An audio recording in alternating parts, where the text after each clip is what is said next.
arguing stuff. You can, of course, argue your case if you think that something should be allowed, but ultimately, we're the final word. Rule 1. The ultimate goal is to tell the best story possible and have fun doing it. You might not always get what you want, but we've written the campaign entirely around making sure that your characters get what they need.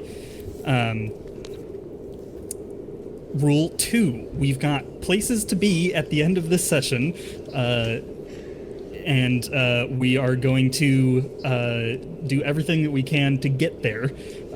So if that involves cutting content, then that's what we're going to do. If that involves giving you little nudges to keep you moving, that's what we're going to do.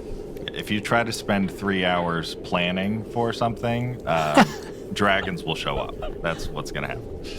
There are no dragons in this universe. They will show up specifically. Don't threaten me with a good time. Familiar. Rule 3. This is especially important for our returning members. Remember your level. You are level 1. You are no longer god killers. Don't die on if episode 1. If you piss off the wrong person, you could very well die. And finally, Rule 4, the veil of secrecy on this campaign does not lift at the beginning of this game. There are other people that are interested in seeing how the session plays out, and we don't want anything spoiled for them. Please do not message anyone outside of the call about this game, even your involvement in it, until we give you the all clear. All right, any questions? Dice rolling, digital, physical. The question was dice rolling, digital, physical, whatever you want to do. Okay. Any other questions? Cool. Then I think we'll roll the intro.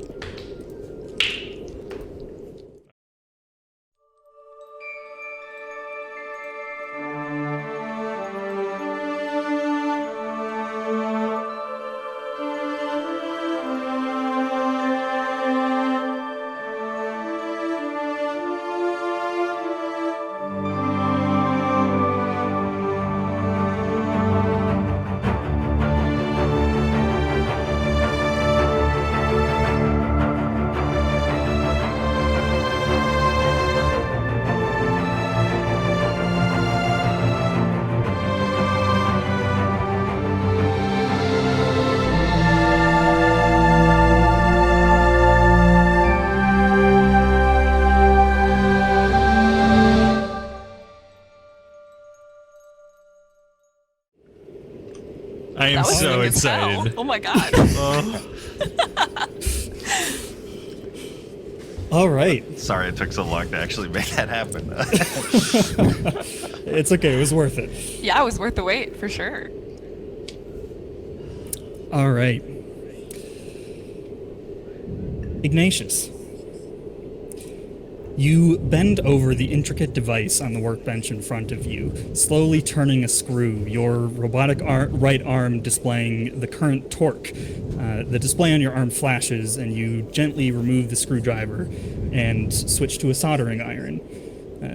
You are just finishing attaching the last wire when a loud ding sounds in your ear, and you jolt slightly, accidentally bridging 2 wires in your surprise. You have just enough time to sigh before feeling your skin burn away as boom! And your eyes open to reveal your anchor, the small sleeping pod where you spend most nights. A flashing blue light tells you that someone is at your door. What do you do?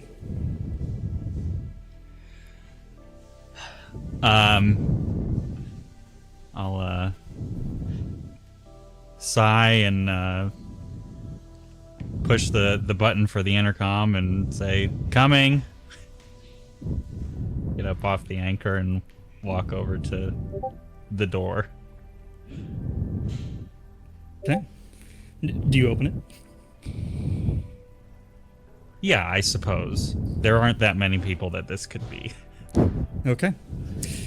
Well, you open the door to reveal your twin sister, Iphigenia. Green eyes and pointed ears matching your own, at least the undamaged ones. Hey, Iffy, come in. Hey, Ig. Am I interrupting something? No, just blowing myself up as usual. Oh, as one does. Well, how's your day going? I mean, other than the blowing yourself up. Oh, fine. Just tinkering away as I usually do. Well, are you bored by any chance? I'm never bored. Oh, well, would you like to be less bored? Sure. What you got? Uncle Ricardo, he hit me up, and there's a new job that we can take if we want. They're asking for you specifically. Maybe. Copy that. Must need to blow some stuff up. I think so. I think maybe this job is a little bosonic in nature. I could be wrong, but they wouldn't really tell me anything about it. Just that the money's good and they want you. We do need the money. I mean, we always need the money. Wait, sorry, out of character real fast. Are we allowed to swear? Swear all you want. All right, well, that's life in the fucking Alsham Union, baby. We always need the money. Sure is. Sure is. But, if you're interested, if you're free. Let me check my calendar. What day is it? Friday. Okay, cool. I guess I don't need to call into work. Guess not. Yeah. What the hell? All right, well, Ricardo arranged us a ride, so off we go, I guess, whenever you're ready. Pack your bags. Your explosive bags. I don't know how long we're going to be gone for, but... Well, let me throw a couple things together. All right. I do All that. right, you pack yourself up, and the two of you head out of your apartment and down to the ground floor, and you exit out onto the street to see just tons of people walking to and from, but most notably, you see a rental hover car parked very illegally in front of the apartment, with a dark, pudgy dwarven man with a neatly trimmed beard and wearing a sloppy Hawaiian shirt leaning against it. Iggy, how you doing? How's it going, Ricky? How's the Nexus treating you?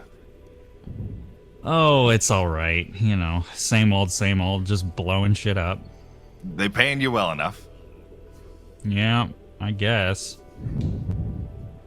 Well, as much Nowhere as in I'd this shit like, but pays well enough. Obviously not if you're down here with us right now. enough to keep me alive. That's not living. That's surviving. After this job, you'll be living. That's the hope, anyway. So is this a really high hourly rate, or is this a long job? I'm not at liberty to say. Once we get back Okay. to the one throwing this job together, he'll have the information for you. Okay, sounds good. That's all you're bringing. Should I pack more? I don't know. I don't know what you need to work on the stuff that you do. I can be pretty compact. All right. Well, get in then.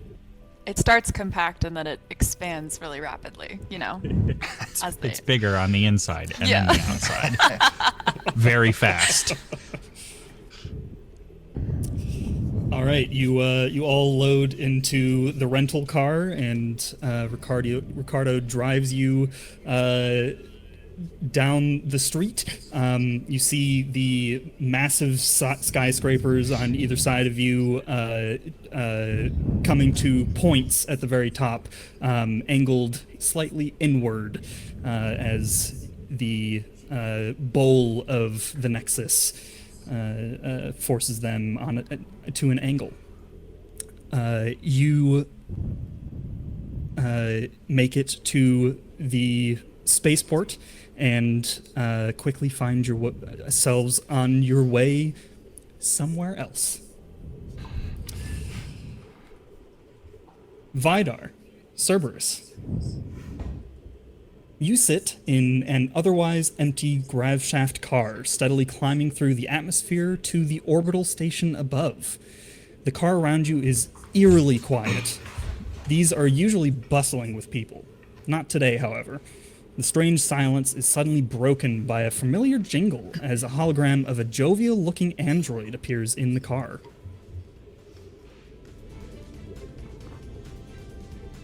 This is Nathan Nicholson with the No News Network, and you're watching No Nonsense with Nathan. Today, the administrator spoke to the partitions on behalf of the people of Xeon DV5, advocating for the removal of expiration dates. She argued that, quote, "For a truly happy populace and prosperous society, we must do everything in our power to extend their lives, not cut them short when it becomes too costly to society to keep them alive. Expiration dates attempt to balance the cost of preserving life against the benefit that life offers to society as a whole, but we must not forget that society is composed of individuals, and those individuals matter more than just the part they play in the whole." End quote. Her argument does not seem to have made an immediate effect, but time will tell if she swayed the partitions and the arbiters, and we will be able to decide our own time of death.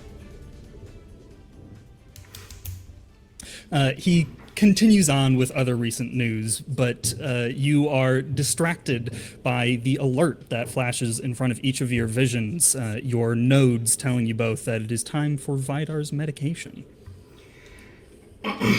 I'll kind of reach into a pouch at my side, take it out, and be like,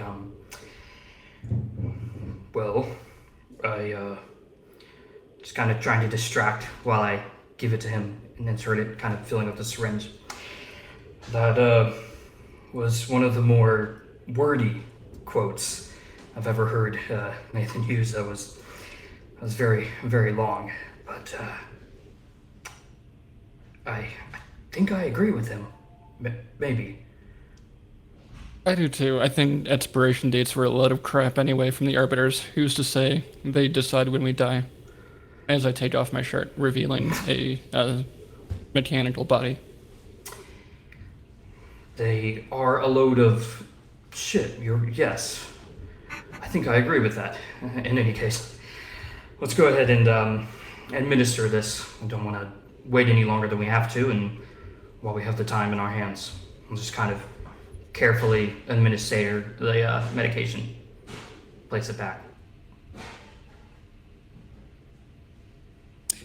All right. Anything else that you guys would like to do as you ascend through the atmosphere?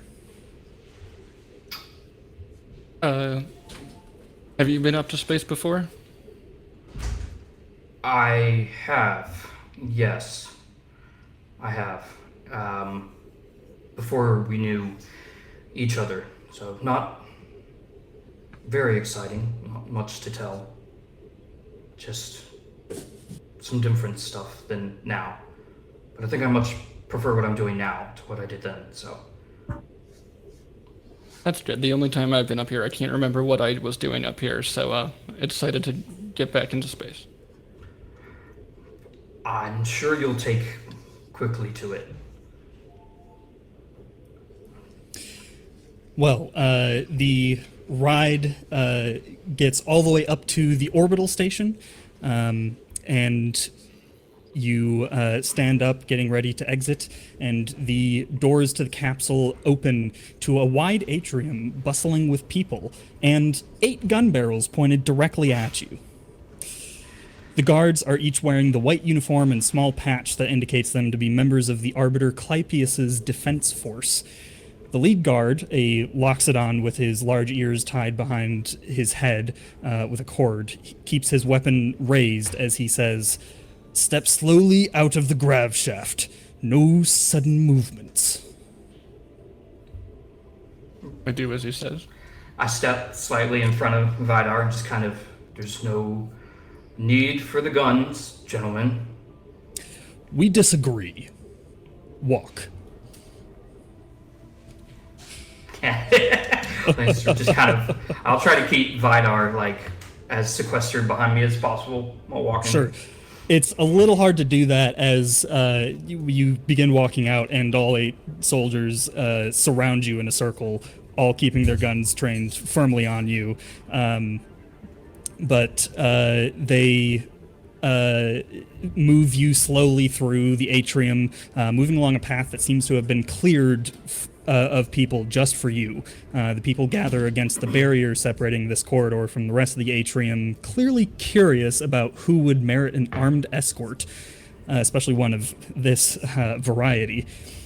You see a few Dicaxians with the telltale node in their temple, but most of the people milling about are offworlders. You see merchants from the Alsham Union negotiating prices for raw materials, and Universal Coalition mercenaries looking for small jobs to do.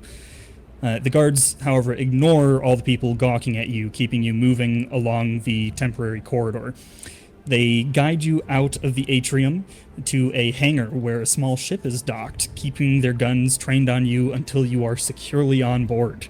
When you get to the cockpit, you see through the windshield that they have even set up a mounted gun pointed at the ship while it prepares to take off. In the pilot seat, you see an android, humanoid-shaped but lacking any synthetic skin. This is not an Umbercore-equipped android, but one of the non-sentient drones controlled by the Arbiters. Please strap in. Are you ready for takeoff? Look at the mounted cannon. Yes, I think so. Excellent. Our trip will take approximately 8 hours, 40 minutes, and 3 seconds. Enjoy. And the android pilot pulls you out of the hangar, flying away from the orbital station and the planet below. You don't remember much about the last time you left your homeworld, but you feel an uncomfortable twist as in your gut as you are reminded of that event. Is there anything that you'd like to do as your ship pulls out of the orbital station, the planet receding behind you, and this mysterious mission ahead? I think as I'm like kind of checking ammo for my weapons and stuff, I'll just kind of sit next to Vidar and be like, remember, I know you know this already, but we're not going to talk about what we don't need to talk about. All anyone needs to know is we need the money. They don't need to know why. Agreed. And if they press, I will handle it. We will handle it.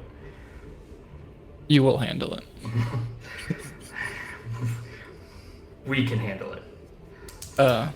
I'll take out my eyeball and then start tinkering with it on the way.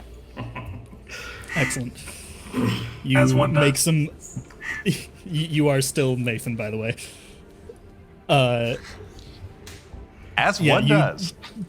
Continue tinkering with your eyeball as you fly through the black of space. Captain Naka, you stand in a bustling hangar at the heart of Fort Black, the closest thing you have to a home in this unforgiving universe. Around you, rough-looking people of all species go about their business, carrying supplies to ships, performing repairs, returning from raids to spend their hard-earned loot on a night of drink and debauchery. These are your people. You stand steadfast amidst the chaos swirling around you, looking up at your pride and joy, the Lunar Adlishar. You take a moment to reflect on all you went through to end up with this ship. Your father, the attack, the clang! A large chunk of the hull plating hits the ground mere inches from your foot. A halfling worker looks down from atop the ship, seeming surprised to see you standing under her. Hey, get out of there! Don't you know to stay clear of a ship that's under construction? Fucking tourist, I swear, they let anyone be a captain these days. Not a lick of sense.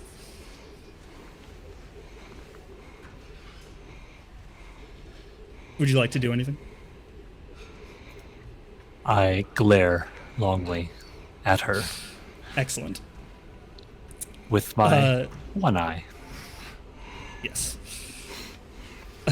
You glare at her, and after a moment, she turns back to her work and lowers herself down on a cable and begins installing a large winch where the panel had been a minute before. The cable of the winch ends in a large magnet, it seems, with a mechanism to launch it at your target. You still haven't been told what this modification is for, nor all the supplies that they've been loading onto your ship. As you wonder about what the job could possibly be, your tiefling companion, Magnus, comes storming out of the ship. Did I hear what the halfling said? Yes, you did. The fuck did you say to him? That's Captain right there. You treat him with he's respect. also an idiot. I've been watching you deal with my ship for the last 6 hours, and I can tell you, I can do a better job and get this done faster on my own. It's lucky that you're here. Yeah, that's nice. I'm doing the job. You just get to sit on your pretty little ass. Can you believe these people? Captain, can I just shoot this gun? Please. Oh, you want to shoot? You want to attack my crew? And 3 more workers peer over the edge of the ship, raising blasters. I pull out my vibra knife, and my blaster. Say, we can get this party started right now. Okay, whoa.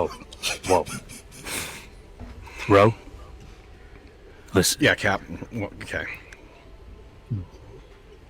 What is that magnet for? What is it for? They're not telling me. Maybe we should press them a little more. Take that gun of yours over there. Find out for us. All right, I'll walk up to the halfling. My pistol not yet back in its holster. Mm-hmm. Listen, can you at least tell me what this is all about? I don't know. What? I was just hired to do the job, just to put this thing on the ship. I don't know what it's for. Don't you know? No, they're not. This is telling your me. ship. Yeah. Why do you think I'm so ticked off? Well, I don't really care. You see that paint job up there? What does that say? If you can read. I can read. Need some help? Thank you very much. It says, Dominari Novus Terrace. Yeah, I was getting there. Lords of New Lands. What? See that ship? That's our land. These things that you're doing on it, make sure that you're not scratching that paint, for one. Number 2, no unnecessary modifications. You stick to the manuscript you got there. I am. I mean, we may have scratched the paint on that piece of hull plating, but that's staying off the ship anyway. It doesn't matter. Rose just gonna, he's holding back rage. This is his baby. He turns to Captain, and he goes, Captain, they don't know. Perfect. You haven't heard anything about this? I mean, they're installing all kinds of new stuff on our ship. Now, what's this going to mess with the weight distribution, though? Are we going to be all right? I'm gonna have to do some calculations. That magnet, I don't know. It looks heavy. It might be offset by some of the other cargo that we're going to put on here, but I don't know. I don't know what I'm going to tell you. They're not letting me touch anything. I guess we just do the job. Yeah, don't get in the way of our work. Hey, you shut up. Fine. We'll just do You my do job. your job and we'll do ours. There's Yeah, a lot what of is nooks and your crannies job? in my.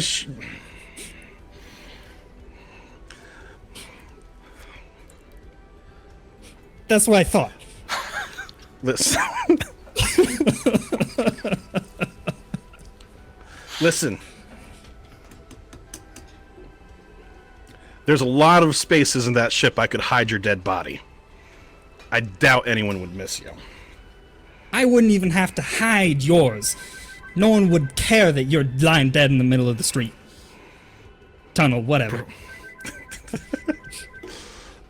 Probably not. But are you willing to make that bet? She reaches down to her belt and pulls out a blaster. I'm ready to go whenever you are. You said she? Yeah, halfling woman. Listen, pulling out his vibra knife. I already told you I'm ready to dance. Let's get this party started if you want. I step in front of Ro, put my arm across his chest, and push him back, and I reassure him. Ro, listen. We know that we need to do this. I don't know what it's for, but that's the pirate life. Just remind me. Is it worth it?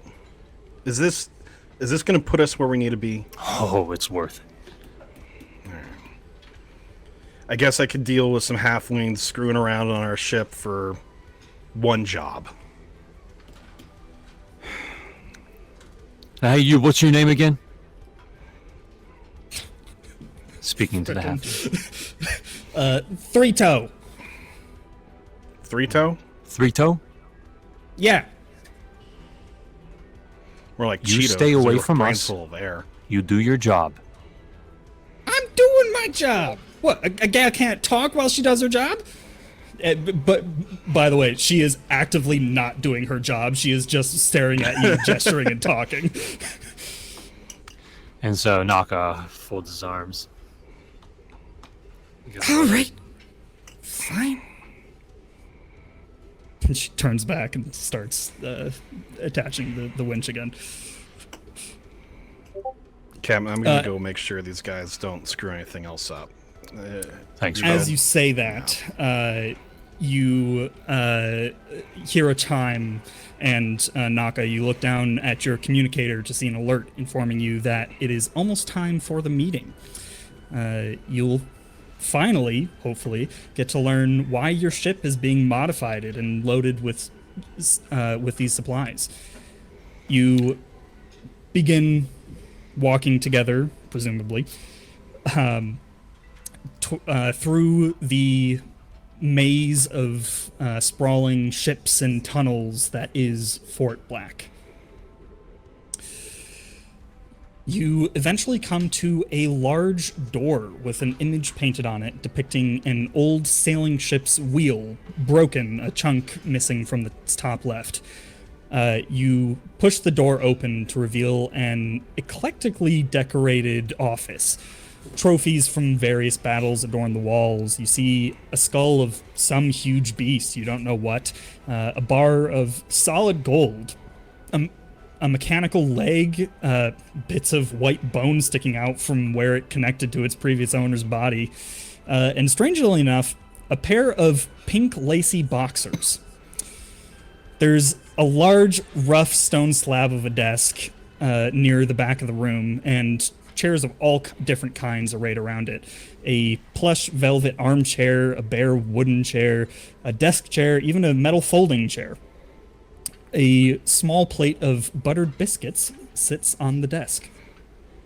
Behind the desk sits a hulking bugbear man dressed in a fine leather coat and almost comically small bowler hat perched precariously atop his head. You know this to be Zvolk Vorgir, the person who approached you about this job in the first place, and a captain among the Corsairs. Occupying the assorted chairs in front of the desk are two young green-eyed elves, one with horrible scars marring his right side and a metal arm, the other with sandy blonde hair and an unspoken challenge in her eyes. Behind them sits a pudgy dwarf man in a rumpled Hawaiian shirt. Across from the elves are a small gnome and a heavily armored, scarred, human-looking man, though his eyes glow unnaturally. The gnome has clear signs of modifications and augmentations in his body. The rest of you turn from your bugbear host to see a young, green-skinned Githyanki man with a leather vest and black dreadlocks, flanked by a pale tiefling with yellow eyes and silver hair, dressed in oil-stained overalls. Ah, Captain Naka, Magnus, please come in. Sit, have a biscuit. We're just about to start discussing the job you've all gathered here for. It's Ro, just Ro. My apologies. Ro. I take a biscuit. They look tasty. They do actually look very well made, just slathered with butter.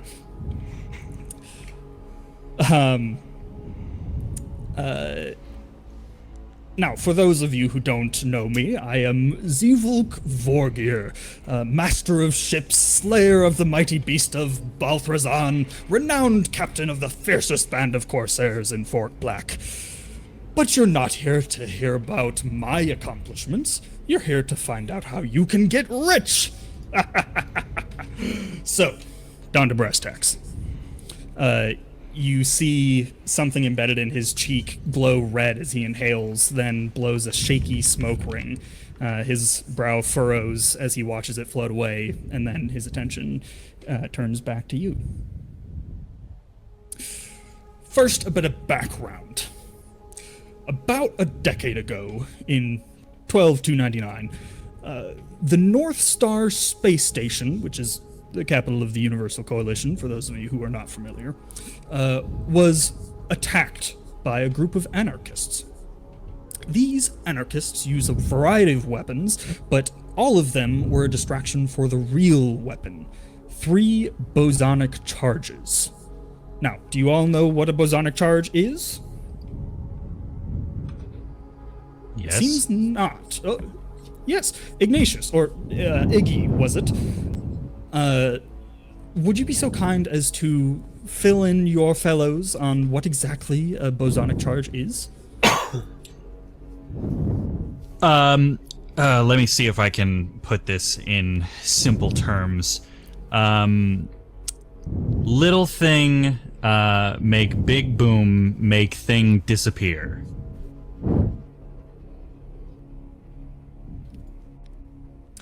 That was quite simple. I think you might have made it a little too simple, Ig. I think you're little missing thing, some details. These guys look make smart. Very big boom, make very big thing disappear. More or less, it's a bomb that will make a black hole. They make little bitty black holes. A big, I mean, planet-destroying black holes. Oh, depends on how much you use, but yeah. Little bitty on a cosmic scale. Well, thank you, Iggy. As you might guess, lots of people would love to get their hands on a bosonic charge, or 3. But the Union knows this, and they've locked down the charges so that only they can control them. That is, until the Leibniz group discovered a weakness that they could exploit. Each charge is controlled by a specific set of random frequencies, and any other signal is just ignored. But the Leibniz group realized that these frequencies could be reverse engineered from the serial number of the charge. Wait, does everyone know what the Leibniz group is? I'm seeing some blank stares. I don't think so. Vidar, Yeah. could you fill everyone in? Yeah, the Leibniz group, they're basically a group of radical hackers who developed a virus to hack into androids and make them go haywire. They attacked the people, other androids, made them spew terrible propaganda against the collective, terrible things. It's actually part of my job or a previous job to fight against this virus. Exactly. So, these 3 bosonic charges were stolen by the Leibniz group, sold to a band of anarchists, and planted around the North Star. 2 of them failed, but 1 managed to detonate, ripping apart a large chunk of the station and killing thousands. Yada yada, you know how it goes. Now, this caused all the pansies in the coalition government to panic, and they forced the Ulsham Union to patch this vulnerability and dismantle all of the affected charges. Of course, scrapping hundreds of expensive bombs would cut into profits, and I think we all know how the Union feels about that.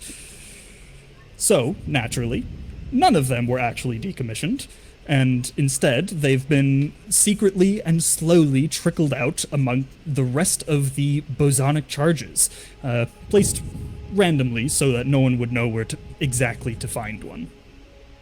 Except, of course, our illustrious and anonymous client. Which is where you lot come in. You are to track down a specific bosonic charge, the location and serial number of which has been provided by our client. You will then use You will then use the Leibniz key generator and frequency jammer, which you will first have to steal, of course, to find and block the frequencies specific to this charge. Cerberus, I'm told that you know the location where you can find this algorithm and piece of technology. Just kind of fold my arms over my chest. I suppose that's why I'm here then. Indeed, and of course, you being attached to our young Vidar here, both equally important. So, you block the frequencies. The Union employees on the freighter will assume that it is a dud, which does happen occasionally, and you will pluck it out from under their noses.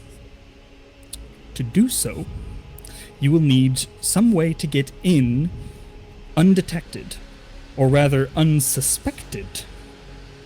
You will go in as Universal Coalition contractors, delivering supplies to this Union freighter that has all the bosonic charges on it. This is where Naka and Ro come in. Your ship is still fairly regulation, it being new, and this allows it to pass for normal Coalition ships. This makes you unique among the ships currently docked at Fort Black. I don't think any of them are unmodified. This will hopefully get you past the blockade of fighters that form a perimeter around the freighter and let you dock and board the ship. From there, you simply find the right charge, plant the jamming device on it, and wait for them to launch it. And yes, the jamming device does have to be on the charge itself. If you were to simply block whole frequencies, they would figure out that something was up. So it has to be very localized to the charge itself. You will also need to disable the ship briefly just after they launch the charge so that their sensors do not detect what you are doing. This will all be for naught if you are seen grabbing this supposedly dud charge out of the Omnesian zone. Magnus, apologies, Ro, your knowledge of ship mechanics will come in handy here, as will Vidar's knowledge of computer viruses, or whatever it is you do. You will need to do what you do to the main computer and make it shut down everything on command so that you can time exactly when to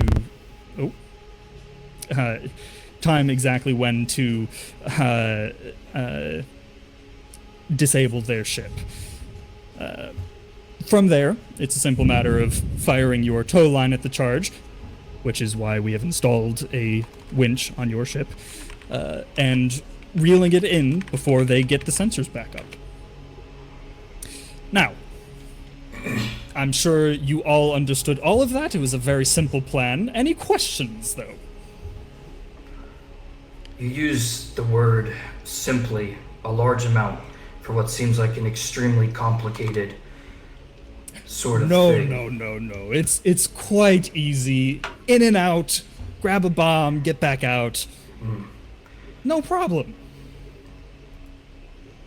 I mean, no one else has ever done this since the bombing of the North Star, but we have all the resources we need for it.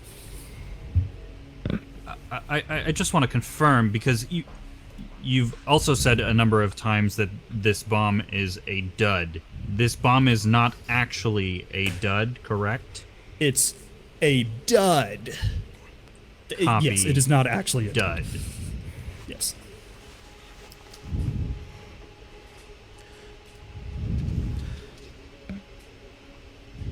Excellent. I will assume that you all know what you're doing, and continue on. I almost forgot. Your pay, why you're all here. The client, who again is anonymous, has agreed to pay an equivalent amount of omnite to that which this charge would have collected if it went off. He reaches into a pocket and pulls out a small vial and sets it gently on the table. You all see a soft blue glow emanating from a few tiny crystals in the bottom of the vial. That little bit right there is worth about 1.2 million credits. And as such, he quickly scoops it up and tucks it back in his pocket. The amount that a bosonic charge would gather is about 10 times that. Naturally, I will take 50% as my fee for arranging the job. The rest will be converted into the value in Union credits, and that the remaining 50% of Omnite is worth about 6 million credits, and then divided amongst you all. So, you each get to take home 1 million credits. A little bit of information for all of you that you would obviously know, having lived in this solar system your entire life. 500,000 credits is enough to buy you a large classified ship, which is enough for like 50 to 100 crew members. So you can use that as a point of reference. So 1 million credits each. Oh, not you, of course, Ricardo. Just the crew actually doing the job. Don't worry though. Ricky. You'll get your finder's fee for bringing in these fine young twins for us. I would hope so. It's a long drive from the Nexus. Yes, but it's an enjoyable one, I'm told. When you're paying mileage, it is. Indeed. Well, if there's no further questions, then please get out of my office. I have business to do. I nab a biscuit on the way out. Very nice. Can I do one like sneakily? I want to try it without. Sure, like, yeah. Being... First roll of the game. Let's get a sleight of hand check. All right. Where's By the my- way, it was a delicious biscuit. all right. Hell I have 0 modifiers for sleight of hand, so Excellent. here we go. And roll.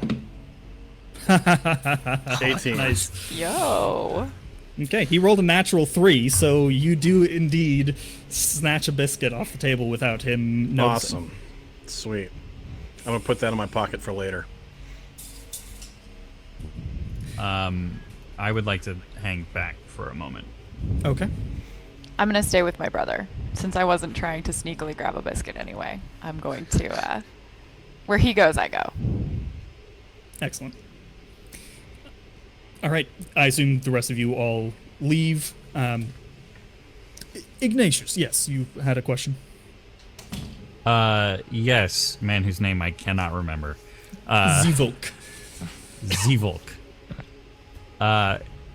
Would it be too much trouble to alter my share as it comes back to me? In what way? I would very much like to not have all of my share of the Omnite be converted into credits. A good portion of it, sure, but I would like some of the Omnite. I see. I think that can be arranged. Okay. Very well. You will receive, let's say, half of your payment in Omnite and half in credits. That should be plenty sufficient. Very well. Now, It's a leave. lot of Omnite for one guy. As we're walking out, I'm not gonna stay in this office, but as we're walking out, I'm gonna say, it's a lot of Omnite for you, baby brother. What are you gonna do with all of that?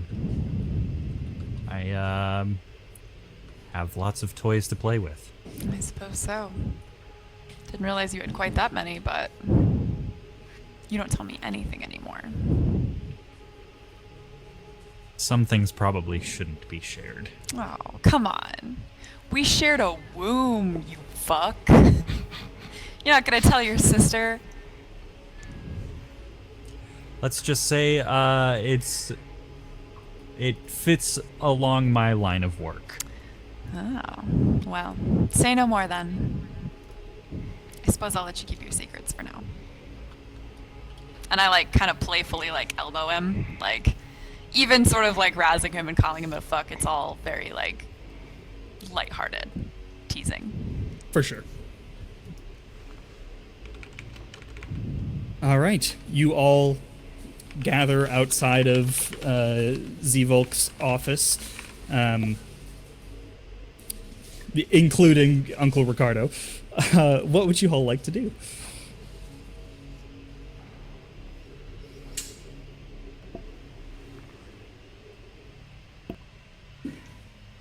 Are there like crew quarters that we're stationed in, or like do we have like a place where our things are?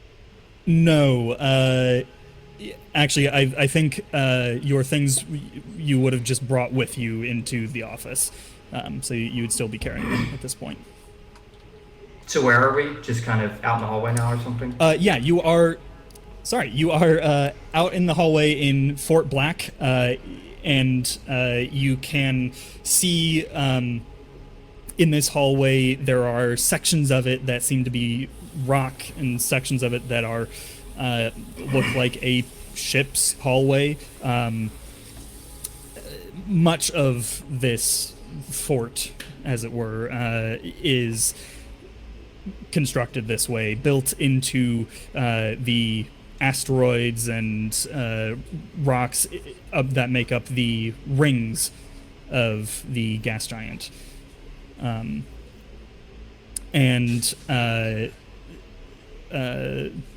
Essentially, just a bunch of ships have slowly gathered here over time and slowly been integrated into the mass. So it is a maze of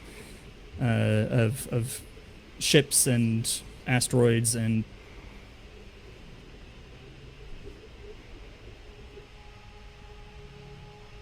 Uncle Ricardo here. I think God froze. Yeah, that's what It full does look black that way, looks doesn't like. it? What would you like to God do? did indeed freeze. That or he's very good at being still. It's like a mime. Mad impressive. Like, dang. Yeah. So, what are you guys doing? You just standing in the hallway? For right now, I'm munching on my biscuit. Yeah. I would just look Suppose over everyone.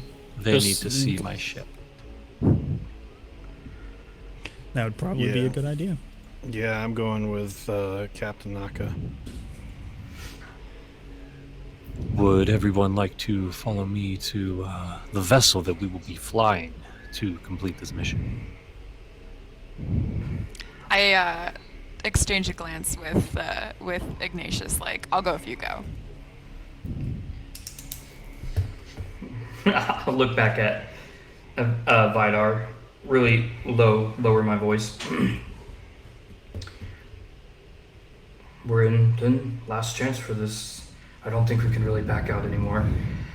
I don't think we have any other options. Okay. Well, I want to give the lion's share of mine to you. Whatever we make from this, it'll go to keeping you going. Okay? Thank you. How loud are you saying this? As quiet as I can. I don't want anyone else over hearing that. Yeah. Yeah. Why don't you go ahead and make me a stealth check? I didn't roll out any of my dice, so this could be so bad. And it was bad. Okay. What was it? It was only a 3, and I have I have a 3 in stealth, so it's a 6.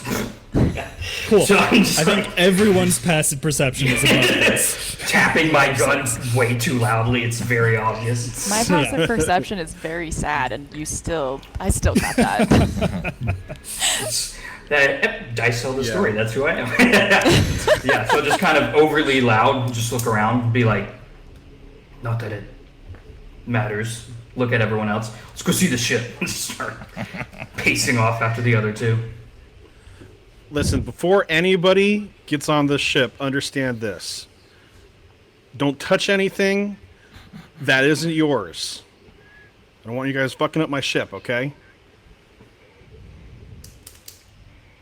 As we're walking in, can we? I get a better or just physical description of what everyone looks like. I'm having a hard time picturing what. You beat me to it. I was about to say, would everyone like to actually describe their own characters? Oh, sure. Well, I was gonna say too. As soon as Ro turns his back, I would like to reach a finger out and just touch like a random thing, like an inert surface, but just like purely just like a. You're not the boss of me. I'll touch things if I want to. Absolutely. And I will be doing the exact opposite and actively trying to not touch anything, including the ground I'm walking. Oh my gosh. And Perfect. after we do our character descriptions, from a point of view of someone who's not in love with this ship, can you tell us if it actually looks like a good ship or a piece of junk or something? It's Yeah, so beautiful. we'll- It's the most amazing thing you've ever seen. I want to trust your opinion on it, so... We'll go through the character descriptions, and then we'll also get a ship description if you guys would like.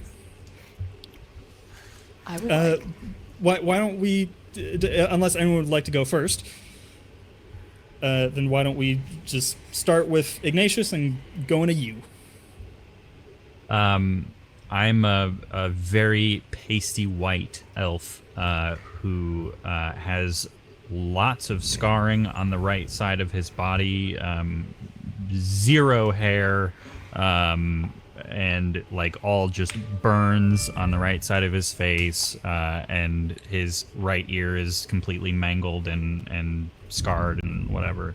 And you probably may notice that because you could see his right hand is mechanical, and he's incredibly uptight and wearing like very like clean kind of very stereotypical, like, scientist in a lab uniform. Yeah, there you go. He's just a Super scruffy little guy. Yeah. Uptight, antisocial, hates people. You got a big ear. Not in character. Sorry. It's a really rude thing to say to an elf, just so you know. I think that's racist. I think that is racist. Okay, Iphigenia. All right. I look a lot like my brother, but like quite a bit less tragic, I would say. I spend a little bit more time in the sun, so I'm a little deeper toned. You know what color Ignatius his hair would be if he had any, because we have the same color hair. I am quite a bit more unassuming at first glance. General sort of moderately elf pretty, but nothing to write home about. And especially compared to my brother with his extremely prominent and very noticeable scarring on his face and his missing arm. But when I turn my back, you can see that the undercut shaved into the back of my head actually shows that I have very similar scarring running down the back of my neck where it disappears under my shirt. Okay, Naka.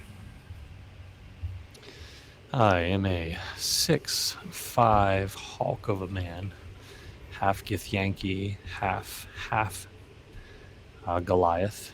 Damn. What you notice is a giant scar on the middle of my forehead that goes through my left eye, which is hidden by my eye patch and goes the whole way underneath my beard. And the scar is so deep that you can see the white of my skull on my forehead, which is why some people call me the Skull. He is humongous when it comes to most in this system. His mass is large as well. So I have a quick question, if I'm not interrupting. If you're famous enough to have a nickname like the Skull, and this is sort of a question for the DMs, would any of the rest of us have heard of you? No. No?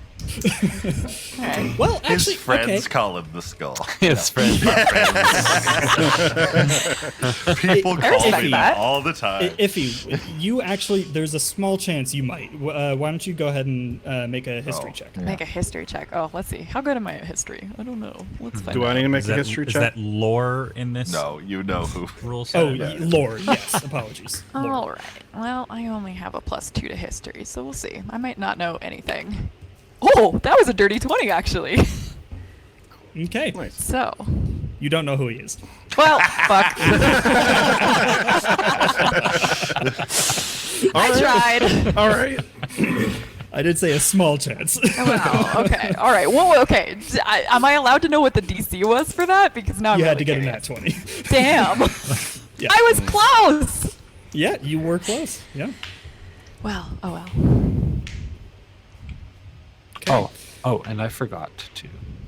I am also, you'll notice a necklace that I wear that has a tooth on it that you might recognize from a tooth from a certain beast that might be a problem that we encounter.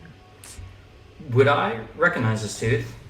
I guess maybe it's worth doing a check to see if anybody recognizes the tooth. Yeah. Yeah, should we why all? doesn't What are we rolling just for? everyone- Like nature. Make a nature check. Is Nature nature a or thing in equivalent. Star Wars 5e? Well, my dice is going into dice jail already. Yes, That's it a is. nat 1. It is still nature. I'm sure I have It's still no nature. clue. Okay. Yeah. I mean, I don't have a big modifier to nature, but maybe. Ooh. Wow. These dice are treating me really nice. That's an 18. 21. I mean, I already 15. knew, but I got a nat 20 on it, so You are extra sure what this is. Mega Everyone who got ultra sure. the 15 and up, you recognize this as an Arano fang. Ooh. Tight. It's a nasty little trinket you're wearing around your neck. Where'd you get that? If you don't mind me asking. I don't like to talk about it. Oh, fair enough. All right, Ro. There I am. So I'm a tiefling. If you're thinking human years, he's probably 20-something. As Steven said earlier, relatively small in stature. We're talking under 5 feet, but don't tell that to him. Fairly lanky, very good with any tool. Yellow eyes, silver hair. Other than that, there's not much to him. He doesn't like necessarily talking to people. Spicy little short king. We love it. All right, Cerberus. All right. Cerberus, aka CR8U5, US, my bad. Is very kind of, probably almost as tall as Captain Naka. Very muscular and robust, looks kind of like a very weathered warrior. He looks like he's about middle age, but that could just be shadows under his eyes and facial lines from stressful situations. He's wearing a matte white armor suit. He's got a whole bunch of random pockets kind of on his cargo pants and heavy boots. He's got brown shoulder length hair that's kind of partially tied back in a little goatee thing. And yes, his eyes are a little bit more blue and luminous than they should be on a normal person.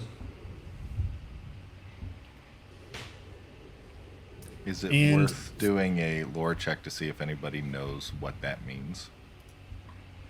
Sure. Yeah, let's get another lore check from anybody who is interested. It's a history check. Yep. Cool. 13. That's a me. 13 for me as well. 13, gonna be me. 13, 2. Okay. 17. 17. I would say Iggy, Iffy, and Naka, you would... it seems to be... he seems to have some kind of eye modifications. You're not sure exactly what type, but yeah, I'd say that's what you get from it. And finally, Vidar. Yeah, Vidar is a very timid-looking gnome kid, late teens, early 20s. He looks like a complete mess. He's wearing a white shirt and cargo pants, but there's a ton of blood and oil all over his clothes. You can see as part of his neck and his arms is mechanical. Hiding a torso underneath that's mechanical, and his eye is a cyber eye as well. Doesn't care at all what he looks like, so he's a complete mess. But yeah. Very good. And why don't we get a description as you all walk towards the hangar of what everyone sees as they reach the Lunar Adlishar. John, do you want to take this or do you want me to? Be my guest. It's your beauty. All right, so I'm just the captain. I'll do this in character as we're... This is the most beautiful ship I've ever seen. It's not.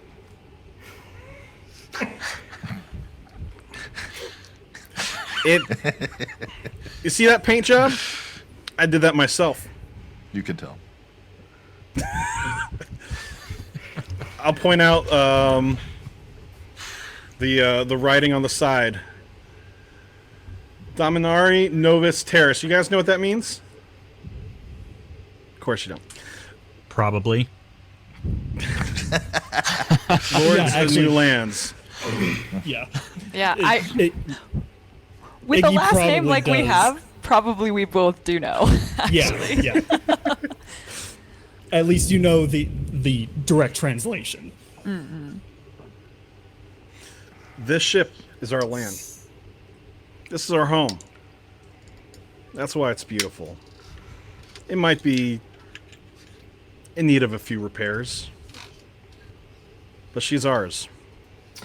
Would you mind perhaps talking about elements of the ship that are not simply its paint and name and insignia, such as defenses, engines?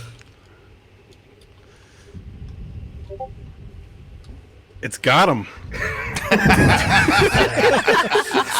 Cerberus looks a little concerned.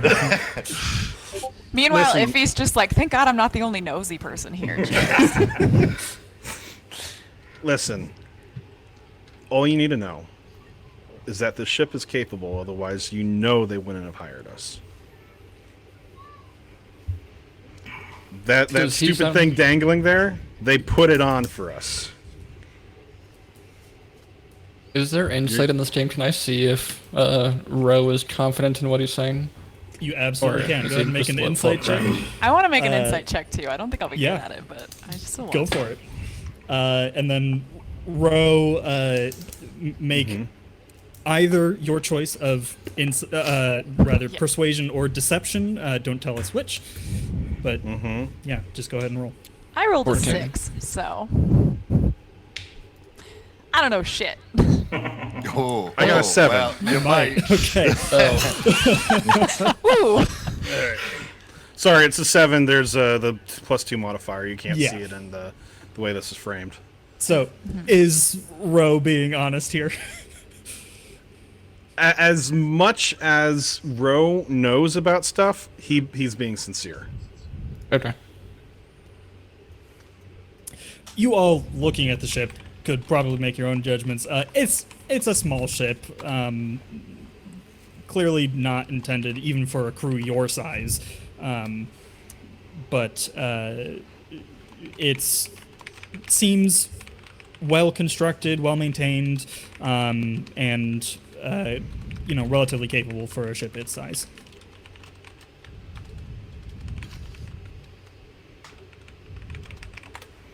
Okay.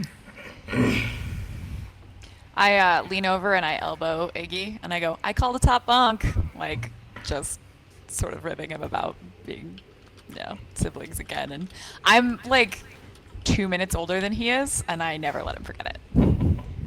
Nice. I'm just gonna look back and nod. I'm clearly uncomfortable. Are there Yeah. beds? Meanwhile, on this ship? I'm easy breezy. What was the question? Are there beds on this ship? There's probably 2. There's at least two. There would have to be, right? I mean, or most maybe space travel. maybe actually one, yeah. and then like a bedroll in the by the engines or something. Does our trip plan on taking multiple days? Yeah, that's a good question. Like, is it at least an overnight trip? Should we have asked that in the briefing? Can we pretend like we asked that in the briefing and ask it now and say that we knew it? I mean, I feel like it would be like we would know the duration of the trip, right? Yeah, so you know that you are going to the Omnesian Zone. That is where the freighters that go and collect Omnite do it. Yeah. And you know that is about an 18-hour trip from Fort Black.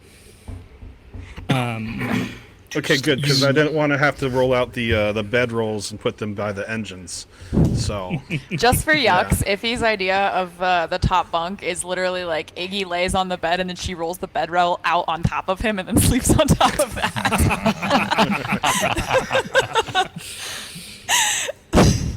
She's gonna make it work.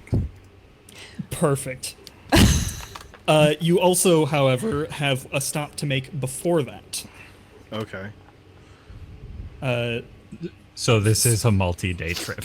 This Okay. is Stop the bedrolls. yeah. Well, yeah, you guys are. Yeah, so there isn't really a top bunk or a bottom bunk. We set you up with some bedrolls in the engine room. it's warmer in there at night. So, how many of you guys? 1, 2, 3, 4. I think we could fit you guys. It might be a little bit of a snug thing, but figure it out.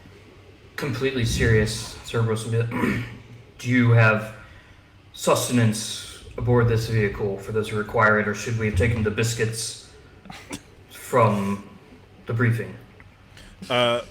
Ro's gonna kind of like put his hand in his pocket, like, you know, he's kind of making sure no one's gonna take the biscuit he grabbed.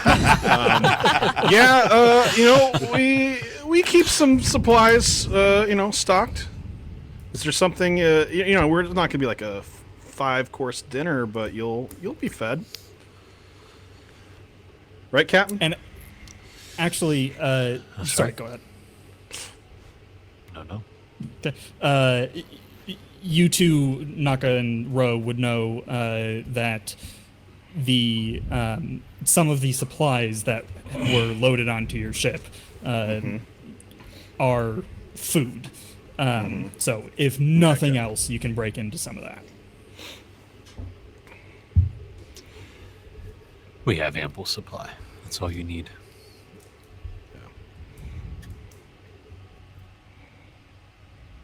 Cool. All Is right. Uncle Ricardo still there? Do you think Uncle Ricardo would have left? Nah, he didn't say bye yet, so he's still hanging out for Perfect. now. I was hasn't gonna said say, I goodbye. feel like he's still there.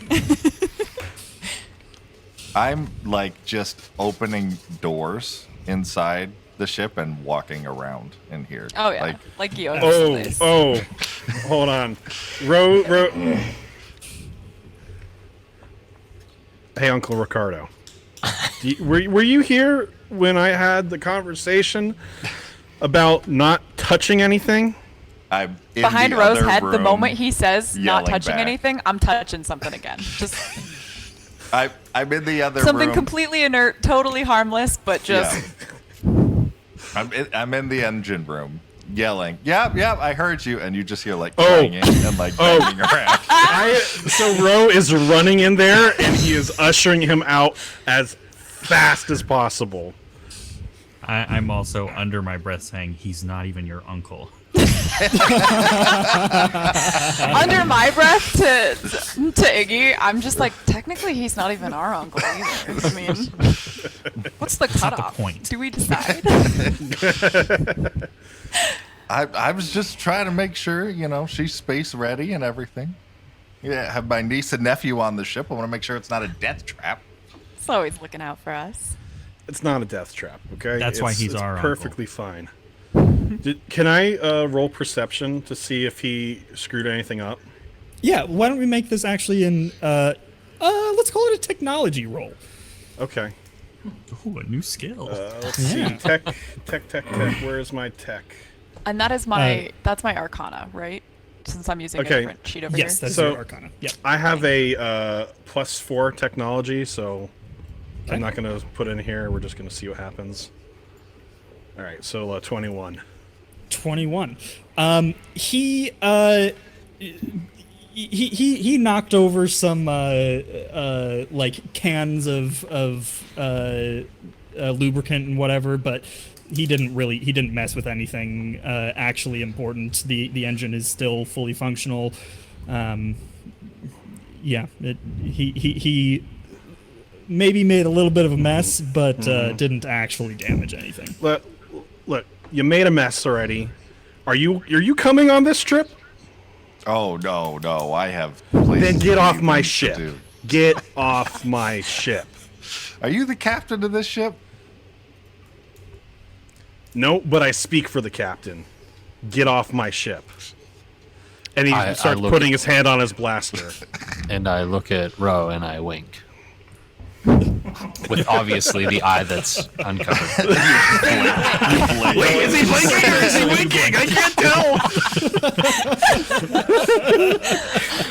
It's like, all right, fair enough. Before this escalates any further, I sort of step in the way and I kind of schmooze. I'm like, Uncle Ricky, you're a silly little guy.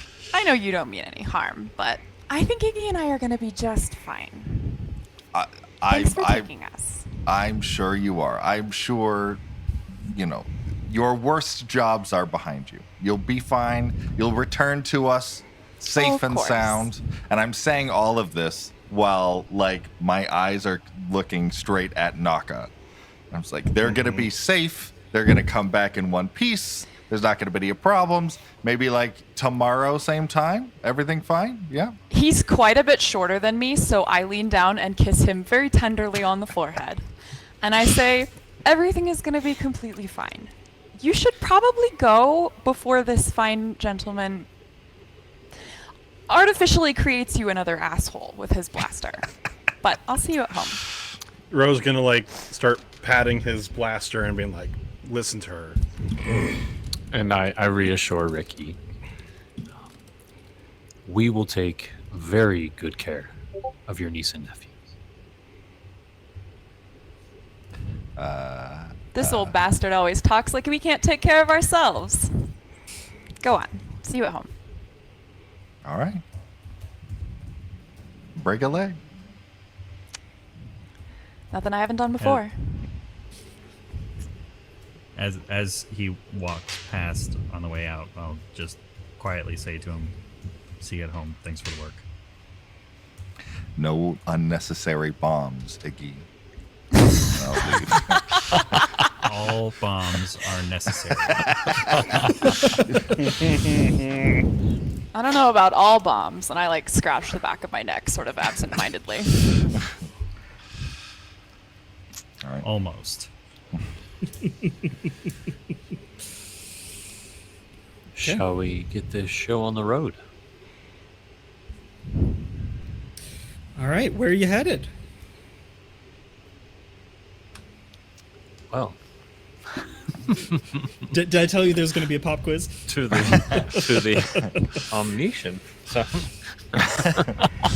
Not going to be much use there.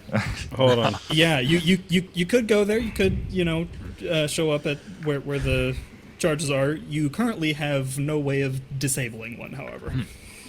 Right, so we need to get that from...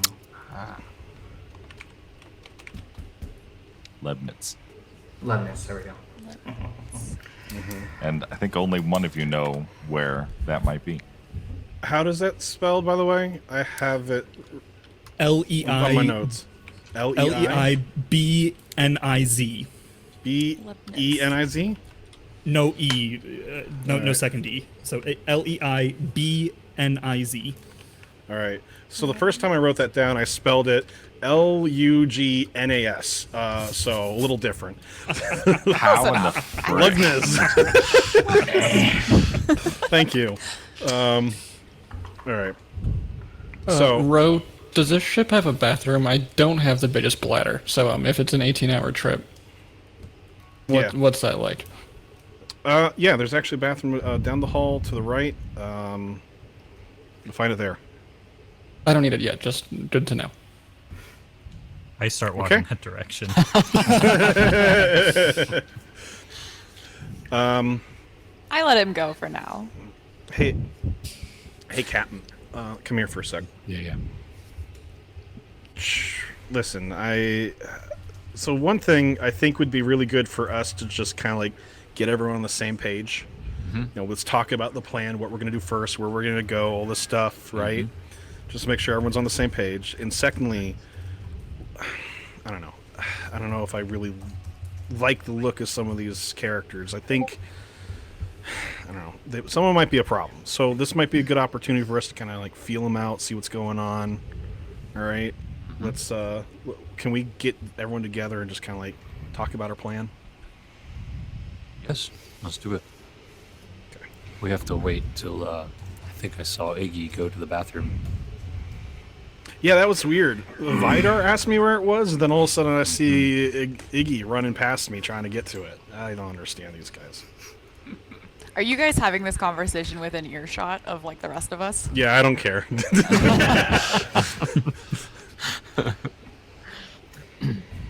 I will return a couple minutes later, looking slightly more energetic. Nice. Okay, everyone. Well, welcome to the ship that will take you to possibly be a very wealthy individual. And so we were told that each one of us play a part in this. And I would like to know what each one of you thinks that part might be. I know my part. I believe it was mentioned already. I'm the one who has to kick this whole thing off. So I have the information. The Lebanon's group we need to facility. We need to access first, which means, not to sound rude, that without me, that's not going to happen. So perhaps a quick ground rule. None of us are messing with anybody else's stuff, right?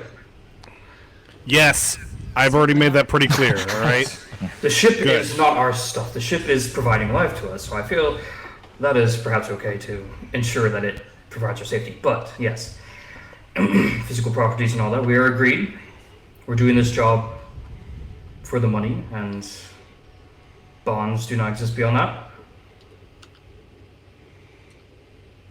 I'm gonna throw Naka a quick glare and roll my eyes. So, Excellent. Cybers, where shall we go?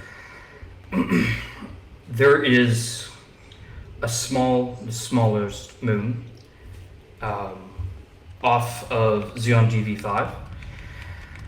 There is a facility, a small storage data cache that is known to be associated with the Leibniz group.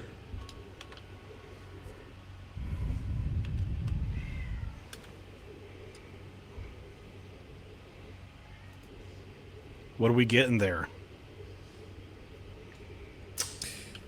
That is the both the software to reverse engineer what frequencies you need to disable the charge, and also the jamming device that you will then place on the charge to jam those frequencies.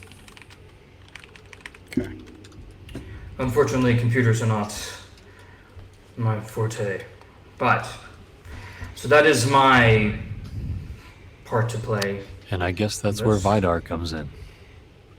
Yeah, I helped reverse engineer the Leibniz virus, so or at least continuing to fight against it. So that's where I would come in. I haven't dealt with the specific thing jamming, but pretty sure I could figure it out.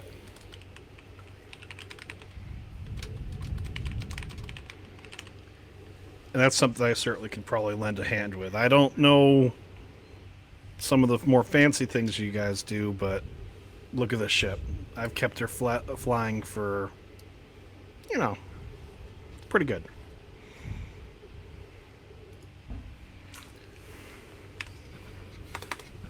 All right, so where are we going after that?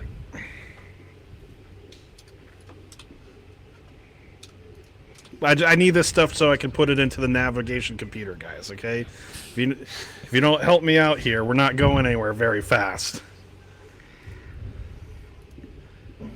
Once you have the device, then you can head to coordinates that would have been given to you.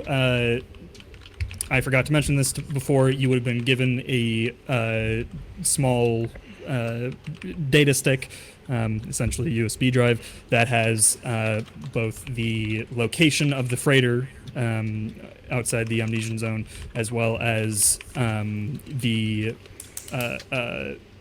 serial number of the bosonic charge. Ro's gonna pat his tool belt, finds something, pulls out the data stick. Oh crap! You're right. I totally forgot. I have that information right here. Sorry. Naka, maybe it's a good idea for us to go through what we're gonna do when we get there. Yeah. So once we land at the facility that houses the software, we will land the ship. Subris, you do your thing. Get in there. Vidar, we need you to crack that code so that we can obtain what we need to find and the jammer.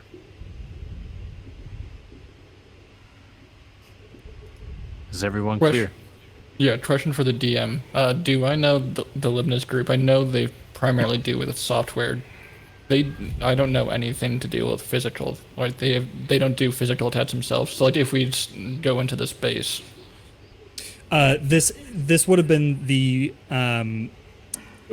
well, maybe not the specific device, but a recreation of the device that was used to disable the 3 bosonic charges 10 years ago. That was used using the Leibniz group's reverse engineering of the serial number. So presumably they might have a copy of this piece of hardware at this cache. Vardar can handle it. He knows what he's doing. So, point to myself and Vidar, Lebanon's group. Point to Naka and Ro, Chip, and then I'll gesture over towards the last 2. Bomb. Bomb. Explosion. Sorry. Yes. All right, Ro, Yes. are we ready? Are the coordinates uploaded? Ro's gonna punch in a few more things. For the first part of our trip, we're ready.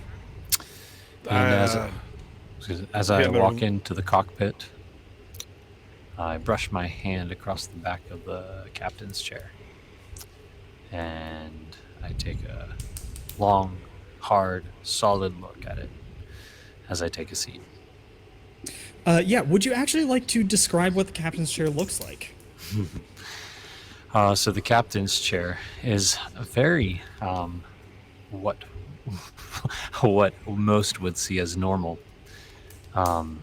It is plain, but it holds a lot of value to Naka. Okay. I'm going to. Are we like in view? Can people see us here? Okay. It's not that big of a ship, Yeah. though. Yeah. All right. I'm gonna walk up to Captain Naka. Kind of roll stealth, real quick. Sure. All right. This was my okay. I have no stealth modifier. Let's see what we get. 17. Hey. Okay. I'm all right. I pull out the biscuit that I stole earlier, and I whisper to Captain Naka, Captain, I noticed you didn't eat earlier. You need to keep up your strength. This could be a long trip. And I hand him the biscuit. It's a little mushed at this point. Pocket biscuits. Pocket biscuit. Listen, it was I'd a take- really good biscuit, so if it's squished in your pocket, it's still like probably a pretty good biscuit. I take it from Ro and give him a nod. Thank you. I nod back. All right. And I sit down and grab the helm, and I take us off to our first location. Excellent. Okay. The trip takes about 8 hours. Maybe a little closer to 9 hours, actually. 8 hours, 40 minutes, and 3 seconds, if you want to be exact. That's what we were told.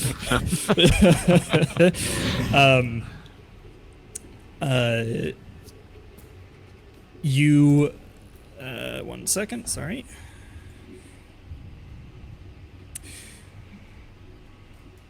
Okay.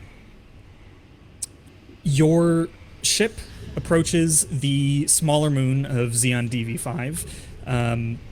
Vidar and Cerberus, you haven't been gone long, but it probably feels a little strange coming so close to your home and not going to the planet itself. Cerberus, you know the location of the Leibniz moon base, and can you are keeping an eye on the scanners and navigation, and see the location cropping up as you begin to orbit the moon. Do I, from the last time I was here, do I know, like, does the Leibniz group tend to kind of have armed guards at their base or, like, stuff like that? Do I know if we're walking into just a basic warehouse kind of thing, or if I should be a little more guarded? You do not know. Okay. Yeah, when you were originally given this location, you were sent along as security, but of course you never actually reached it, so you don't know. Cool. All right. Okay. As you approach the hideout, you see a hidden row of lights flare up as you get within range. And they seem to be lighting a path towards a hillside. And you see that it leads to a small hangar set into the side of the hill. There's what appears to be a glowing blue force field shimmering in the entrance. Ro, could you give me a technology check, please? For sure. DM, can I make one as well? Yeah, I'll allow it. Yeah. All right, +4 technology, so 15. Okay. I rolled a 13, and I also have a +4 to technology, so... Okay, 15 and 17. Okay, you would both recognize this as not the type of force field that is meant to keep things out, but rather the type of force field that you would see in, say, a ship's hangar to keep air in while still allowing ships to pass through. Handy little artificial atmosphere. All right. Are you guys going straight in? Are you stopping outside? What are you doing?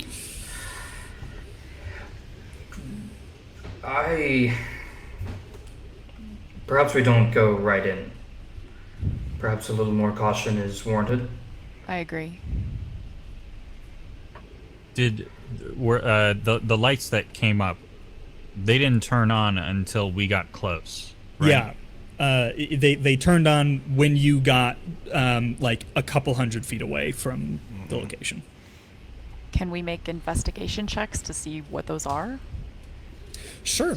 I was yeah, going to say, since I'm piloting the ship, yeah. can I make a stealth check? Yes, you can. Yeah, give me a stealth check. Okay, sorry guys. It's a 5 plus 4. All right. Good to know. So sorry, Matt. Your character's Cerberus. Cerberus, yes. Cerberus. So like the dog in The dog of Hades, yeah. Okay, cool. All right, back into character. Cerberus, did you just say we should take some more caution here? Don't you think that should have been some information we had in the briefing? I thought it was understood that we should be applying caution this whole time. Listen, my Was that captain's a not- great pilot, but if you don't give us information, and we can't know how to be stealthy. Right, this is something I need to do. Okay. Maybe it was the then. paint job of the ship, if you didn't do such a bad job. Vidar has a good point. You did speak of its boldness, and it is unfortunately difficult to hide. Are you guys did a not very good from... job. With all your mechanical pieces, how can you not understand the whole, like, radar system we have in space? It doesn't matter about the paint job. It matters, do we see them on the radar? Well, it's too late now then, I suppose. I think they saw us on the radar. Those lights turned on when we got close. Yes. We've certainly. Meanwhile, the ship is currently just hovering in front of the hangar door. There's like 30 cameras all just Hey, staring in please. your Well, direction. for the future, I would impress upon a need for stealth, perhaps. Captain, we can probably just go in and land, and we'll be fine. No, the longer we sit here, the less suspicious it looks. Let's just Right, go ahead and bluff our way through it. It'll be fine. I didn't Are know any your of us species knew sarcasm. Good at bluffing. I'm good at deception. Excellent. All right, then might as well just go in now. I land the ship. Okay. You bring it into the hangar, passing through the force field unaffected. You do feel a shift in how the ship behaves as you pass through, which would be consistent. It's very cool, Caleb. Got the sound effects. That was great. I love that. So exciting. Yeah, you feel a shift as you pass from vacuum to atmosphere, but you're experienced, you know how to handle this, and you set it down gently. Sorry, I was a little early last time. So. So cool. Gosh, this is gonna ruin D&D forever. This is easily the highest production value game I've ever played. It's just a little bit Even with surreal. taking 5 minutes to start the intro video. Well, listen, the production value and the technical difficulties are like a. Yeah. It's a diagram that overlaps, but it's not the same thing. Yeah. All right. All right. You now inside the hangar, you can look around a bit. The inside of the hangar seems to be relatively bare.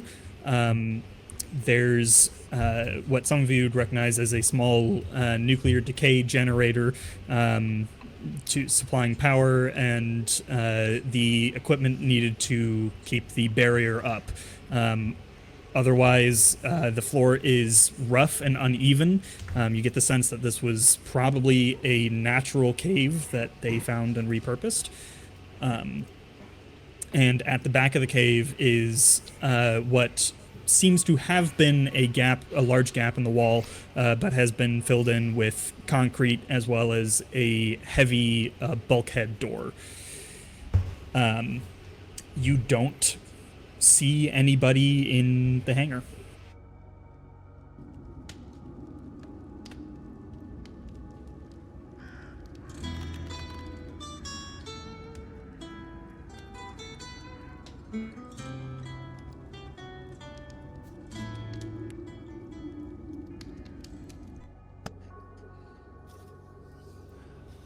Back-ish. I only hear you and Nick and Steve. Yep. I do not see Steven though now. No, I don't see I any. hear him. I don't see anyone. I can only Nope. see me. Really? Me Oh, too. I see everybody except for Steven. same. Huh. And I don't can you hear me? Oh, yes. Now I Aaron, can you see? Could not Can you before. see anybody? Yeah, I can see everyone except Steven. Okay. Yeah, the whole thing sort of just blacked out and then showed back up. Weird. Okay, it's all right. Talking about technical difficulties, right? Yeah. If you cannot see, everybody Just just be give like a that quick sometimes, quick don't it? refresh. Everybody do a quick refresh. That'll Okay, probably be the sure. best. And we're half back. Oh, Hey. Oh, oh, oh, oh. Oh, oh. All right. Now we're just missing Grant.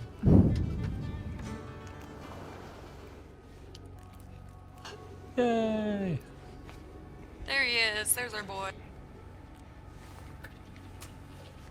You guys can hear me? Yep. Cool. I turned off my video because I'm eating pizza right now, and I figured no one wants to eat or see me eat.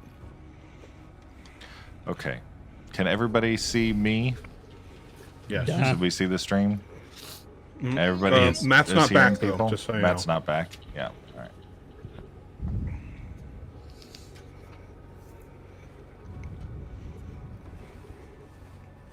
Hello, Matt. Welcome back. You missed a little fun. Hi, Matt. And back. All right. Okay, you are inside the hangar, and don't see anyone around.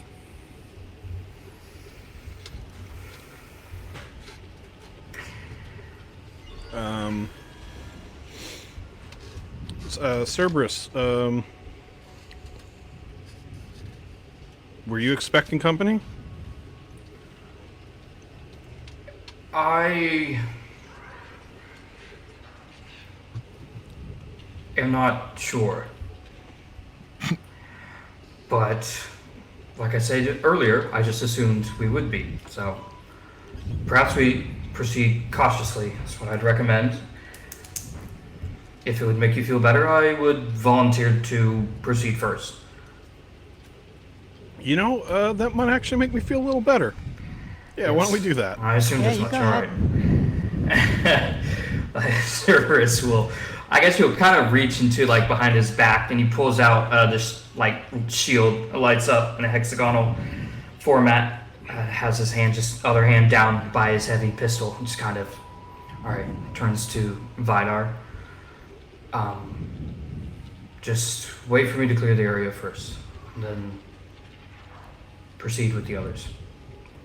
I guess I'll step down first off the ramp or whatever. All right. Are there any doors around here? The bulkhead, right? Yeah, there's That's a all. bulkhead door in the back wall of the hangar.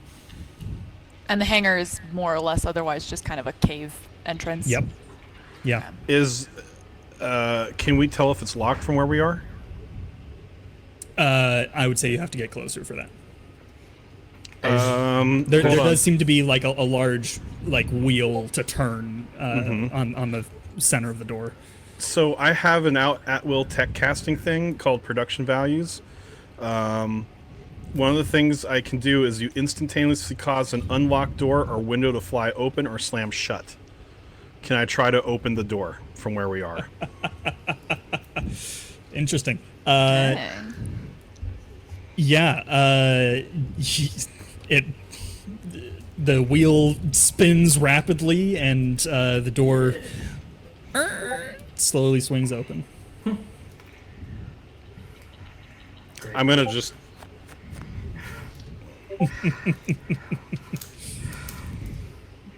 Cool. Well, I guess I'll start walking towards the door carefully. Kind of just checking out the hangar. I know you said it looks like there's only basically like that defunct generator thing in the bulkhead, and that's about it. Okay. Yep. I'll just kind of keep eyes around, but Okay. Why don't you give me a perception check? Lord, please roll better for me tonight. The Lord is not with me tonight. Oh no! Perception? That's an 8. 8. Wow, I Nice. haven't rolled above 6 tonight. Okay. Yeah, you move on forward and approach the open doorway. What are the rest of you all doing? I'm pulling Iggy aside for the moment. I mean, obviously not like super far to the side. We're all kind of on guard and watching as Cerberus is making his first sort of trek into this hangar. But I do sort of like tap him and very quietly be like, "Hey, like, you good?" Yes.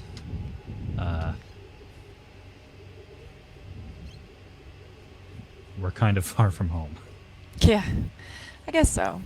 But it's another day, another job. I'm just a little on edge, gonna hang back and just be ready for whatever comes. So I'm gripping my little pack, like I've got my hand in my pack, like holding something to throw. Yeah. I touch your arm like lightly, and I just go like, "Hey, take a deep breath. I got you." DM, sorry. I'm having trouble hearing. Iffy, is it, for some reason? I'm sorry. My sound is pretty low. For some reason, just from You're coming through fine for us, Matt. Why don't you give Yeah, the browser a refresh? Oh, okay. Oh yeah, he was the only one who didn't refresh his page because he was gone. Oh, yeah. Yeah. Do you all individually have volume controls for each other? I forget. No, Yes. I don't Yeah. think so. Oh, we yes. do? Yes. In We the bottom do? right, Okay, Oh, look under at that. not visible, What? they're all Now I can't hear maxed anything. out. But Oh, can there you we go. just- Mhm. cool. Thank you. Okay, cool. Yeah, sorry. I'm doing my best to project, but no, you're good. As we were doing the sound check, there was also the thought that I was a little bit quiet, so I just, I'll do my best to project, but we'll see. But yeah, no, anyway, like I do, like, just sort of remind Iggy, like, hey, like, it's the two of us together. It's gonna be okay. It's gonna be fine. It's gonna be fine. I'm going And to. after this, we're gonna be filthy fucking rich. So, don't freak out. Just think about what you're gonna spend your money on. I'm gonna find.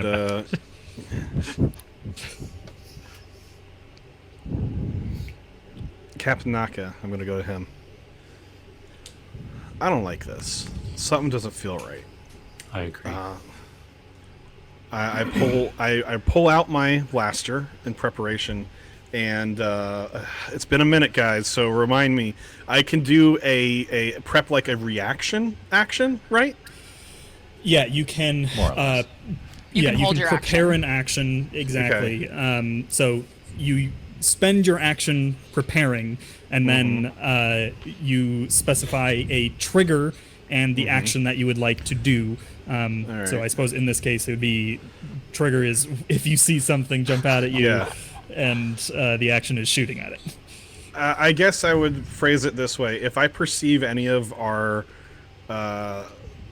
teammates here take damage, or have like an action's done upon them, I would like to, I guess it's tech power cast ward. I emit a powerful force field that deflects incoming attacks until the end of my next turn. You have resistance against kinetic energy and ion damage dealt by weapon attacks. So I'd like to prepare that. Yeah, on that note, I would also like to hold my action. I'm going to be pulling out my blaster pistol and just sort of having it at the ready. And if shit goes sideways, I'm going to start shooting. Okay. Just a note: ward is a self-targeted spell. In Yep. case you were thinking, okay, cool. Yep, I know. I know. I was guy like, took if my damage. friends get hurt, I'm protecting myself. Yeah. Cool. Okay. I misunderstood what you were saying. No, We're you're good. now. You're good. You're good. I would also like to cast Force Intuition. Okay. I'll prepare my carbine as well. So for the viewers at home and also me who doesn't know anything, what does Force Intuition do? Yeah, I don't know. I wasn't going to say. Oh. Yeah. What we can just find out. I'll say. Well, fine. But boo. I mostly play D&D 5e. I've never played a Star Wars 5e game. Oh, none of us so have. This is all This new is to new me. for everyone. Yeah, of this us. Oh, is new. nice. Yeah. Okay, Yeah, I have cool. no idea what's going on here. Nice to know that we're like I all nice to know that we're all equally on confused footing here. Out of our own depth. Yes. Okay. So, at the moment, we have Cerberus creeping towards the door, two pairs of people off having their own conversations, and Vidar, I guess, standing around. Yeah. Working on my eyeball. I don't know. Perfect. I think I'm less skulking and just marching towards the door. Okay, cool. All right. I suppose, after everyone has their conversations, are you all gonna just stand back or go up closer to him? What's everyone doing? I suppose if we're moving forward to try to, infiltrate this, I think we should probably all move forward, though I would like to stay towards the back of the group. Agree. Absolutely. I think so. someone needs to stay with the ship just in case. So, sorry. Okay. I volunteer myself to stay with the ship. You would. Cerberus looks behind himself and just like, what? All right. You want us to lose our ship before we get out of here? I'm not leaving it unattended. All right. I follow Cerberus. Okay. The five of you approach the doorway. Cerberus, you leading the way, you see behind the door is a tunnel leading deeper into the moon's surface. It is dimly lit by occasional lights set into the ceiling, just enough to see the path. There are cables running the whole length along the walls, and you can hear the faint hum of electronics emanating from the tunnel further in. This, again, seems to be probably a natural tunnel that the Leibniz group repurposed. Cool. And does it like go down a ways? Is there stuff branching off it? It does seem to go on for probably about 50 to 100 feet before turning. And it also does angle downward a bit. Okay, cool. How dark? Yeah. How dark is this? This would be considered dim light. Yeah, there are lights in the ceiling every so often, but they're not very bright. Okay. Ooh, DM, as elves, do Iggy and I have dark vision? Yes, you do. Fuck yeah. Can I actually cast Jet of Flame to help out the group? Sure. Yeah. Yeah. So that casts bright light within 10 feet, if I recall correctly. Correct. Yes. Okay. Can I do That I can also a, use as a weapon. Right. If we face.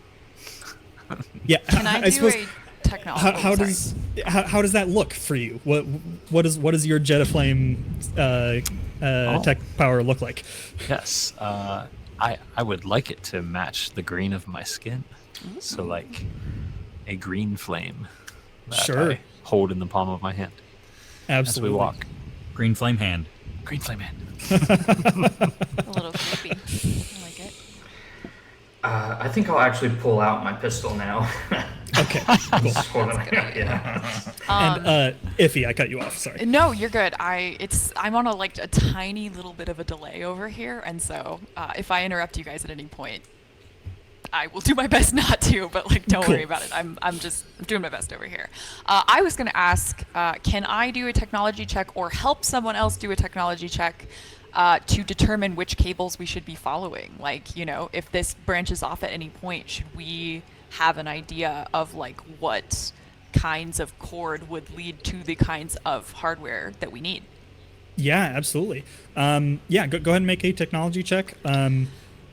I would say probably Vidar also could roll on this.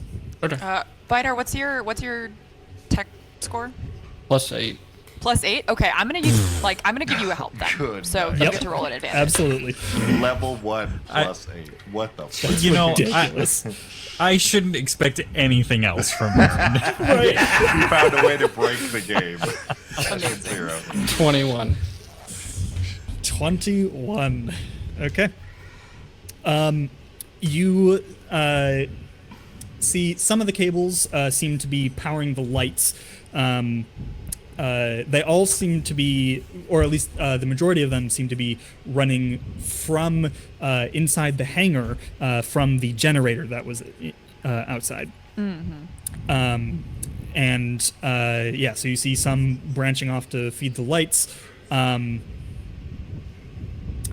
I will also say that you notice several of them going into the wall. You can't see where they are headed, but some of them do penetrate deeper into the wall. The rest continue on down the tunnel. Okay. Do we have any indication if those ones that go into the walls are the ones we should be trying to find where they come out again, or At this point, no. I will keep the roll in mind, though, as we go forward. Okay, cool. Okay. You all step into the tunnel. Okay. Yeah. As you step about 10 or 15 feet into the tunnel, Cerberus, suddenly your ears are split with a just massively loud shrieking siren that yep. Do I hear this back at the ship? Yes, you absolutely do. All right. Is Alright. this alarm, does it have an obvious source? It does. There seems to be a small robot crawling on the wall that is emitting this loud noise. Can I shoot it? Can we do a check first to see if shooting it would actually stop, or if cutting off that signal would further give away our position? All right. I don't so think you would be able to determine that. question. Look, Hold on. I'm gonna shoot it. It's a good question. Good to ask. How far away are they from me at this moment, Steven? You're probably about 80 feet away. son of a Also, bitch, we did not make it. as you are shooting, I would like everyone to roll initiative, please. Let's rock and roll. Grant, you were trying to say something? Yeah, I just had a further clarification question about the robot alarm. From what I can tell, is there only one? You only see the one. Okay. Also, those of you who have Tailspire, you can boot it up. Caleb can send out... Actually, do I have access to send out invitations? Yo, that's sick. I do. Okay, I will send out some invitations. Welcome to Tailspire. That's This sick. music goes hard. Seriously. Mick Gordon knows The what he's map doing. is dope too. You guys build this out? Yeah. Mm-hmm. Dang, where did you guys go? Can you show me where the ship is located? The ship would be out the back. Over here, Yeah. son. We did not I don't think model out anybody would the... stop and wait at the ship, so that's out Yeah. here. Yeah. All right. So the code that I just sent to you all, those of you with Tailspire, Nice. you can enter that code. I actually don't remember exactly where you need to do it, but hopefully you can figure it out. On the first screen, there's Cool. a prompt at the bottom to do a session join. Okay, welcome, Grant. I will give you control of your character. I'll also give you control of Iffy. Yes, you're gonna have to because I don't have Tailspire, but Same boat. Okay. it Yeah. works Yeah. out pretty well because Iffy will stay pretty close to Iggy for the most part.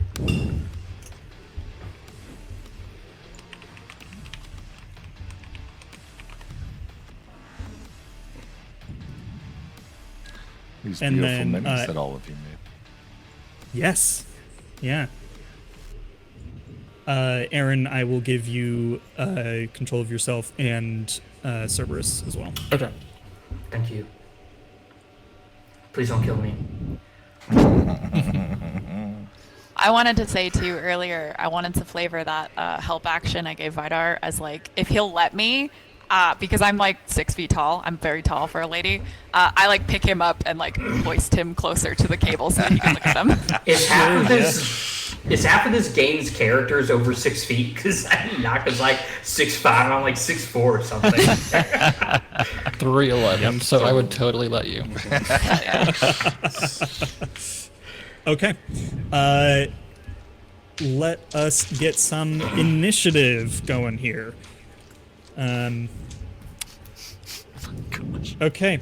25 to Oh, 20. So, sorry. For anyone who's not familiar, you roll a d20 and add your initiative modifier, which in the vast majority of cases is just your dexterity modifier. And then if your total was between a 25 and 20, then let me know. Okay. 20 to 15. 15. Oh. Okay, so that was Iggy at 16? Or Nope. Okay. Vidar is 16. Iggy is 15. Cool. Oops. Why is this being slow? Okay, sorry. 15 to 10. Iffy is 14. Oh boy, you guys got some low rolls apparently. I literally rolled a 1. We're all level 1, to be fair. Yeah, that is fair. That is fair. Okay, 10 to 5. Maintaining my streak of not rolling above a 6, I got an 8. Oh. So, Excellent. And then 5 to 0. I got 3. I got a 1 plus 2, 3. Oh, okay. So can both of you roll a d20? Don't add anything. Just tell me the result. 3. 12. Okay. So we go Ro and then Naka. Save the best for last. And let me just get the enemies in here. Oh boy. Aye, aye, aye. Plural. Plural. Enemies. We've got some problems. Oh. Oh. Oh. Oh. Nice. Okay. Is that something everyone can do, Caleb? Make enemies glow orange? No. Okay.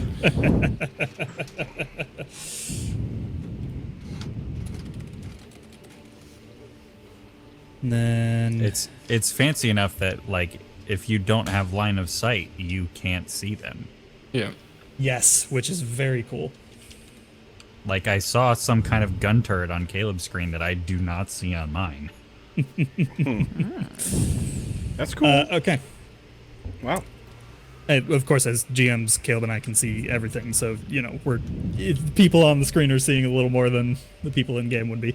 But okay, first up is the BB unit droids. Caleb. Lovely. I believe we've got one down over here. Yes, we do. And Is he- this a surprise round? No, this is not. Okay. He is going to move right here and hold position just behind cover. Okay. Next up is Vidar. This green thing, that is the thing making the siren. Yes, it is. Yeah, I guess I'd like to shoot it with my carbine, with a rhyme shot, tech power. Okay. Rhyme shot. What does that involve? Just a roll to hit. Okay, cool. Go ahead and roll. 16 to hit. That hits.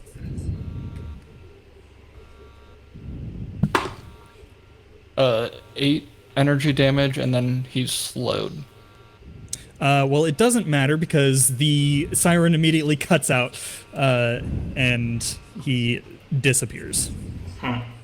Sorry, how much damage was that? 8. Cool. Good to know. Okay. Would you like to move?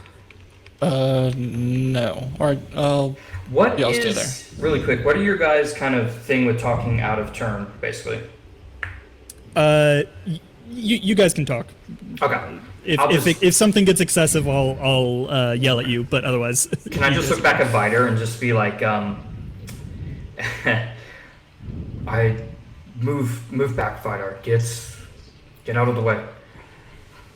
Protect yourself. Okay, I'll listen to him and move back. I don't know what I just stepped on, but It's just a light.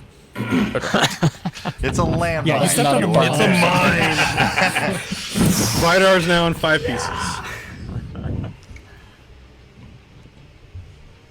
Are you trying to get further back? Or oh no, just turn around. It's fine. You can hold Alt and click, and you'll just turn in place. Oh yeah.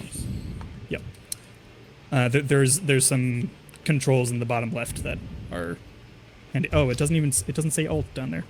Okay, never mind. Next up is Iggy.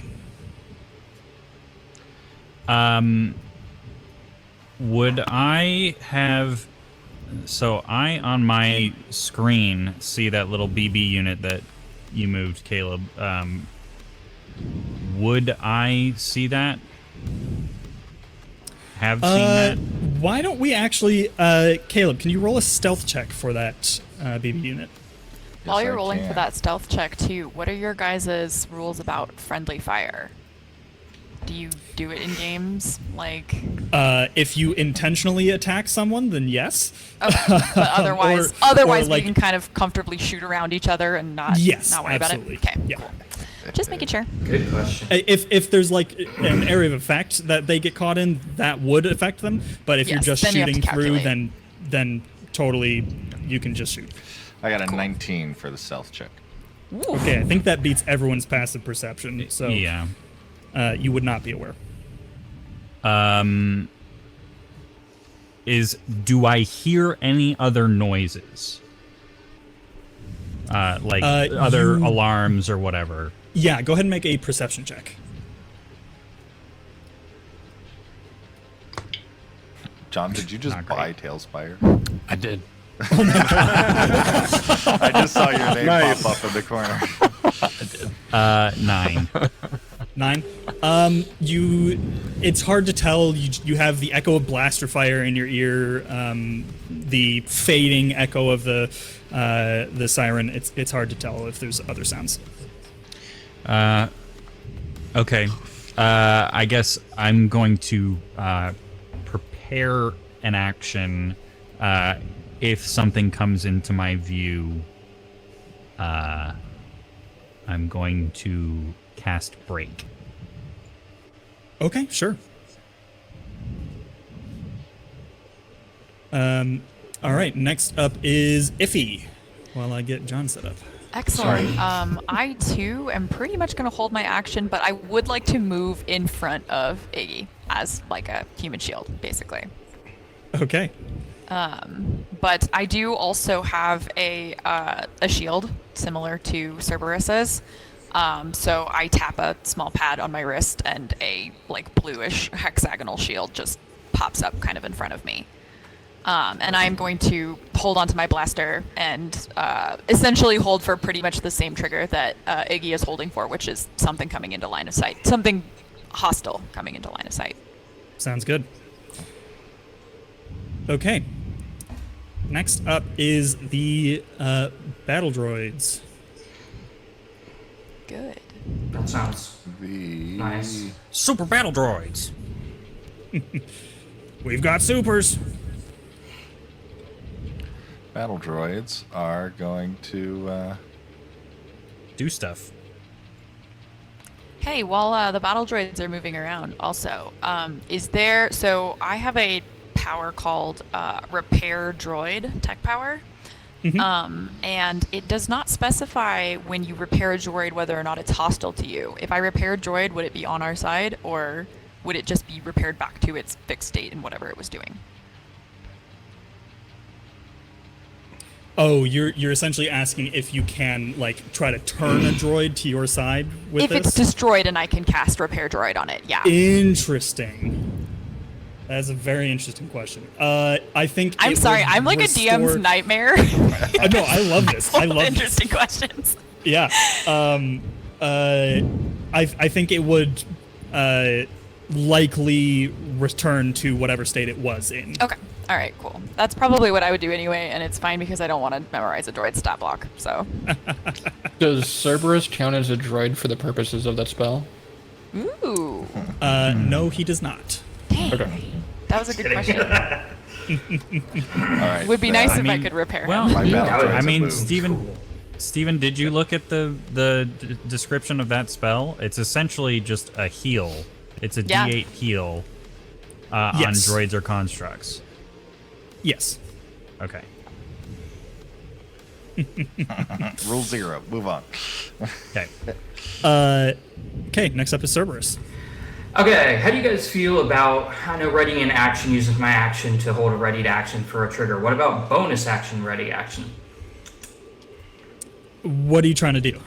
So I've got my defensive style is basically I can use my bonus action to mark a target that I can see, and when I do so, damage dealt is reduced to me. So I'm just wondering, like, if I start walking down the hallway and then I see something, because I don't right now, if I could then have my bonus action kick in instead of like an action.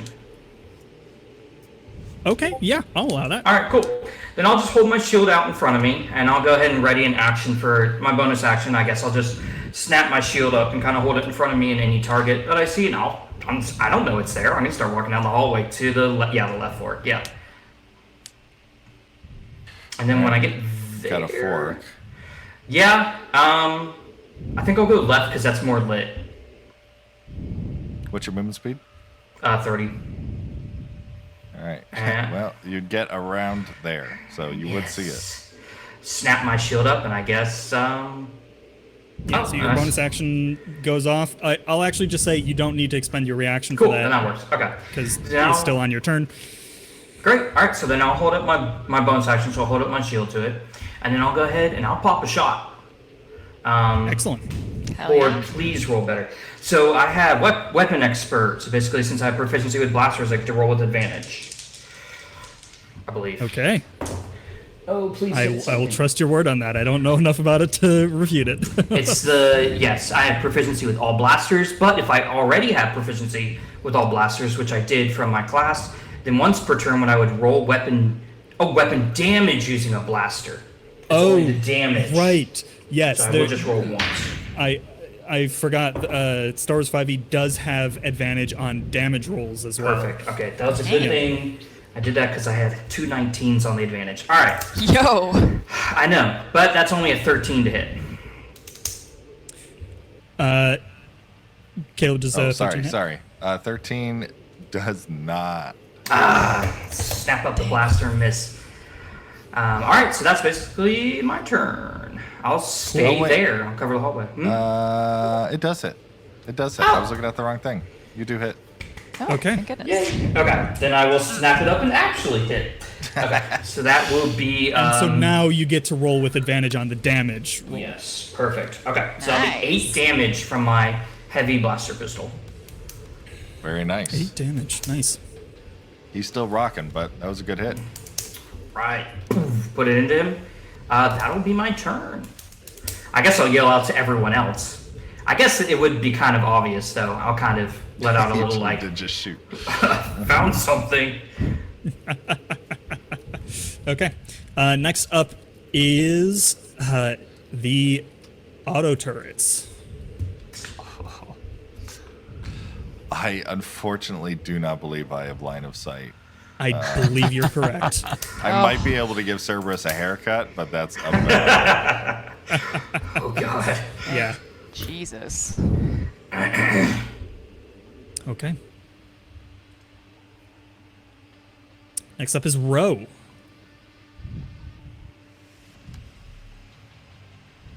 We cannot hear you. Sorry. You said 80 feet, right? Yep.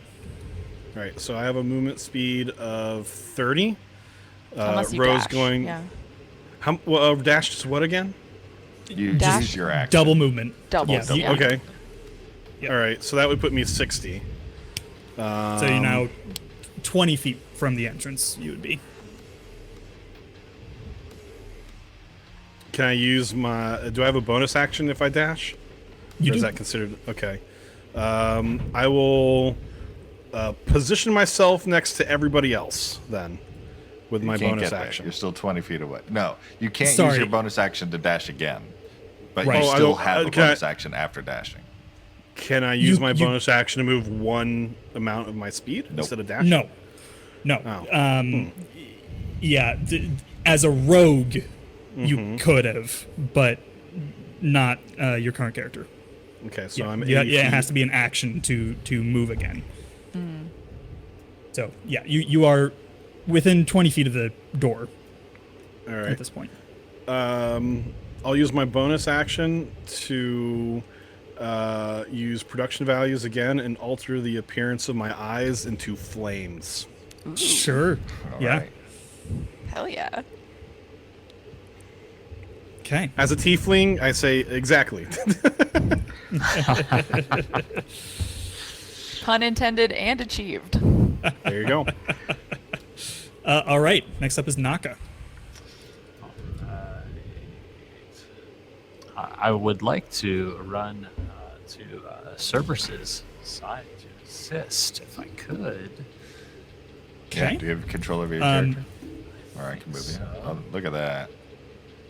How do I know Nice. the distance? Though? I There can help you turn is that a on way- later. But yeah. for now, what's your movement? 30. Then you can get about there. I don't know if I like that. It's very open to the left and right. Yeah, that's a scary place to be. Yeah, I don't like that. Nope. Nope. What do you mean? It's not like there's a turret. Turret on the staring other right side, down right, that, exactly. that sight line. I don't know what you're talking about. You can go anywhere in that orb. Okay. Then I'm gonna literally duck right here. Okay. That's not what I wanted. But All right. You're pretty quiet when you're away from your microphone. Oh, sorry. so- Can I fire? No, because nope, I'm not moving. Oh gosh. Okay. I was gonna go more over here, but I was like, no. So, Alright. one thing that you may not be aware of, you can Yes. use part of your movement, use an action like shoot Okay. a blaster, and then use the rest of your movement. It doesn't have to be all in one go. Okay. Yes. I did not know that. Okay. Can I do that then? Okay. So I was back here. Can I go to here then? How far would that be then if I'm there? Where I was. That's about 20 feet. So I could still move like 10 feet back then after I. Right. Yep. Okay. How far is the distance to the turret? To the turret, Do I have? 55. 55. That's probably too far. How far is my blaster rifle? 55. Oh, You should yeah. be able to hit that with a Okay. blaster. Yeah. that let should be me okay. let me do a blaster rifle shot. Okay. What is the range on that, just so I know? Range is 105, Oh, yeah. You're good. 420, 105, 420. Blaze it. Blaze it. And yes, you are definitely within that range. Okay. All right. So sorry. Give me the rundown. What do I need to do now? It says Yeah. So you roll a d20 and add your attack bonus listed next to your blaster rifle. Oh, okay. So +4. Oh my Okay. gosh, these dice suck. It's a 5. It's a 1, so +4 is 5. Oh, yeah. So a 1 is also a critical failure, which means it always misses Always regardless misses. of what Okay, your bonus gotcha. is. Dang. Conversely, a 20 is a critical hit, and it always Gotcha. hits Makes regardless sense. of bonuses. Okay. Okay. So then I duck behind that rock again. All right. All right. Who's next? We roll back around the top to the BB droids. While you guys are moving around, I have another question. Sorry, 'Kay. I'm full of them tonight. So for these weapons that we're using, when you look them up on the Star Wars like 5e website, it just says like for example, like 1d6 damage. Are we doing the D&D thing where we add our dexterity or strength modifier on top of that, so it's 1d6 Yes. plus whatever? Okay, cool. Yes. Just making sure. Yeah. So for blasters, you would add your dexterity modifier. Yep. For like vibro weapons, you would add your strength, Sounds good. unless it's a finesse weapon like a dagger. Which I believe my dagger is a finesse weapon, because why would Yes. I give myself? Why would I give myself a strength-based one? I'm not a strong girl. All right. I am going to do two things. Oh, well, I don't know. Okay, does Star Wars 5e have the thing where I can't do two spells in the same turn? If they're action bonus It action? does. It does. Unless one of them is an at-will spell, which is the equivalent of a cantrip. Right. Sorry, at-will power. Right. Okay. Sorry, I'm still getting used to these. Yeah, and that stat Crazy block things. is also particularly complex, so... Yes, it is. It's all good. I don't envy you guys right now because DMing on top of having to memorize a bunch of new stat blocks is exhausting. Especially in a system we don't know. Like if this were D&D and like there's a list of spells, then we can just chances are we know what it does. Yeah, yeah. Not so here. I have no idea what's going on here. All right. We're going to do Jet of Flame at Cerberus here.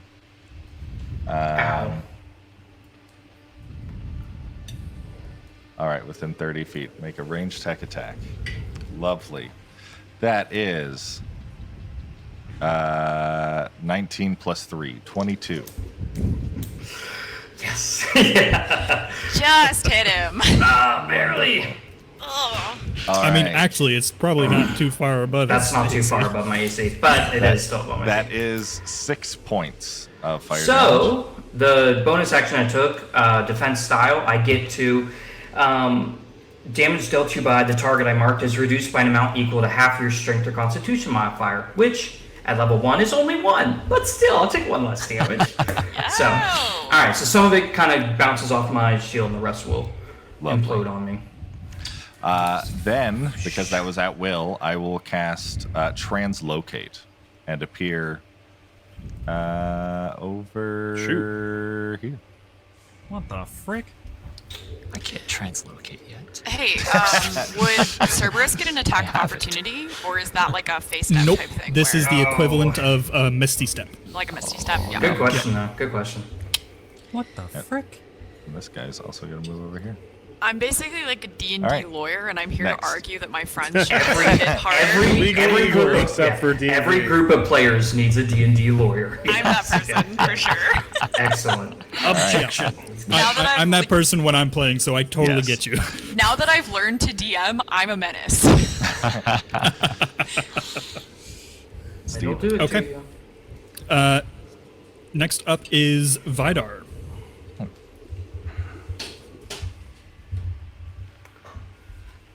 Aaron, we can't hear you. Sorry, my bad. I would like to move. I think that's 25 feet total. Do I see the turret? You could Yes. barely make it out. Yeah. I would say 3/4 cover. Yeah.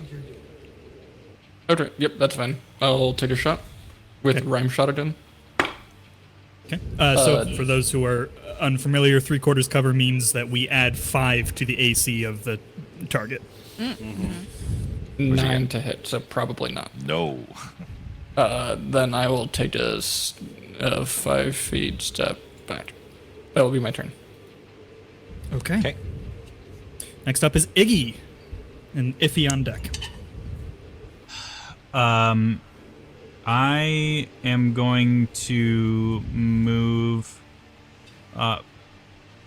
Let me just check my distance real quick. I'm gonna go just to the left of Vidar, use an action, and then duck behind Vidar.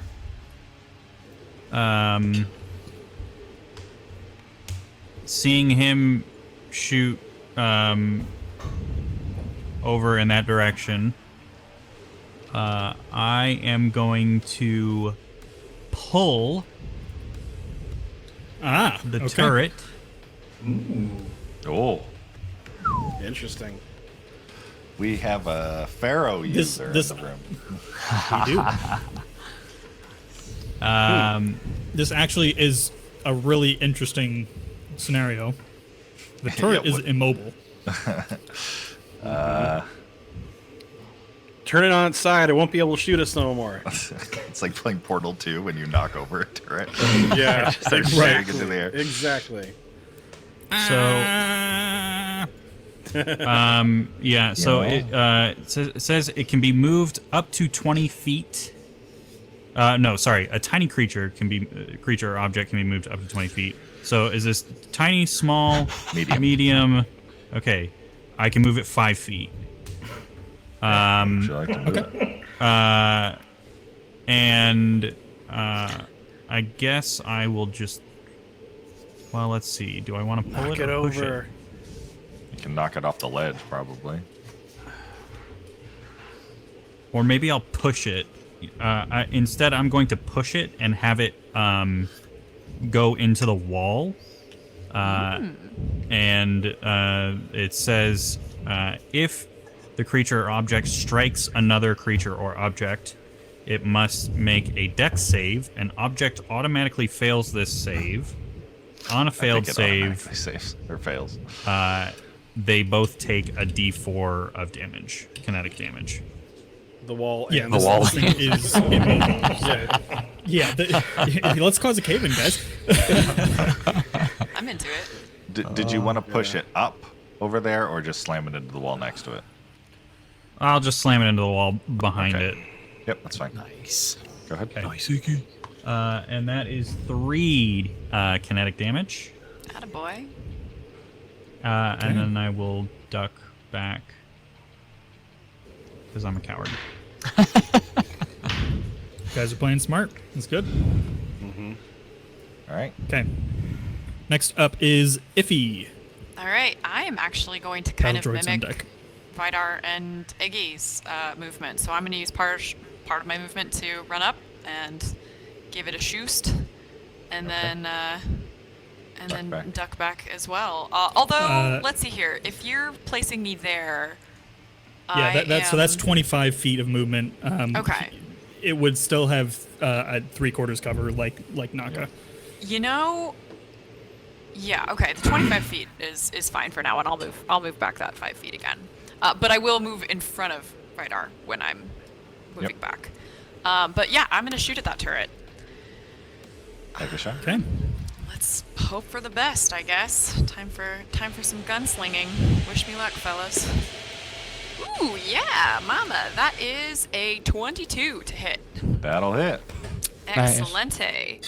That was And cool. that means that I do 1d6 plus 3 kinetic energy damage. Energy damage, not kinetic damage. Okay, so that's 8 energy damage that Nice. I pop Nice. off on this turret. So Nice. I dart forward. I fire off a shot that I don't know, for flavor, maybe knocks one of the turret's legs askew, or Yeah. flies into the barrel and makes it smoke slightly, and then dart back behind the rock again. Done. But I am in front of Vidar. I'm shielding him too. Yes. I'm staring at your wrist pad. I think it's so cool as you're standing in front of me.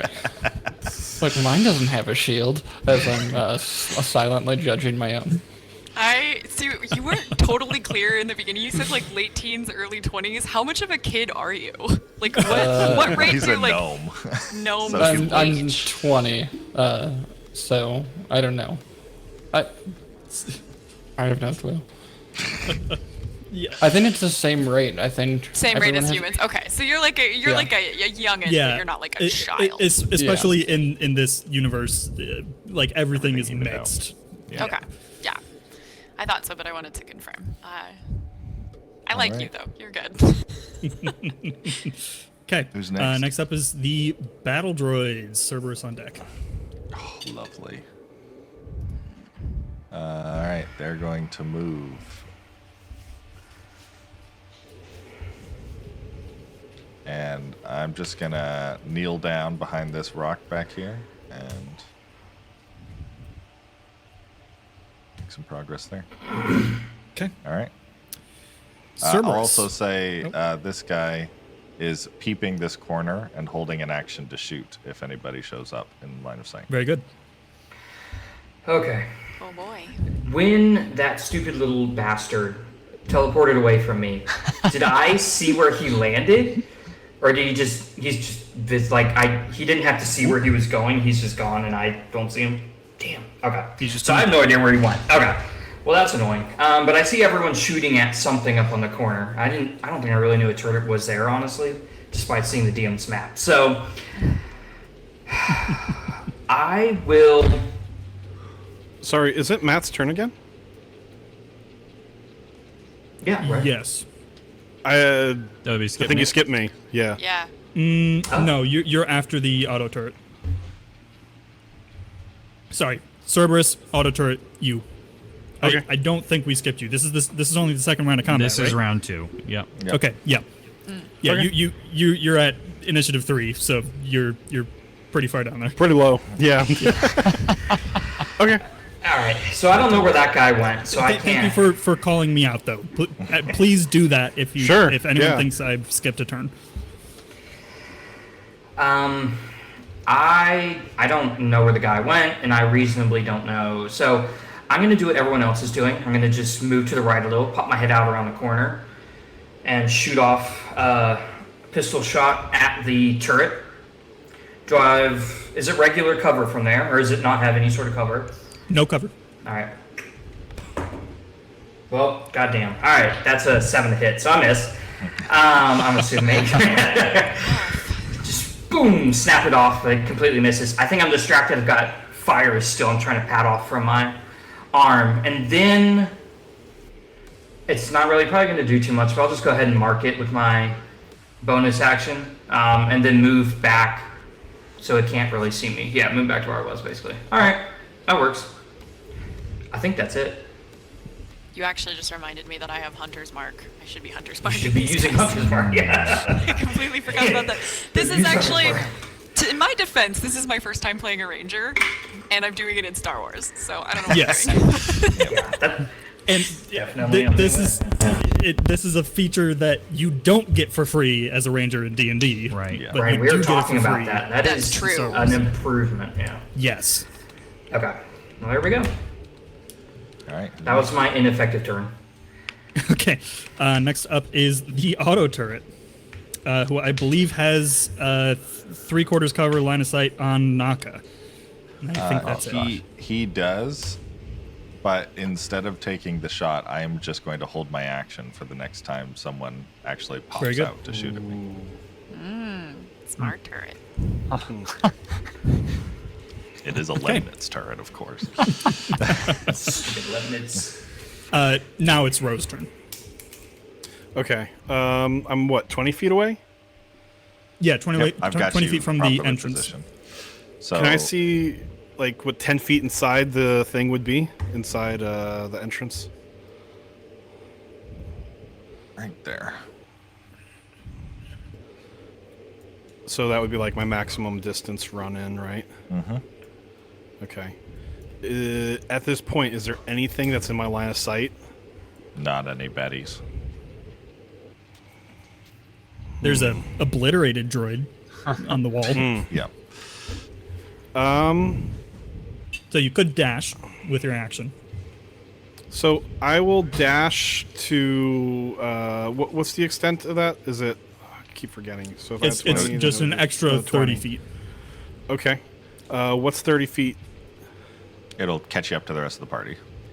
I want to be on the other side of the party. Over there. Yeah. Mm-hmm. All right. Is there anything in my line of sight now? You might The BB have- droid? You got like half cover on that BB droid. Yeah. Yeah. You could Okay. just barely. What's the distance between the BB droid and the turret? That looks like about 15. Yep. Dang. Okay. Shoot. Also, just a reminder, you did use your action to dash. Yep. I can still use a bonus action, right? You have a bonus action. Yes. Yep. Okay. I would do warding shot, I guess, on the BB droid. Warding shot as part of the action used to cast its power. You must make a ranged weapon attack one creature within your weapon's range. Otherwise, the power fails. On a hit, the target suffers normal attack effects, and a dim barrier surrounds it. The first time it would deal damage before the start of your next turn, the damage is reduced by 1d6. Okay, warding shot So- is an action, not a bonus action. Oh, okay, so I can't do that. No, unfortunately. Well, poo. That's super handy though. Yeah, it is. Keep that in your pocket. Yeah, right. All right, I'll throw a detonator at it then. Is that a bonus action? It's Hold on, you probably want- an action. This is Action. the detonator tech power. Yeah. Well, Yep. 98% Fine. of attacks in any of these are going to be All right. attacks. So remind me what I can do as a bonus action then, since I keep picking things I can't Bonus do. actions are so rude. They just give you false hope. Yeah, not yeah. much. There, yeah. All right. Probably nothing for you. Nothing I can think of at least. Can I take like cover behind the wall now that Yes, I've yes, seen yes. the BB droid? I would like to take cover behind the wall. Actually, no. You used your entire movement to get here, so So you can't. It does have, or rather, you Half do cover. have half cover against it, which Okay. means you add 2 to your AC if it tries to attack you. But I'm gonna. I think that's the end of my turn. I think it is. I'm gonna do some googling of what bonus actions are real quick. Because what the heck can I do? If you're a rogue, you Well, can do everything as a bonus. Next turn you'll have and if proper you're actions anything to start else, you shooting. can't. Yeah. I get. Wait. Can I set up a reaction as a bonus action? If it is a bonus action that you are preparing, I would allow it. Okay. Yeah. So like I would prepare like earlier when I did ward on myself. If I get attacked, I would like to emit ward. Is that a reaction or a bonus I action? think that's ward is an action. Ward is an action. so Yeah. So sometimes no you can go. Sorry, ward. no go. The heck! Next All right, turn. I'm gonna have to Bonus quick learn actions- this. Some classes have a lot to do with bonus actions, and some Yeah. have literally nothing. I'm gonna pick my nose as my bonus action. Okay. Good. Cool. Cry. All right, let's keep it moving. Kick a rock. Yeah. Right.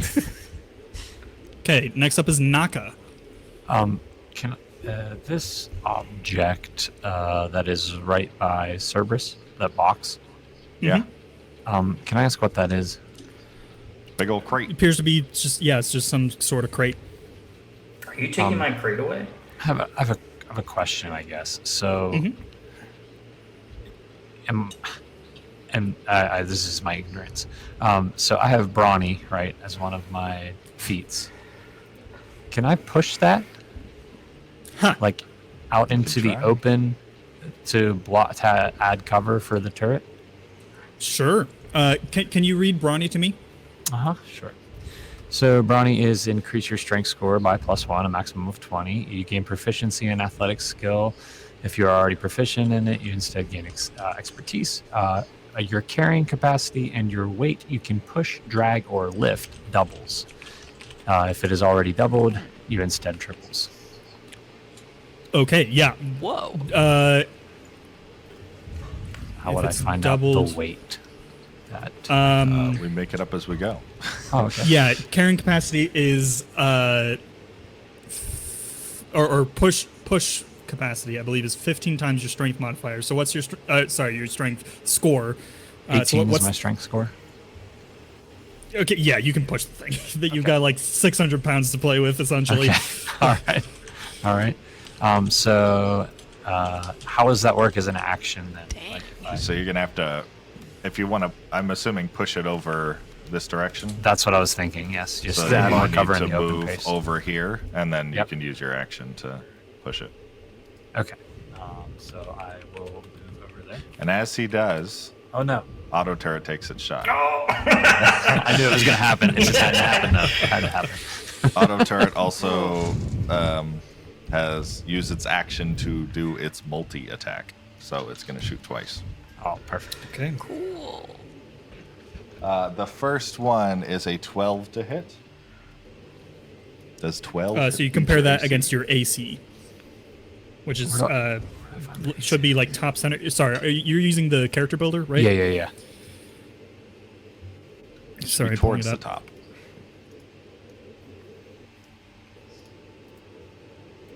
Where is it? That's what I was wondering. Oh, armor class. I'm 15 armor class. Okay. Yeah.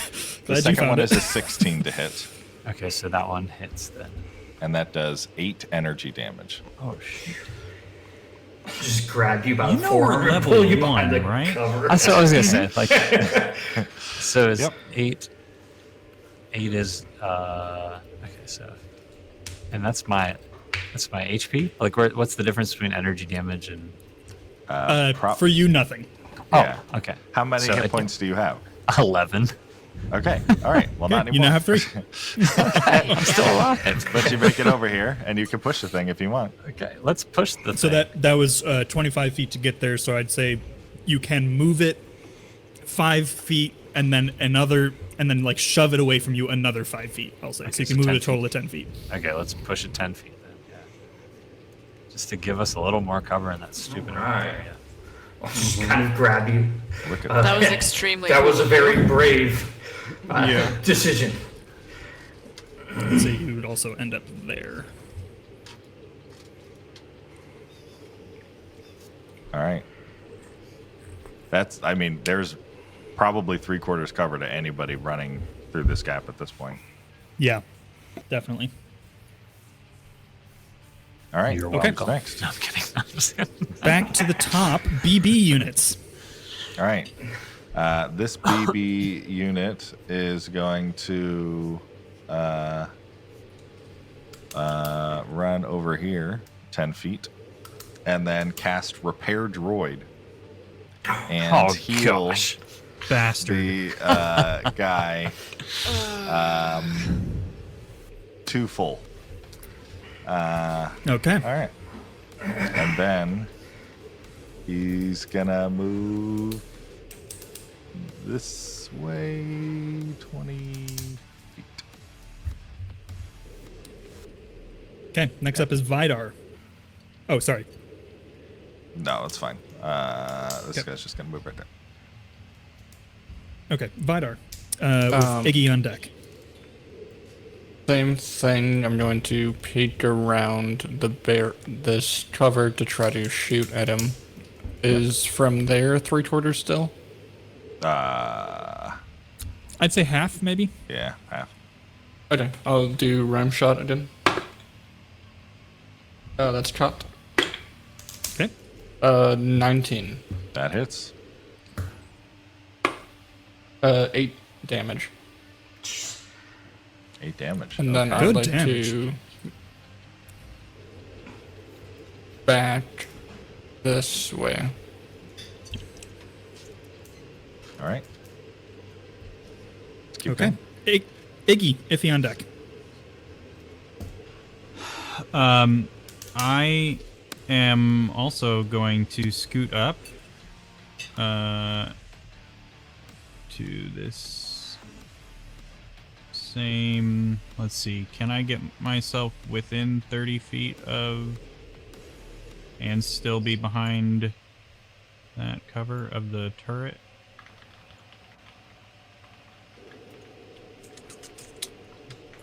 The turret's already used its reaction, right? Yes.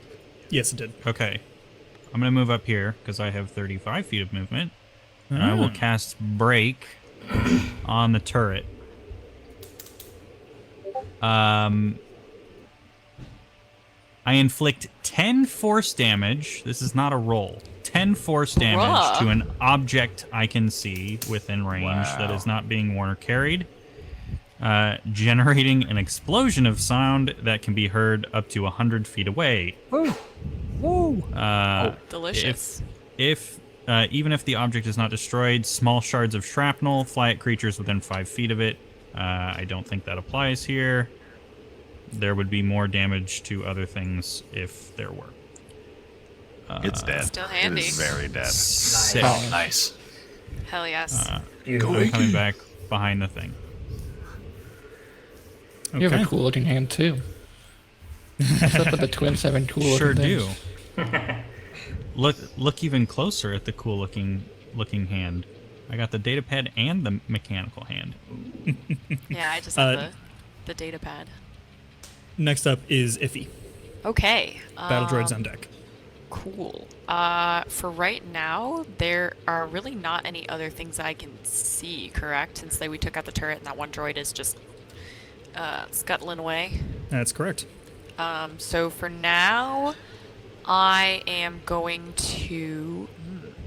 I'm going to run up with Vidar and Iggy again. And I am going to... okay, so... DMs. It says that for my Hunter's Mark, specifically for Scouts, and this is a lovely addition, it says that using Hunter's Mark is no action required. So is it possible then that if I hold my action, I can hold my action to Hunter's Mark the next hostile thing that comes into my view, and shoot it? Since it's no action required? Does it say it has to be on your turn? It says once per turn, but it does not say on my turn. Then yes. Dope. Yes. What you could change it every turn, every person's turn in combat without. Bodacious. Yeah. Well, I'm going to take full advantage of that. Thank you for giving me, the lawyer, some ammunition. Okay. So in that case, I am going to hold my action, and I am going to wait to Hunter's Mark and shoot the next hostile thing that comes into view. All right. Okay. This is 20 feet right here. You could move a little to the left or to the right. Do you have any? You know, I'm actually going to stay there because I have a vested interest in looking after mostly Iggy, but also Vidar's growing on me, so. All right. Maybe it's just because he's little. Okay. Battle droids, Cerberus on deck. Okay.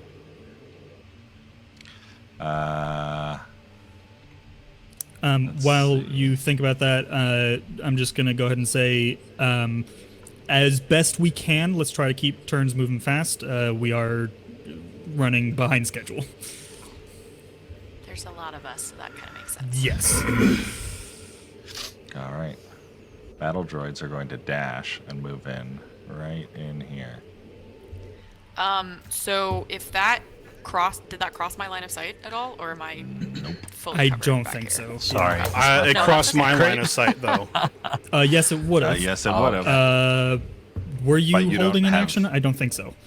I have the ward reaction. So if something shoots at me. Yeah. Nobody shot at you. Yeah. Yep. But you know they're there. Yes, I do. All right. Cerberus. All right, did I hear footsteps? I wouldn't have seen them, but did I hear footsteps running on the other side of that thing? 30 feet away? probably did. Okay. All right, I will turn to Naka and just kind of be like, are you all right? That looked like it hurt. I'm still breathing. It hurt. Okay. I'll turn and point at... I'll actually point at Iffy and be like, could you please keep an eye on him? Point at Vidar. Hey, listen, I've only got 2 eyes, but I'll do what I can. Right, Vidar, stay safe, please. And I'm gonna start moving cautiously down that left side there. Just pistol and shield out, going in. And the moment I see... Bop. Oh, God! Alright, I'm gonna shoot at them. Just kind of All right. let everyone know there are battle droids down the hallway. Alright, so I roll really well as a DM, and I roll terrible as a player. That's only a 7 to Does hit. not hit. I'm trying so hard to send Dang. you my good juju from over here. I think I'm too far I'm a away. notoriously bad player roller and an excellent DM roller. Okay, That is bananas. that does miss. Roll as if obviously. you're a DM. Yeah. I would be rolling 20 dice at once. That's why I roll well as a DM. Okay. So, clearly I miss, but I will use my bonus action to mark that specific battle droid, raise my shield between me and it, and just back up 5 feet. I guess that's all I have left. And just kind of try to... I'll just try to block the hallway so they can't get past me if possible. Okay, sure. Yeah, just be a living wall. Okay, that's me. Okay. Next Okay. up. Auto turret's dead. Row. Sweet. How far is the those guys from me? 50 feet. Sick. All right, I'm using my Do action something. to throw a detonator at them. Ooh, very nice. Launch detonator creature, make a ranged attack against a creature you can see within range. On hit, the target takes 1d6 fire damage for each creature within 5 feet of the target. must make a dexterity saving throw or take 1d4 of fire damage. So, I will target the one closest to me, and I assume 5 feet would apply to the one next to him. All right. Each creature Cool. within 5 feet of the target must make a. Sorry, go ahead and roll. I'm just No, trying you're to good. decipher the language here. What do I need? one of them. Well, I'm rolling 1d6, this one. right? One rolled a 18 and the other rolled an 8. Yeah, the blast would affect both of them. Okay. So the so- one takes the d6 damage, and then both of them take d4 damage. Okay, so 1d6 is... Hey, look at that, 6! Alright, and then 1d4... nice, 1. So... Okay. One takes 7, one takes 1. This one is dead. This one Sweet. is alive. Nice. Alright, cool. What do we call those things again, by the way? Battle droid. Super battle droids. Now, not Supers supers. incoming. Those would be higher CR. All right. Okay, next up is Naka. Can I move? Sorry, do my yes. movement? I would like to move and take cover behind the boxes that are right in front of me. Yep, right there. And then I would take cover. Yep. That's it. Thank you. Okay, Naka. How BB far on deck. How far is it down the left hall by Cerberus? 15 feet here. Okay, get to where I can see the droid. He doesn't have a action. Nope. Okay. Okay. I'm still holding my jet of flame. All right. I'm going to launch that at him, which is Sorry. Just to. Yes? Oh, never mind. I misunderstood what you're saying. Yes, keep going. Keep going. okay. So the jet of flame, I can launch it, cast it as a hurling flame at a creature within 30 feet. Are they 30 feet? He's 30 feet, right? Yep. Okay. Make a ranged tech attack. On the hit, the target takes 1d8 fire damage. So you want to try to roll to hit. You're going to roll the d20 and add whatever your tech attack bonus is. Yeah, so What is it? 7 plus what? Whatever. your tech attack modifier Gosh, it's terrible. on the lightning bolt tab, Yes. it should say plus 1. under so tech 8. casting. All right, that Your does not tech hit. attack modifier is only course it plus is. 1. Yes. Oh, yeah, you're not primarily. Yeah, I'm not he's not a primary. tech caster. Yep, yep. He does Yeah. it for fun sometimes. It's a hobby. I do it for fun. Okay, then taking the rest of my moves to jet back behind the wall, away from him. All right, you got 10 feet. Go back. Okay. Okay. BB unit. Vidar on deck. Okay. The BB unit is going to look over here and cast Motivator Boost on this guy. The frick? He'll I wish we get used regular D&D spell names so I knew what they were. This is a Mini nerfed haste. Oh, It does not course give an it extra is. action, but it gives Del- everything oh, else. everything else. Double speed, Okay. 2 That's plus 2 cool. to AC, and advantage on deck saves. I hate that, but Super that's annoying. cool. yeah. Yeah. Then it's going to move right there. Question for the DMs: if we kill it, does that dispel the effects of the things it casts on other things? Yes. Gang. New target acquired. It is constant. Especially, yeah, it is concentration, so yes. Schmexcellent. Vidar, Iggy on deck. I just typical peeking and shooting. I would walk around until Yep. hit your shot. Okay. Go ahead. 19 plus 4, 23. That hits. Yeah, jeez. Delicious. And then 1 plus 2 damage. 3. He is slowed also. And then I would squeeze back in. This is one level of slowed, correct? Yep. What does one level of slow do? Just out of curiosity. I am pulling it up. I can think figure it's it out. half movement. Half movement. Okay, yeah. You go ahead and do that, Caleb. Okay, Iggy. Yes. Iffy on deck. I am going to peek out. I feel like I could probably see. Oh, geez. Yeah. It didn't show up until I dropped him. Oh. I didn't know he was there. Okay.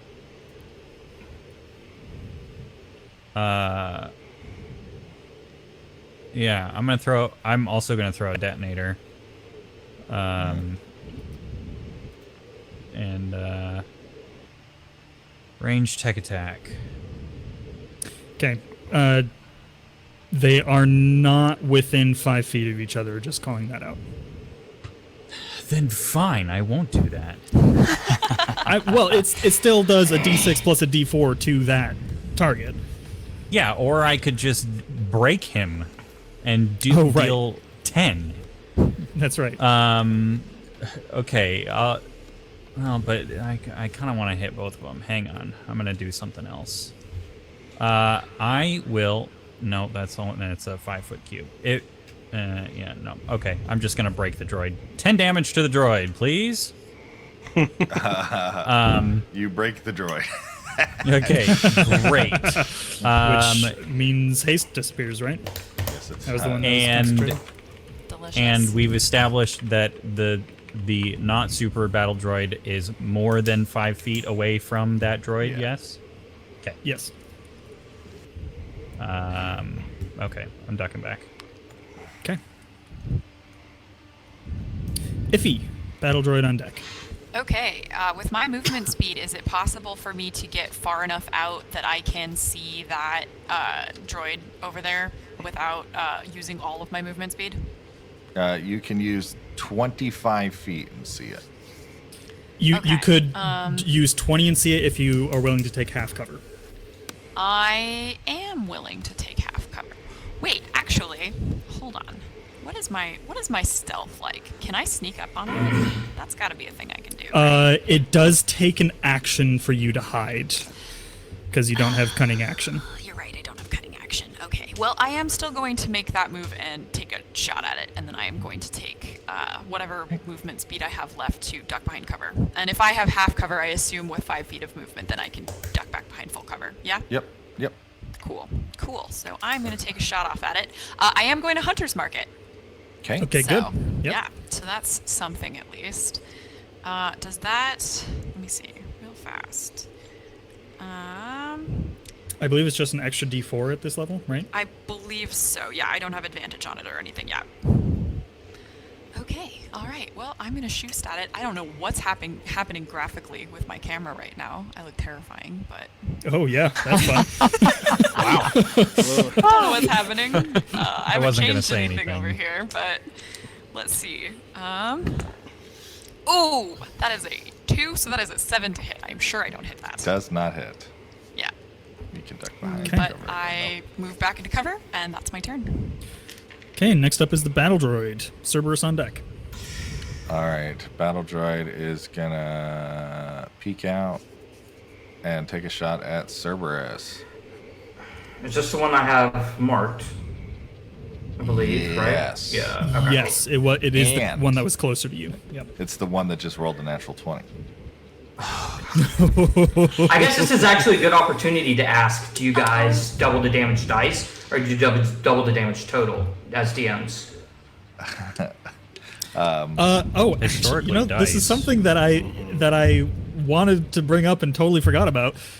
I kind of want to move to doubling the full damage, but maybe we'll just talk about that later, and we'll go with doubling the dice for now. Okay, Sorry. that's probably good Yeah, because my first my- roll was an 8. Oof. My second roll is a 4, so that's 12 damage. All right, That- I'm down. That's before doubling? That's no, after. he I rolls rolled two dice rather than Oh, gotcha. yeah. This is not going to help me at all, but I guess I should ask.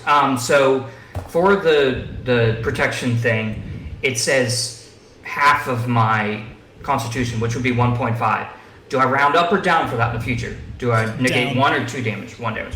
All right, well, I'm down anyway, so. Yeah, All right. unless it says otherwise, always down.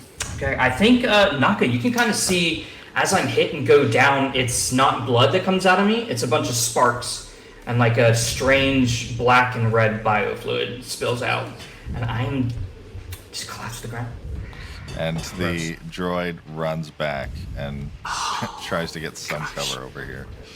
Okay, Cerberus, I would like you to make a death saving throw, and don't tell anyone what it is. Just message me and Caleb. Okay, we'll do. All right. Unless it's a nat 20, in which case, scream it out. It's an nat 20! Time, Matt. Finally! Oh my god! When you need Right to when it cast. counted. Doesn't that mean he's up, right? Up with he's, 1 hit point. Up with one. He is up with 1 God. hit point at the start of your turn, which means you Okay. have your full turn. I think I will then, like Terminator style, crawl my way to my feet, sparks and blood spilling out of my chest, and just kind of cough. And can I see him from where I stand up, the battle droid? Oh yeah. Yeah. I'll take a shot then. You gotta say Take 'em something really out. cool, Take man. 'em Like, out. yeah, be like, Wow. yeah. Fun. I'll wait to see if I Nuts, hit man. him. That's a 16 to hit. Hits. Yes, All right. come on, dude. Get to take 9 damage. How do you want to? Yes. Yes! Oh, that's so satisfying. I think I'll just kind of, as I stand up, I'll look back to Vidar and just be like, all right, we're good. Bastard. Poof, and just pull the trigger, shoot him straight through the head, and then kind of slump back against the wall. Just look over at Naka and just be like, actually, I'll move back a bit so no one coming through the hallway can just see me right away. And I'll move back up against the wall so I'm out of sight of the hallway where the battle droids had come through, and I'll just kind of slump up against the wall. And, all right, I'm still in it. Let's go. Jesus, Okay, that's my turn. that is also the combat. What a win, That's man. all. That's That everything. was a, that was a way to end it. Jeez. Good. Yeah. Is any of us a support class with any kind of healing abilities? Yeah. Nope. No. Great. Oh, man. Yikes. Oh, Nice. boy. I'm fine. I'm fine. When it comes to medicine, I have a +3 proficiency, but I don't know if that's gonna help us at all. Oh, man. I'm gonna try really hard. I'm gonna thoughts and prayers on his wounds. We can I short think I rest. should be able to argue that I should be allowed to cast that repair droid on Yeah. Cerberus. Because I can only use it once a day anyway. It's not like I can do anything insane with it. I can I'll only use argue I once a took it day. as well because I was pairing with Cerberus. But Okay. if that, I will allow it. I will allow it. Yeah. But it can only work on Cerberus. Yes. Okay, so Thank we you for each cast the repair droid on him, both of us. yeah. All right. Oh.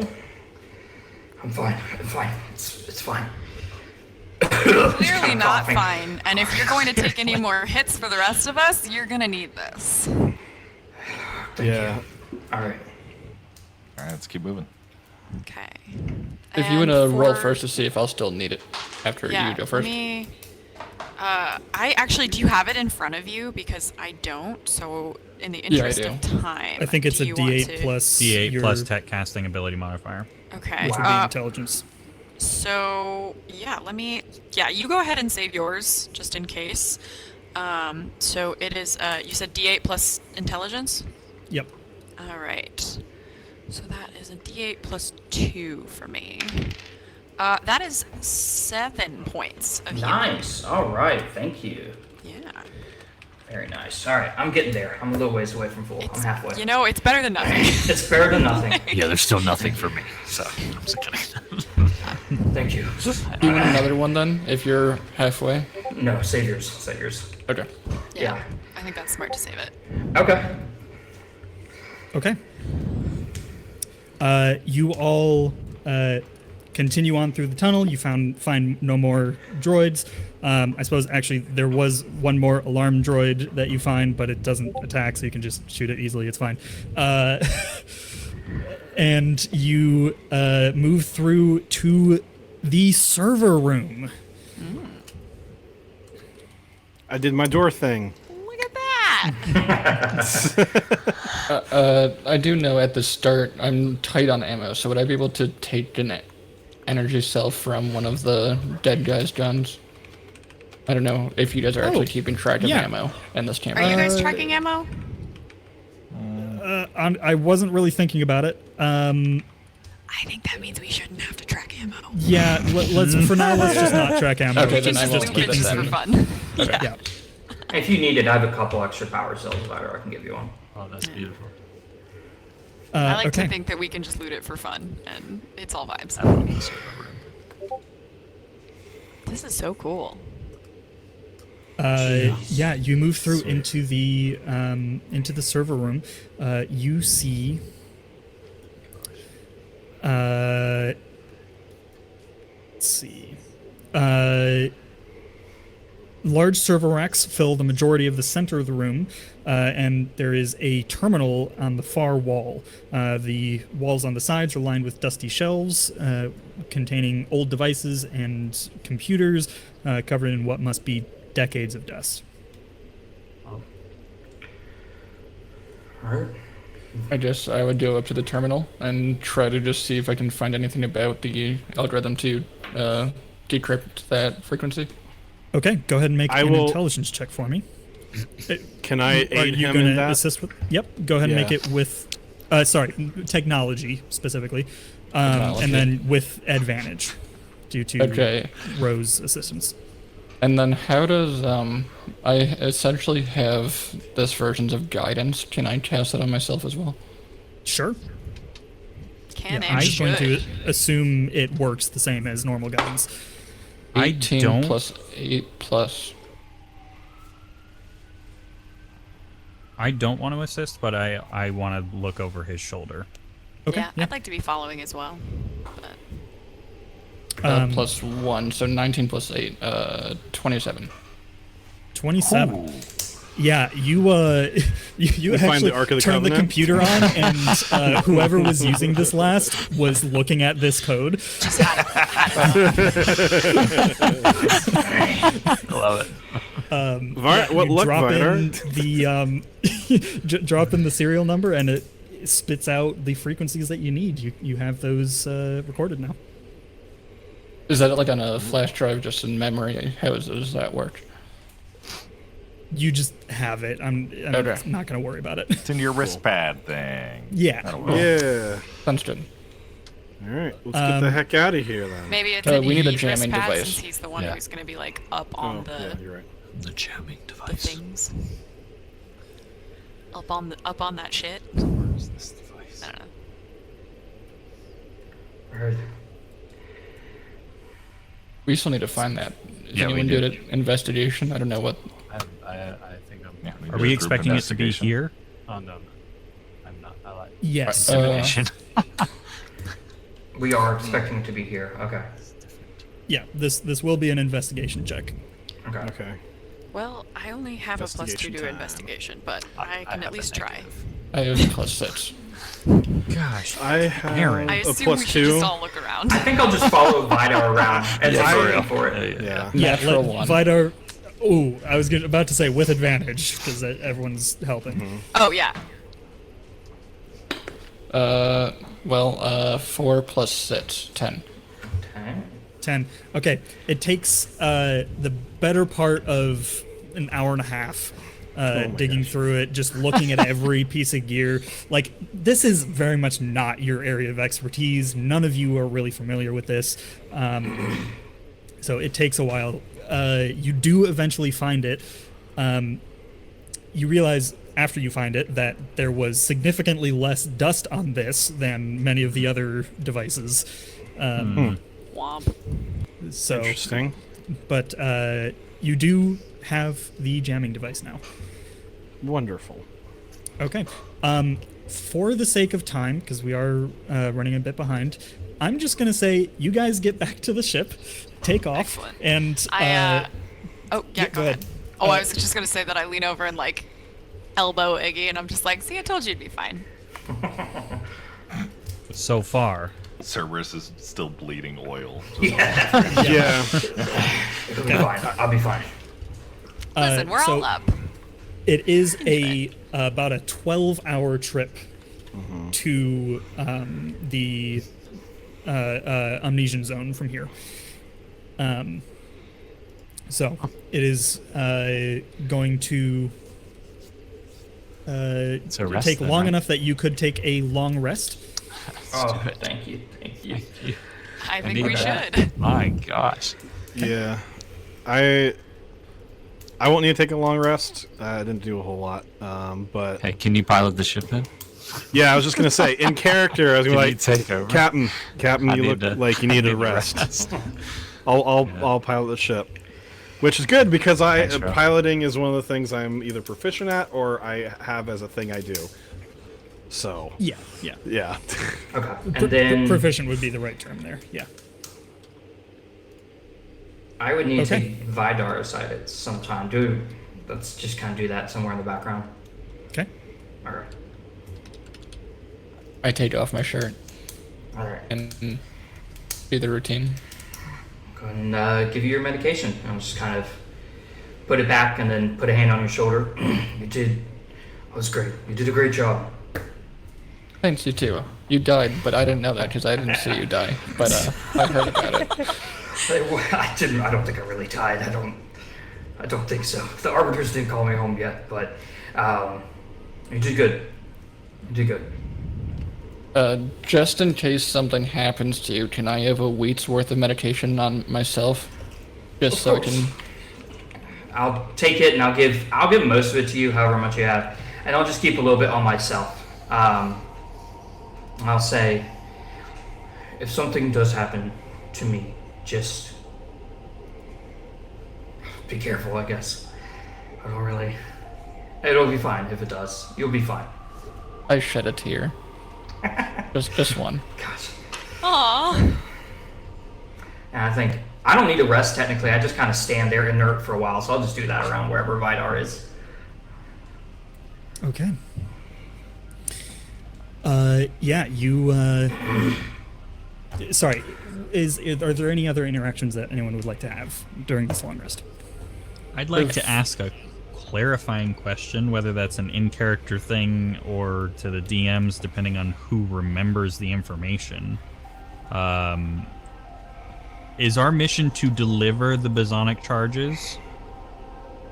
Your mission is to, essentially sabotage one bosonic charge, a specific bosonic charge, collect it after it fails to detonate, and then deliver it back at Fort Black. Okay. Masquerading as a coalition resupply ship for the ocean miner that's doing that. Yes. I will sneak off to the bathroom, and then come back with slightly more energy. Okay. This guy loves pooping. I'm kidding, but if he doesn't make that comment, I'm just a stinker. Okay. The trip passes uneventfully. 12 hours later, you are coming within range of where you know the fighter blockade surrounding the mining ship to be. Would you like to do anything before reaching it? I reiterate my question. Does this vehicle have weapons? And do we need someone to man them? We will. Okay, out of character. Steven, we have weapons, right? You probably have one gun. I Okay. will say we're not intending on having ship combat today. Okay. Keep that in mind. Well, I figure we're trying to be sneaky here, right? So, all right, cool. Well, you are yeah. pretending to be someone else. You don't necessarily Right. need to get under the radar, just through it. So I have complete confidence in your abilities. Just stands behind you guys in the captain's seat. Does a stealth check help with that?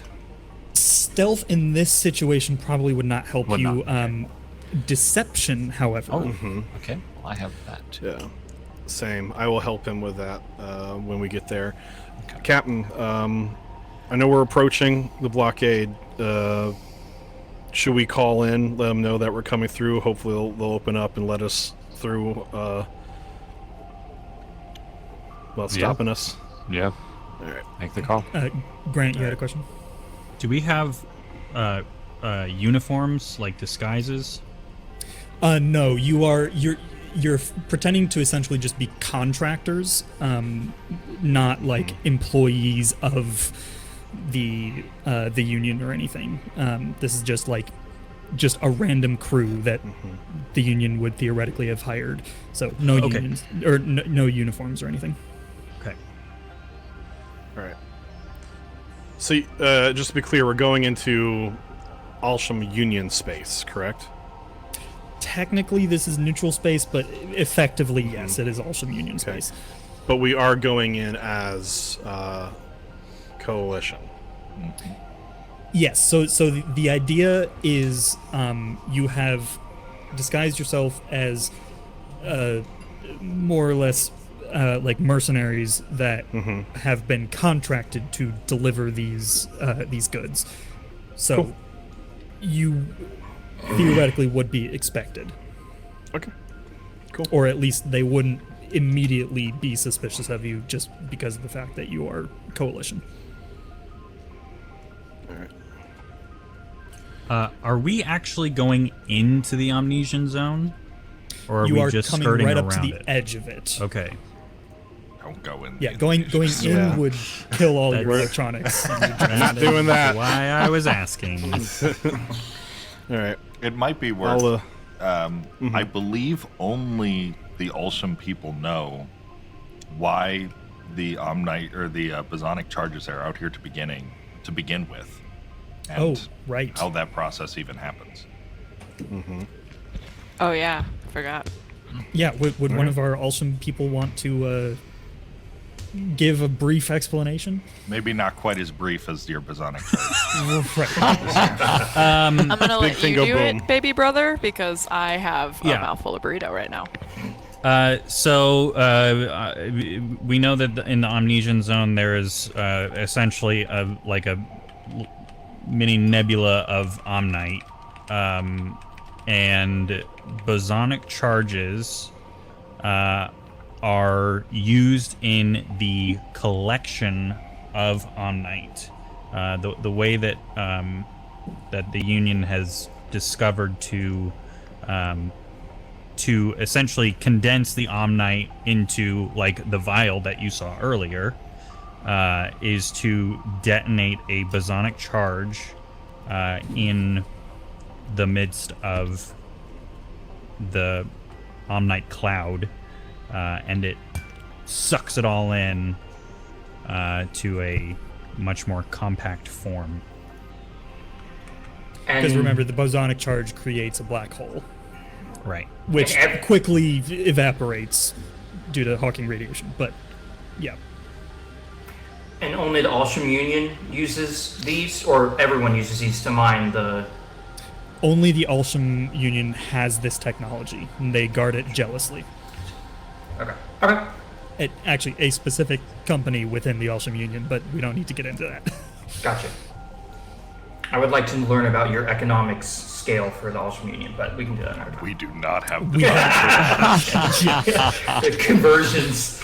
Okay, There all right, are sounds good. 16 mega corporations, all with long descriptions, and none of that is information you know. Yep. All you need to know is that they're all capitalist pigs. Nice. That is Tear it all down. Amen. Tear it all down. all right. Okay. All right, Captain. I'm gonna radio in and see if we can get through this. I'm gonna turn behind everyone and be like, "This is the time we need to be quiet." I've turned on the radio. Is this when we roll deception? You will in a moment. Not Oh, quite okay, yet. okay. All right. Fort operating base. This is 59768 Alpha 00 requesting access to through the blockade. This is also zone defense. I'm not sure what any of what you just said. Please identify yourself and state your purpose. This is ship 59768 Alpha 00 requesting access through. We have the shipment for the base there. Affirmative. Please stand by for a cargo scan.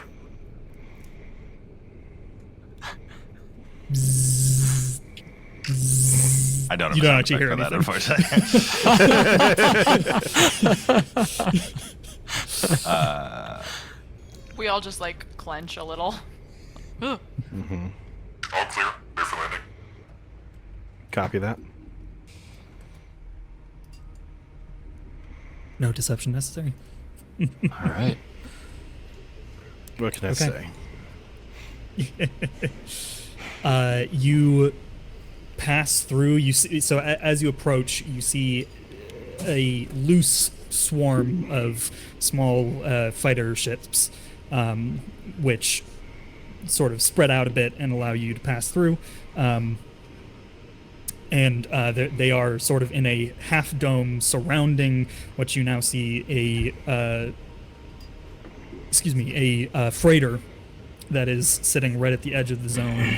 And actually, as you approach, you see them launch a charge out of the cargo bay, and it floats into the field for a bit, and then there's a flash of light, and then a moment later you feel a shockwave travel through your ship, and you feel sort of jolted forward a bit, but you continue on. Actually, as you do, you see they are launching nets out, presumably to gather the condensed omnite, but are careful not to actually enter the cloud themselves. You approach the freighter, and you see a docking port light up with flashing lights around it. All right. Captain, begin docking procedures. Okay. Could I actually have a piloting check from Naka just to see how well this goes? What do I roll a 20? Or? Yep, D20 plus piloting. Can I assist him? 15. I'll allow it. Yeah. Yeah. So with advantage then. Okay. Steven, I don't have a sound effect for it going poorly. Oh, I'll make up. Yeah. so you roll twice and take the higher one, right? Exactly. Yes. So 19 plus 1, 20. Dirty 20. Very nice. Okay. You very smoothly guide your ship up next to the freighter, and with the barest of bumps, connect up. And you hear the locking clamps all lock into place, and the doors open. And That was you the sound see of a garage door. Very nice. Yeah, you see a actually, Caleb, do you still have Tailspire up? I don't. I closed it. I'll Okay. turn it back on.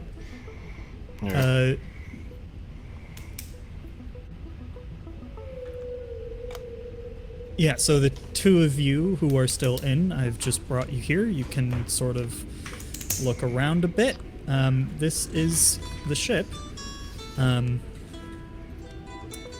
I need to actually drop in your characters. Apologies.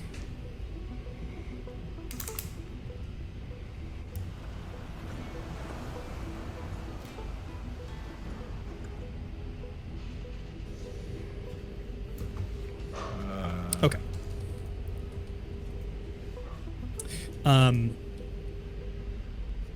Yeah, so you see a small loading bay and a short set of stairs, and then up the stairs through a door you see 2 guards standing in front of another set of doors. Can I see what uniform those guards are wearing? They are wearing Alsham Union uniforms. Hey, Captain, I have this idea. I can use my holographic disguise to give me an Alsham uniform, and I can walk up to there, pretend like I'm their superior, and like maybe tell them to go away for a little bit, you know. Let's give it a shot. All right. I'm gonna use my holographic disguise. Until the power ends, use an action, and it lasts for an hour, by the way. You can disguise yourself through the use of a hologram emitter. You can appear shorter, taller by about a foot, appearance of your body weight, but you cannot change the basic structure of your body. The hologram can include clothes, armor, weapons, and other belongings to your person. So I would like to make myself very tall and intimidating, with a uniform for these guys. Hilariously, I also have a disguise kit, and I am proficient in disguise kits. Can I should join me. dress up and assist? Yes, that'd be great. Technically, it takes time, but I will just say you did that on the trip over. Bless you. Can right. can I ask, before you guys go over there, is there some context that you're giving them that has to do with bosonic charges? Let's talk about that. My let's main decide that as objective a is group. just to, let's try to figure. We need to get in there, get the stuff, and get out, right? So it'd be great if they could go away. To be We clear, need to right now, get in there. you've docked with them, and they're expecting Yeah. you to bring in crates of materials and supplies. Yeah. But once we Okay. have done what we need to do to go on the charges, don't we need to also then go to like the ship's controls or something and get them to release it?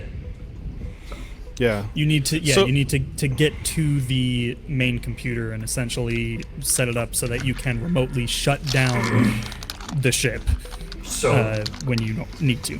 maybe How we does just installing the jammer device work? Because I have like a essentially fine familiar, but with a droid. Is that something I can send a droid with a jammer to put on the charge, or is It's that? probably a significant enough piece of gear that I don't Okay. think a droid would be able to handle it. Also- Like a small, fine familiar droid. And also probably good that Ignatius was involved in that Yes. specific process. Yes. So my kind of gut feeling about how we should orchestrate this, I'm fine with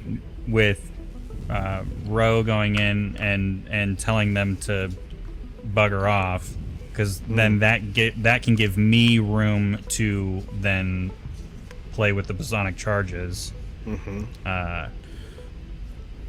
And then we also have cargo to be unloading. So if one person slips in, if I slip in alone or maybe with Vidar to work on the charges, then other people can be unloading stuff to keep up that appearance. Yeah. I mean, we don't need to necessarily get them away. We need to distract them enough that you can get in and out, right? I mean, So they're maybe guarding that's- the door in. Right. So Yeah, quick question, DM. Where would we be offloading this cargo? yeah, it's not in that room, is it? That they're guarding, I'm guessing. I don't yeah, think okay. you've- It wouldn't be that easy. Will we be able to walk past them, though? I mean, there's only the one way to go, right? you haven't talked to anybody to find out where you're supposed to put it yet. That's fair. Okay. Well, Also, one other bit of information. Iggy and Iffy, you would recognize these are specifically Hyperion guards. Cool. Okay. Love those. Does guys. what does that mean for us? That means nothing for you.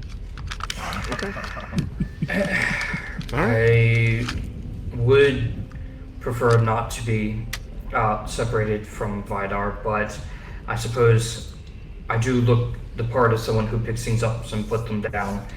So I can You're a big boy. do that. I suppose so. I'm I not will very be right back. Gonna take a quick bottle break. Okay, talking take to it. people is not my particular skill set, but I can ask where I should be taking these crates. Sometimes people like me are rented out, so maybe they won't think too much of it. All right. I want to wait for Steven to get back before I ask my I can question. answer any question. Okay. Well, I guess I want to keep an eye out to see if there are any other people dressed like me. Because I am in Hyperion lab Yes. gear. You don't currently see any, but I'll let you know. Okay. Iddy, if I'm doing with you, I have the disguise self tech power as well, so I can Okay. make me look like This however is- you want. This is good. This is good. Okay. It's probably also worth assuming, Vidar, that over the course of the journey, you sort of set up the blocking device, the jamming device, with the sort of Yeah. codes that it should already be set to. Now it's just a matter of taking that device and planting it on the correct Oh. bosonic charge. We still need to get to the computer, though, right? You need to get to the computer, absolutely. Okay. To find the serial. So then, no, we have the serial number, Oh, right? we do. Okay, yeah. Because that was that That's what we got information at. was Okay, at the okay, okay. base. Yep. So then maybe I should take the device and go in to the bosonic charge bay alone, and Vidar goes and does whatever the computer stuff is. Yeah, that sounds good. And get it Do all we know over where the- with right away. Do we know where the computer's located? Not yet. Would Ro have an idea based on his understandings of the mechanics of a ship? I mean, I feel yeah. like Ro,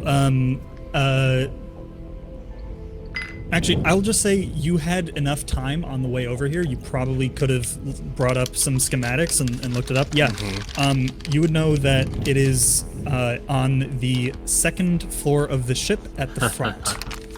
oh my gosh. All right. Jeez. Okay. Nice. All right. Oh, our cargo that we're supposed to be pushing through or whatever, is it like huge? Is it floating? Is it rolling? Is it like we're carrying it in our arms? It's boxes about a foot and a half on a side, Okay. but essentially a bunch of smallish crates. Cool. Okay. All right. And we're carrying all of these in just like one at a time by hand to sort of stretch out the amount of time it takes us to do stuff here, or the time we have. That's a good idea. Yeah. Yep. The hover trolleys are not working for whatever reason. That would be a great way to get one of the guards away. We need help. Hey. The hover trolleys are not working. So, hey, we need you guys to help us out. You know, at least one of you guys, can you help? It doesn't take two to guard a door, right? So, okay. All right. You're the Can smooth we? talker. I would actually like to argue. Can we break our own hover trolleys, the things that we have access to, so that it's not a lie? Sure, yeah. Why not? I can do that actually, like mechanically. And I'm Break. I'm It explodes I'm not- and you all take damage. Yeah, I'm not talking about the actual break action. I can literally like make something not work. Yeah, totally. So I will do that to them. Okay. I turn to Ro, and out of character, I'm saying this because there's not like a great way to say this in character. I don't have a high deception. I have a +3 to persuasion, but not specifically deception, so I will let you do all the talking. I have a +2 deception, +2 to intimidation, and this is kind of spoiling the surprise. But one of my things, being production values, I have a natural booming voice I can use that.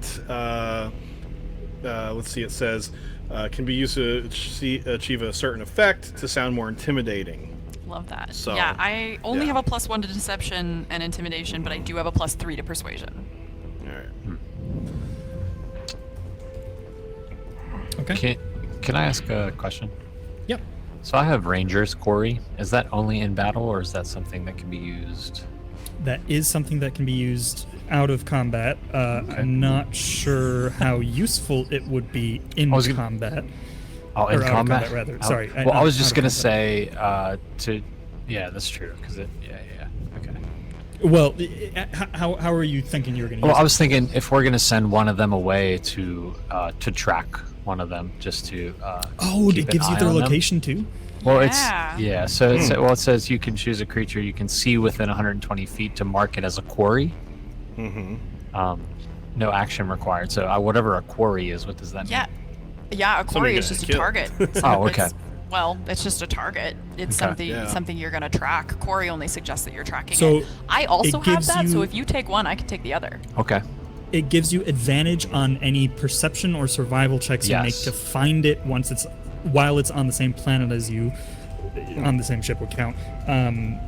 So you won't just know where it is, but you will You'll be able to find it. tell. Yeah, you'll be able to find it easily. Okay. Then yeah, let's do that. All right. Yeah. So I will use that on the other one, whichever one Naka doesn't take. I'll take the other one. All right. So we'll start unloading stuff. We'll feign not being able to move everything. We'll convince at least one guard or maybe both to help us out. While that's happening, Grant, your character is going into the bomb bay thing, whatever it is. The bosonic charge room. Yes, the bosonic charge room. Vidar, you're looking for the computer, computer. right? And Yeah. you'll be disguised as well. Yeah, I would let AD. What should I look like? Give me an outfit, and then I'll describe someone that I would have seen in probably not wearing something exactly like me, but I'm sure I could bring up on my data pad some kind of like, here's an Alsham Union tech dude. Sure. I don't want to change my height Or, in case someone tries to Hyperion- touch me. Hyperion tech dude. Yeah. Um, That is probably something to mention. Physically, this hologram thing, it's not a physical thing. So, like, if someone tries to pat my head or something, they're gonna go through. So that just might gotta be be the guy important to barking know. orders. Yeah, it might be important to know that no one should touch me. Okay. So, just calling it out, you guys have been docked for a good minute here, and have not shown your faces yet. You might want to show up soon. All right. I'll lead the way Service. then, kind of the big guy at the front with a few boxes, and I guess march my way up. Just one box. Just one box. Just one Yeah, box. one Just box, one. The not two. smallest box I can possibly hold in my gigantic arms. Just kind of walk up and be like, boxes, cargo, delivery. Where am I going? I guess food you can bring up to the kitchen on the second floor. It's just up these stairs. Cleaning supplies can go down to the barracks just down this hallway here. Do I know what's in my hands?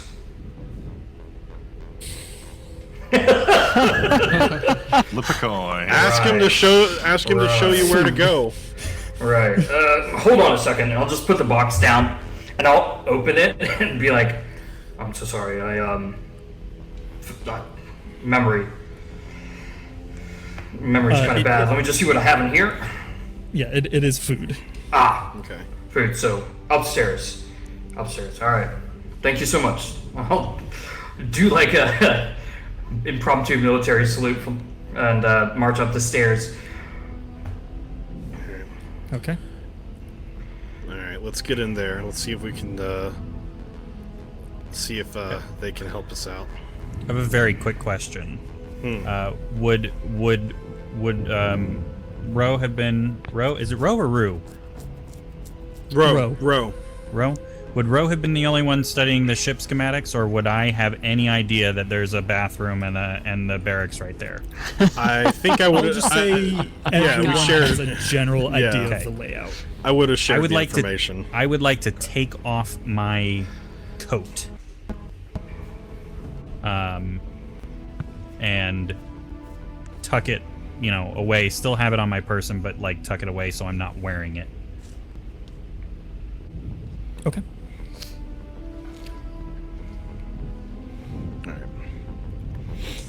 All right. Let's go deceive some people. You ready? Let's do it. All right. We'll walk up and start barking some orders. You two there, what are you doing? We need help in this ship. Their hover trolley is broke. This is taking too long. One of you or both of you come here and help us out. Make a deception check. This is deception because you are trying to convince them that you are officers. They're superior officers, specifically. Come on. But Is this I with am advantage? Yes, this would be so with advantage. All right. This so- is flat because you would have had disadvantage. Fuck. Oh shoot! All right, here we go. Okay. Okay, plus two is 19. Yes. Very good roll. Very good roll. All right. Jesus Christmas. I know, right? Holy crap! The larger one with the minigun says,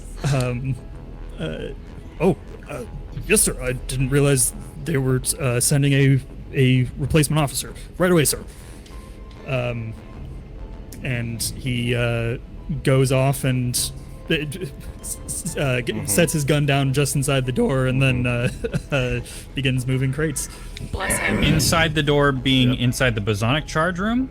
No, sorry, in the little side room that you guys started in. Okay. I would like to pick up a box of cleaning supplies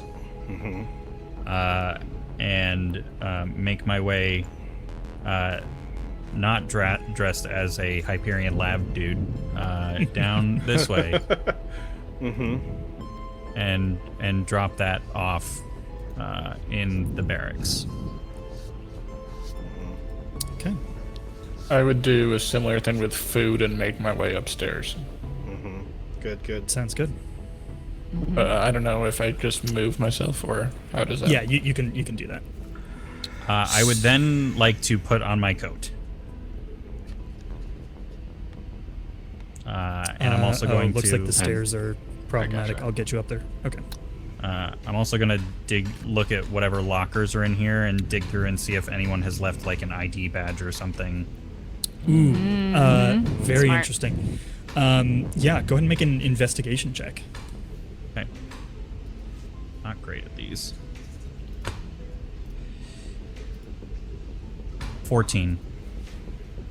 Everybody knows you do better if you lampshade it by saying you're bad at it first. Right, exactly. That's how it works. 14. I will say you do find an ID card. It is for a purple-skinned tiefling woman. Okay. I'm gonna clip that onto like where I know it would be, and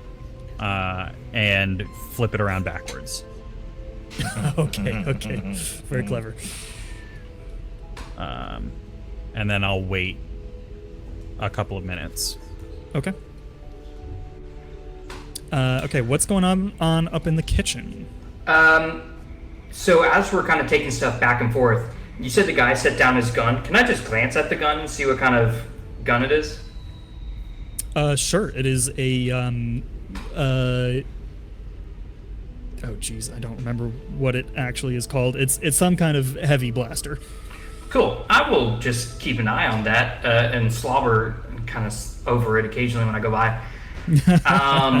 So we are probably kind of aware that in order to get to the ship's computer, it's upstairs, right? Yep. Yes. Oh, yeah. So God. it's on the same level as the kitchen, all the way at the front of the ship. Okay. And then how many people are in this room? 2? Yeah, 2 people currently sitting and eating a meal. They don't pay you much mind. Okay. They sort of glance at you curiously the first time or two that you come up, but otherwise they ignore you. And the door is closed. And Currently, yes. okay. Can we tell if it's locked? Probably not. Can't tell. Okay. So we need to find a way in through there.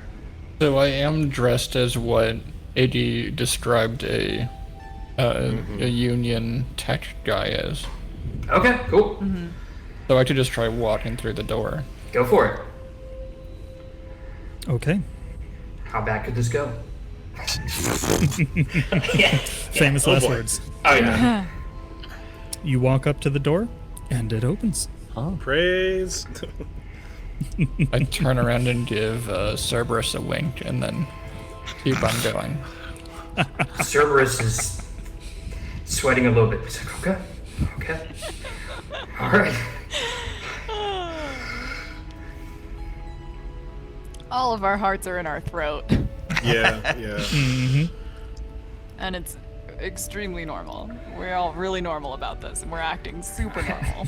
I think can Cerberus like kind of spill some of the food, so he's like staying up at the lunchroom and like trying to clean it up in case he hears something. He's just gonna start sprinting. Sure. Yeah. Okay. I'll allow Yeah. that. I'm just gonna. Or I don't have to allow that. That's just something you can do. Yes. Yeah. I'll just kind of stay as close as I can.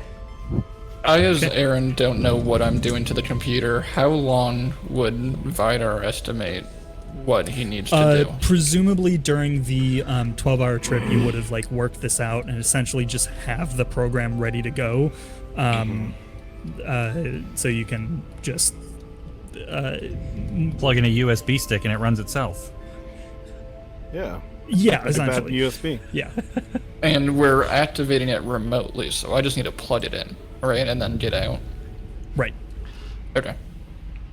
It's a bad USB. It's a bad USB. Yep. Okay. I was going to say actually, before I sorry. open This, the door. this door would not. This door would not just open. Sorry. Can I cast? I'm trying to figure out the name. It's the guidance version. Yeah. We'll just call it guidance. That's fine. Yeah. You have guidance. I would like to knock on the door. Okay. After a moment, Oh boy. the door opens and you see a man in a white jacket, sort of almost a lab coat but not quite. Comes up to you and says, "Oh, hello. I wasn't aware we were getting a new staff member." No, I just came through with a delivery. There's a new firmware update that needs to happen on this computer. Mind if I install it really quick? Make a deception check. Aaron. Come on, Aaron. Come on, Aaron. Come on, Aaron. 19, natural 19 plus Natural 4. 19! Plus 3 with guidance. Oh So my 22, God. 26. Wow. It's good because I rolled a natural 17 plus 2, so good freaking rolls. Oh, Wow. That's clutch. Yeah. Yeah. I am clenched over here. Wow. For real. He says, okay, that's not my area of expertise. The Actually, the system administrator is currently on break, but I suppose yes. If it's a you say it's a security update. Firmware update, but it will only take a minute. Okay. Yes. I suppose you can come on in. Thank you, sir. You do see two other people in the room. One woman standing over on the right side of the room, and then what appears to be actually an engineer tinkering on something on the desk in the center of the room. They watch you curiously, but don't seem outwardly hostile at the moment. I'd walk up, acting all confidently, to the computer. Oh God. Okay. I would now like a technology roll. Of course. This is encompassing the work that you would have done previously as well, to see how well you constructed this virus. Do I get guidance on this or no? Or does that... Does it only last for one roll? Let me... I don't Typical know. guidance only lasts for one roll. Okay. Right. Yeah. I Yeah, rolled a just to keep things moving, I will say no for now. 10 plus 8, so 18. 18. Good. Delicious. That is still quite good. Okay. Plus 8 at level 1. Good job. That's insane. And I mean that in the most complimentary way possible. Yes. If You're a anyone was going to monster. break this system, it was going to be Aaron. Yes. Yep. I'm not breaking combat this campaign, but skill Right. might be sure. I deeply respect that. Okay, yeah, you, it turns out that this operating system was not actually exactly what you expected, so it takes a slight amount of tinkering, so it's not quite just plug and play, but you do very quickly manage to change your code around just enough so that it will work. This is probably going to take you about, we'll say 5 minutes. Okay. Okay. Let's jump back down to in front of the bosonic charge chamber. Let's keep those good rolls rolling. All right. Yeah, I'm seriously. going to address the second guard. Trooper, what's your name? Kowalski, sir. Kowalski. Do you think that it's important that the soldiers in our ship here have high standards for their uniforms and their equipment? Of course, sir. I'm gonna start using my booming, intimidating voice. Then why does your blaster have dirt on it? Sir? Let me roll real quick to see how cleanly Sure. this guy is. Sure.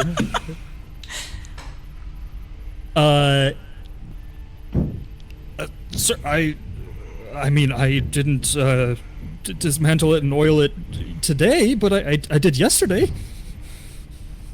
I'm gonna Disgusting. Be disgusting. Sorry. I'm gonna look to my side here. I'm gonna address you. I'm like, take his weapon and show him where that dirt is.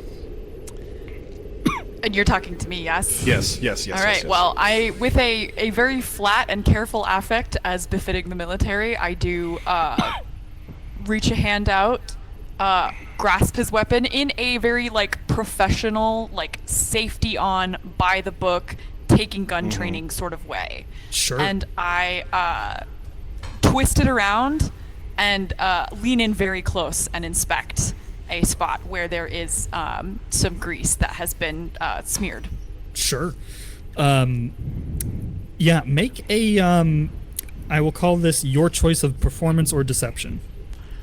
Okay, let me see. Performance or sleight of hand, actually. Ooh, I'm gonna do sleight of hand then. Yeah, yep, I'm gonna do sleight of hand. And am I being assisted? So this is just a straight roll. As I well, imagine then? I'd be assisting. This would not be at disadvantage. This would not be a disadvantage. Yeah, so But I you would don't have get an advantage on advantage. this roll. Oh, I do get an advantage? Yes. Hell Yay! yes. Motherfucker! Oh, Can- pardon me. This is the first time I've had to whip out another one of my D20s.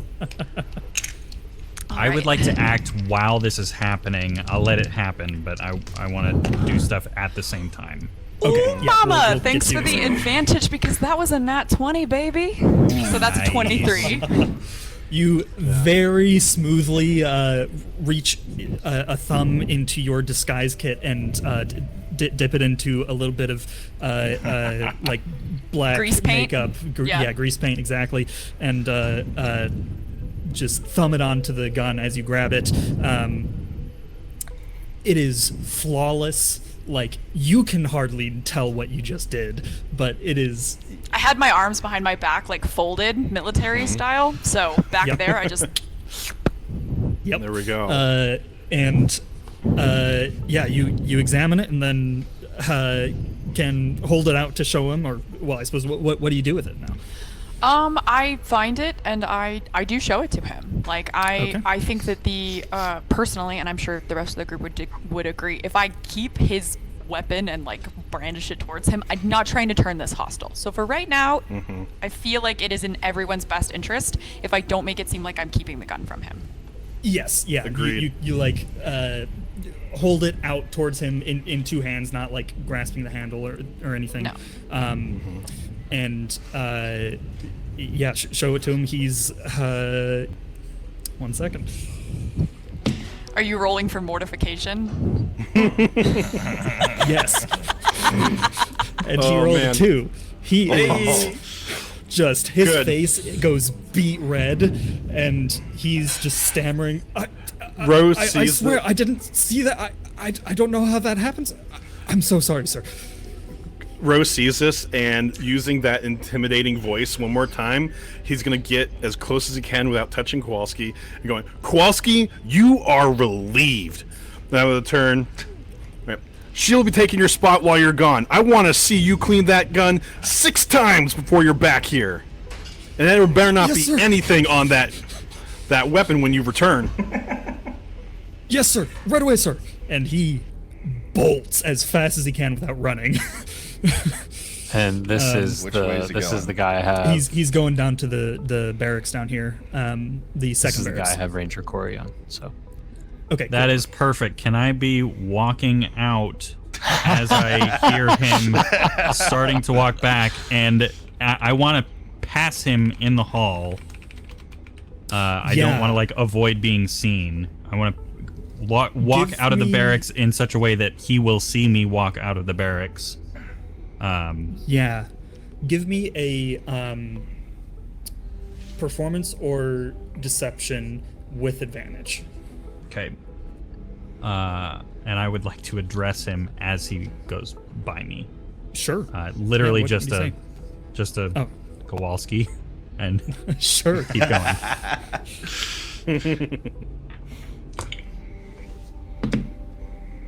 Oh baby, dirty 20.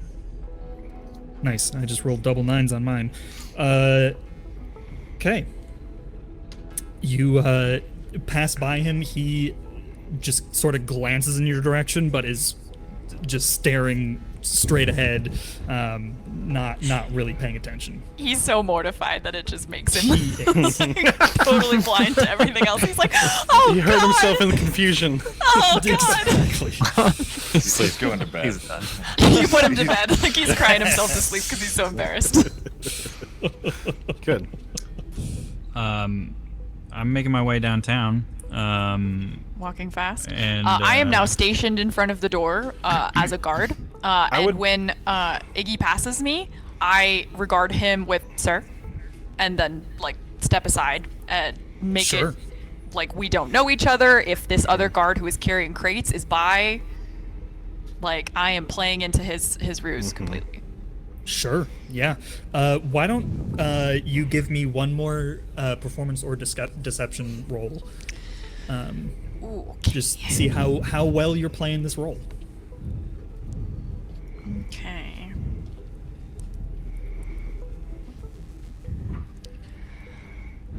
Please. That was a nat 20. Holy crap. So that is a 21. All right. Wow. Very nice. These little I borrowed a set of little like red and yellow dice from my partner and they are treating me really well today. That's awesome. Nice. Okay. All right.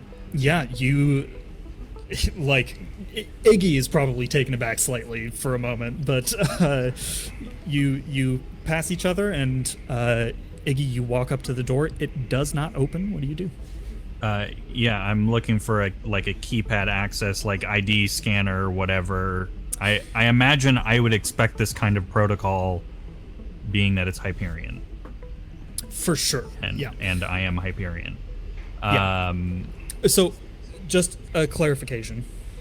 The ship itself is primarily operated by Frontier. Hyperion is supplying the guards, essentially.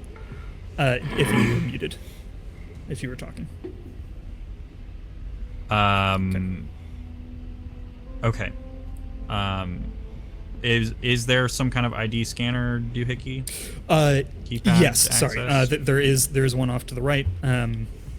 Yeah. So there appears to be both a slot to slide a ID badge and also a keypad.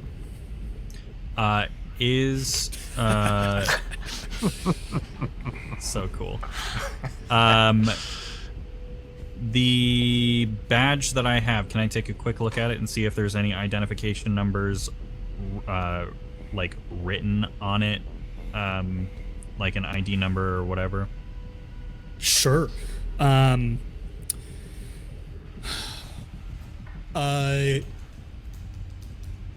Yes. Yeah. There would be on the back with the magnetic strip. Apparently, we're back in the 2000s now. There's a printed number. Okay. Can I also ask? Is the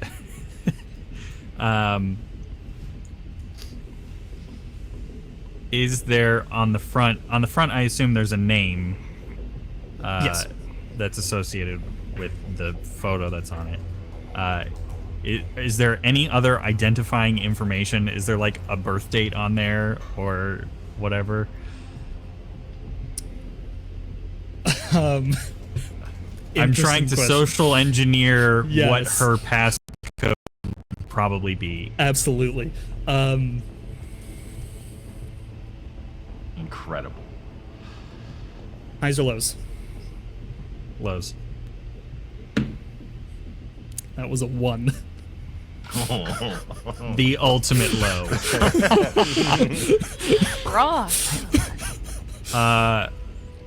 So seeing the fact that there's a birth date on it, that will be my first guess. I'm gonna swipe the card and punch in the 4-digit birth date. Okay, yeah. And see if that works. Swipe the card and enter the birth date. I'm gonna ask one more time for highs or lows. Come Highs. on. Come on. Okay. Come on.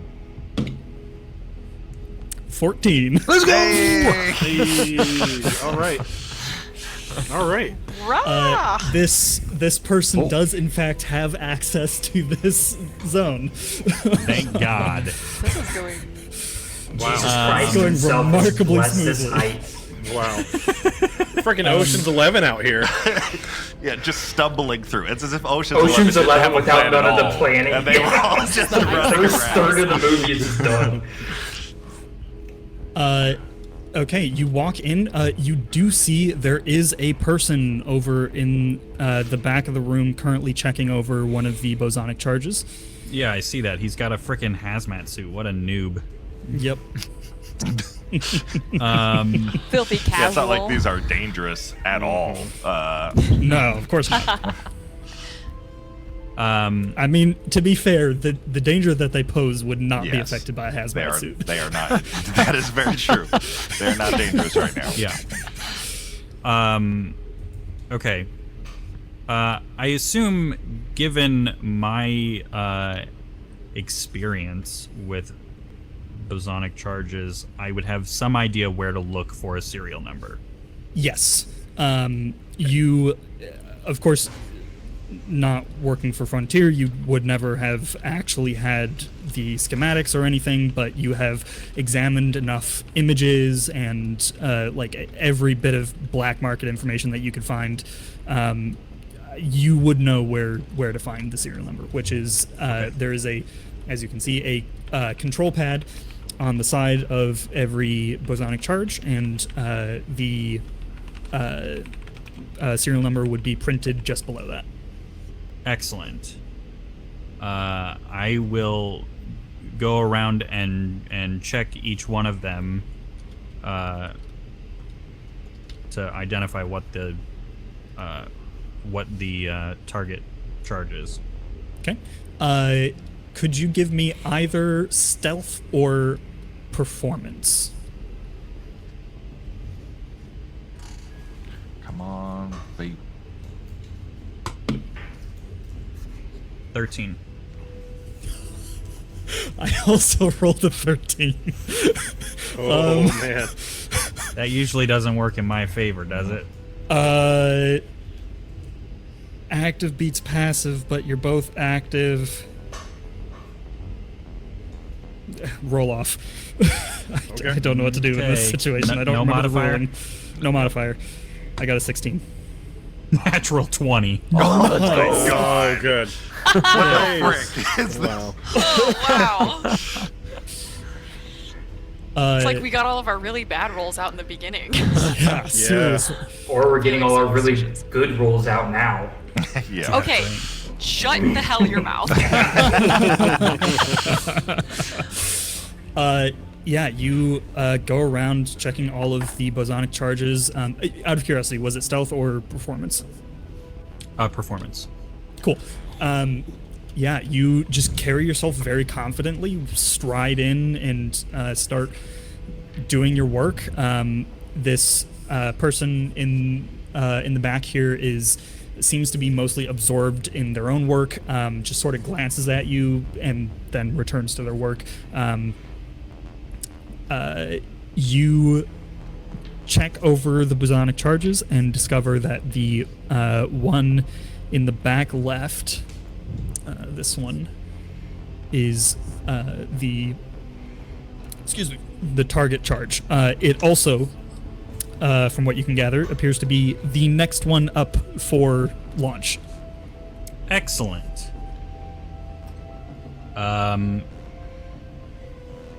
Okay. I will do my shenanigans. Okay. I will need a separate sleight of hand check for this.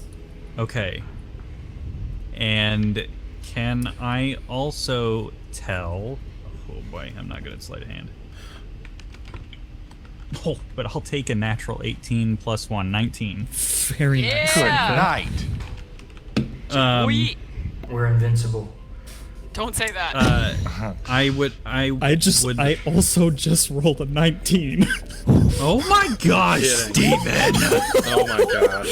Everybody's high rolling tonight. Okay, for a roll sorry, off, I what- got a 16. Okay. Cocked. 17. You bitch. Okay, you just won like 10 rolls in a row, so you have no right to say anything. There were like 4 natural 20s in the last 10 minutes.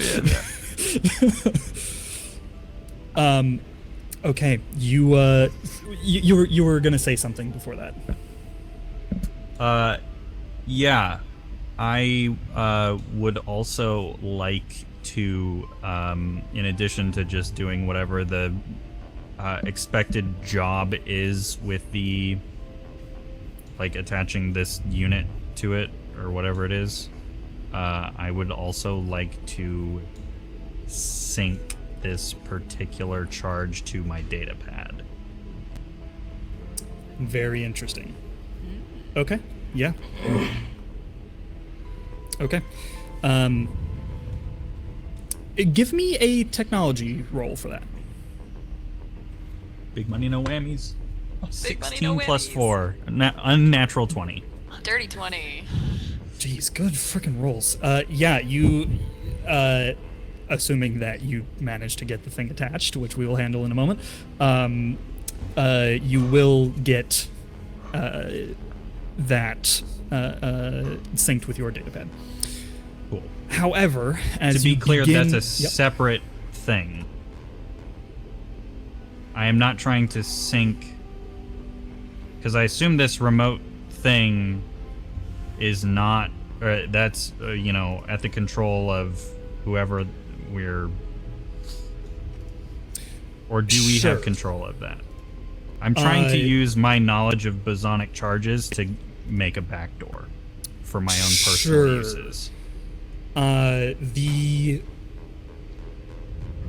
So the jammer device essentially just blocks the particular set of signals that would activate the charge. I will say you can, in the process of installing this, you can also manually add in an extra channel that it can listen in on. Okay. And you can sync that to your datapad. Okay. But this all depends on you actually being able to carry out your work without Yeah. interruption. Speaking of, you feel as you begin attaching this, you feel a tap on your shoulder, and you turn to see a gnomish man. Sorry, the tap would be on your side, actually. You feel a tap on your left buttock. Yep. Good game. Yeah, you feel a tap and turn around to see the gnomish man. Excuse me. Can I help you? What do you? Well, I was actually going to ask if I can help you. What are you doing? Routine maintenance. I know more than you, and I turn around. Do you just Ron Swanson this guy? Absolutely.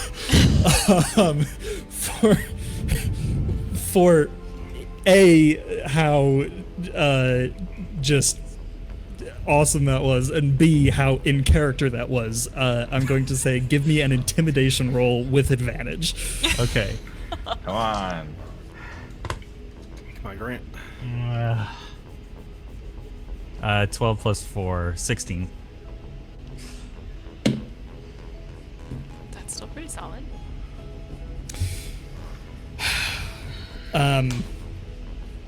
He backs off for a moment, taken aback a bit, and then sort of comes up next to you and just sort of watches what you're doing for a moment.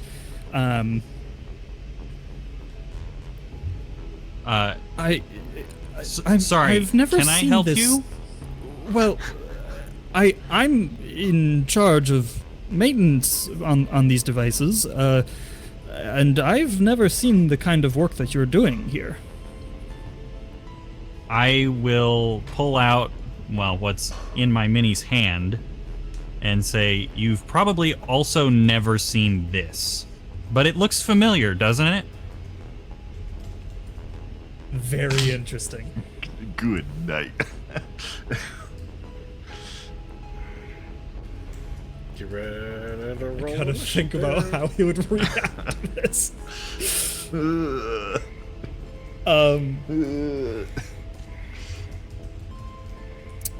He looks at it for a long moment, and then looks back up at you. Is that a miniaturized bosonic charge? That's possible? And guess who invented it? A scientist at Frontier? Actually, a scientist at Hyperion, but why do you think I'm wearing Hyperion uniform? Oh, you. Oh. Yes, me. I see. Again, I know more than you. I'm sure you do. But if this is necessary work, I should learn how to do it, yes? Strictly speaking, this tech that I have doesn't exist. But you're holding it. And now you are the only other person in the system and beyond who knows that it exists. You should feel honored. Oh, that's what you... Got it. I got there eventually.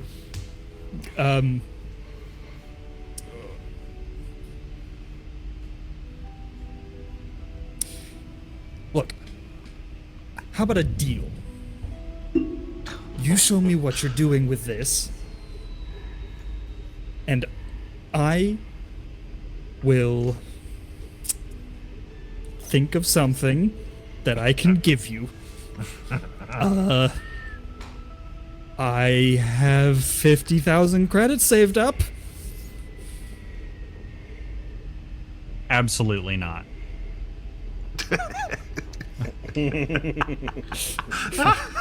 There is, just in case you were considering making a better offer than that, there is no amount of money that you could give to me that I would give you this information. Could I at least see your credentials? I have to... It's regulation. I'll pull out my real Hyperion badge. Okay. He takes I already it and told him glances that over it. I'm a scientist in a Hyperion lab. Yep. He takes it and glances over it. Ignatius. Well, it all seems to be in order, Ignatius. Carry on your business. And he Thank you. Carry on yours. hesitantly turns and... oh, I just noticed you made him swallow. You didn't know. He turns around and begins his work again, except you being sensitized to him, he's absolutely glancing over his shoulder at you every couple seconds. But he seems to be leaving you alone for the moment. With your technology roll from earlier, you managed to install both the device and the back door successfully, and can make your way out. I would not like to go all the way out. I would like to then also fiddle, but not really, with another one, just so it looks like I didn't target one in particular. Sure. Yeah, you see him sort of peek his head around this bosonic charge and then duck back. He seems to be waiting for you to leave. Yeah, I'm gonna take what I deem to be an appropriate amount of time. How long did it take me to do the first one? I'm gonna take about that to look at another one. Sure, I'll say it took you 3 minutes. Yeah. And Okay. And then I will walk in such a way that I go into his field of view. And as I walk out, address him. Is there anything else I can help you with? No, sir.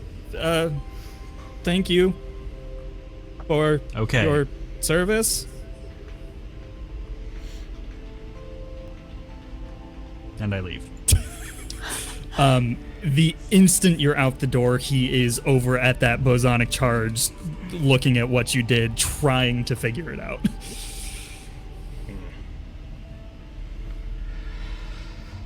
He'll never figure it out.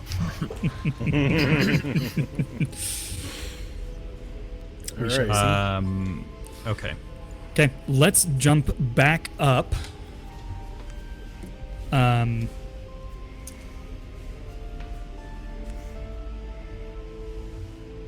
Okay. Vidar, you, it's been about 5 minutes. You have just finished up what you are doing. Cerberus, standing out in the kitchen, you're probably just about wrapping up cleaning up your mess as well. You see a door on the down the hallway open, and a woman walk out and begin walking towards the computer area, the mainframe. Main computer thing. Do the people in the room with me have weapons? No, they seem to be just average workers. Okay. Can I? So I'm about wrapping up. Like I can't stall any longer. Yeah, I feel like 5 minutes. Yeah. That's pushing it, honestly. I'm gonna sit down at one of the chairs by the table Okay. that has a line of sight down to the door down there. I'm just gonna say, do you mind if I take a quick break? It takes a lot of calories to keep flex. He flexes and grimaces at himself internally as he does so. It's like, it's very difficult work, and I haven't Gotta eaten make in a my while. macros. Do you mind if I just join you all really quick for a moment? Oh my Is he goodness. lying? Is that a deception? I don't know if that is. Technically, I argue it's like more of a persuasion. technically, I do not require food, so theoretically, Oh, yeah, that's it is a deception. Yeah. Give me a deception check. Damn it! Come on. Come on, Cerberus. Come on, Matt. No whammies. No, it's gonna go bad. It is a -1, so that's a 6. I have a -1 to deception. It's a 6.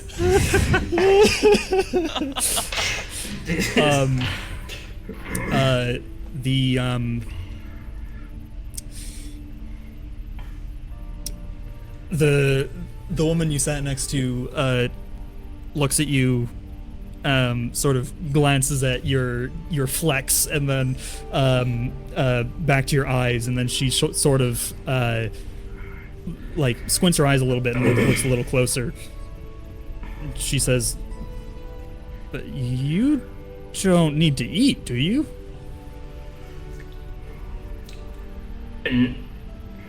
I do not need to, no, but I have been programmed to eat.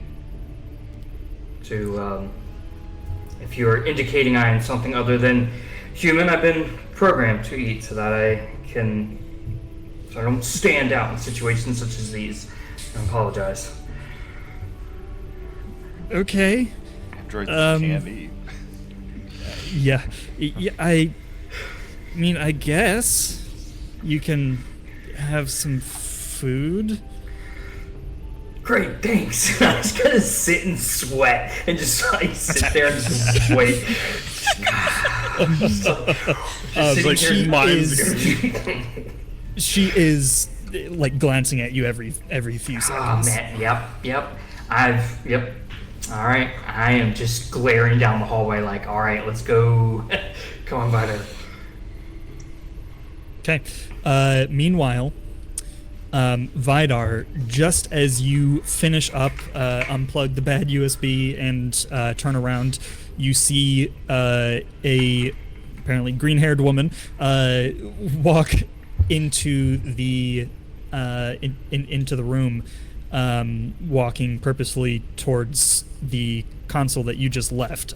She has her face in a data pad at the moment, but glances up just as you stop using the terminal. Excuse me, who are you? Hello, I'm just updating the firmware. This gentleman, I point to the gentleman who let me in, just performing a security update. Frederick, how many times do I have to tell you, you don't let people touch my computer? No, I'm not just anyone. I used to be in the collective, but now I'm in the union. I'm sure you've heard of the Leibniz group. There's been rumors that they've been targeting these bombs, and they can hack into it. So just a routine security update to prevent that attack. But the Leibniz... That happened 8-9 years ago? Surely it's no longer a risk. I assure you, I mean, as our security is constantly evolving, so is their virus. Give me... I feel like that deserves This a isn't ban. really That a was a lot lie. of war. Yeah, it was. I will say either deception or persuasion with advantage. Big Come on. deception. First one is a 14. Roll is a lower 4. 14 plus 4, so 18. 18. Okay. Yes. Natural 9. Wow. That's a good lie. It was an Man, you guys honest are lie. getting really lucky. Yeah, the best lies have an element of truth. Yeah, we're pulling out real information to back up our lies. Yeah. Okay then. Well, I suppose thank you for updating the server. Franklin, we will have words later. But you, what was your name? Sorry. The name was Vidar. Vidar. Thank you very much, Vidar. Be about your business, I suppose. Thank you. Have a great. Frick out of there. I don't know day, night. I don't know what time of day it is, but Have a good solar cycle. It's space. There is Yeah. no night or day. Yeah, and actually, you would know on a spaceship like this, generally speaking, there are like opposite cycles that people stay on. So one person's day is another person's night. You could do like the Star Wars Catholic greeting of like, "May the Force be with you," and also Yeah. you. Okay. Yeah, you walk off scot-free. I'll stand up and be like, thank you so much for indulging my programming. March away. Be like, Vidar, are you good? Did you? just keep walking. If I was capable of getting heart attacks, you'd give me one, but good job. I don't know if I can do it on the stairs, but If you shift click your Yeah, character, then you could just click on another place. I don't think they have that access. Oh, I actually. forgot they're losers. All right. Hey now, Oh, that didn't. Hey now. this is what dreams are made of. For the rest. This is what dreams are made of. Yeah, yeah. Very glad you picked up on that. Of course. Are you gonna make a Lizzie McGuire reference in front of me and not expect me to catch it? All right. I think. You do Stop. notice, as you two are going down the stairs, the woman that was keeping an eye on you stands up and goes through the doors at the back of the back towards the engines. I noticed that. Yes. The one who's keeping an eye on me? Okay. Out of the corner of my mouth, I guess as we're coming down the stairs to the right is Iffy there, right? Yes. I sure am. Are we going? We're good. I think we're running out of time here. I think we've blown on our luck. I think we are good. For the record, DM, I was gonna ask too. That one soldier set down his gigantic gun in front of us, right? If he is not nearby, is it possible for me to unload that gun? So that if he picks it up and is hostile, then he No, give it can't to me. Let immediately me fire off a shot? take it. Yeah, so he was helping move crates. Yeah, there would be time where he is out of sight, possibly long enough for you to do that. Make a sleight of hand check. All right. And I guess if I fail, I just leave his gun alone. I don't know. Oh my! I'm gonna re-roll because that was a nat 20 again, and I feel like I'm getting too many of those. This dice is No. being too nice to me. No, don't re-roll got a nat 20. Okay, You well, got a 20 nat 20. 23 then. Nat 20. 23. Is that your third of the night? That's ridiculous. I think it is. These, like, I don't know. Maybe they're, like, infused with my partner's love for me or something. I rolled, Yes. like, stupid well. That's awesome. Okay, yeah, you you actually swap it with a drained cartridge of your own, so it looks exactly the same, or actually a mostly drained cartridge. So there's still a slight bit of glow, but so it's not immediately obvious. And you all you finish unloading. The Get the hell out of other Dodge. guard picks up his gun and goes back to his post. Kowalski is over in a corner crying. I probably should have put back that person's badge that I used to get into the room. Would you like to do that? I feel like it's too late now. I feel Like, it's a small you- thing. You could argue that this person is just like, Yeah, sorry, they could I have just lost lost my it, badge. right? Yeah. People lose shit all the time. And didn't you grab it from like a locker? Okay. They won't find it until we're gone, right? Okay. Yeah. I say we get the fuck out How of do here. I go? All right. Okay. Yeah, you guys. I run Board first your into the ship? captain ship. Captain Yeah, seat to take off. You board your ship and charge up the engines. As you do so, you just before you disconnect, you do hear a voice over a loudspeaker saying, "Preparing for launch. Preparing for launch."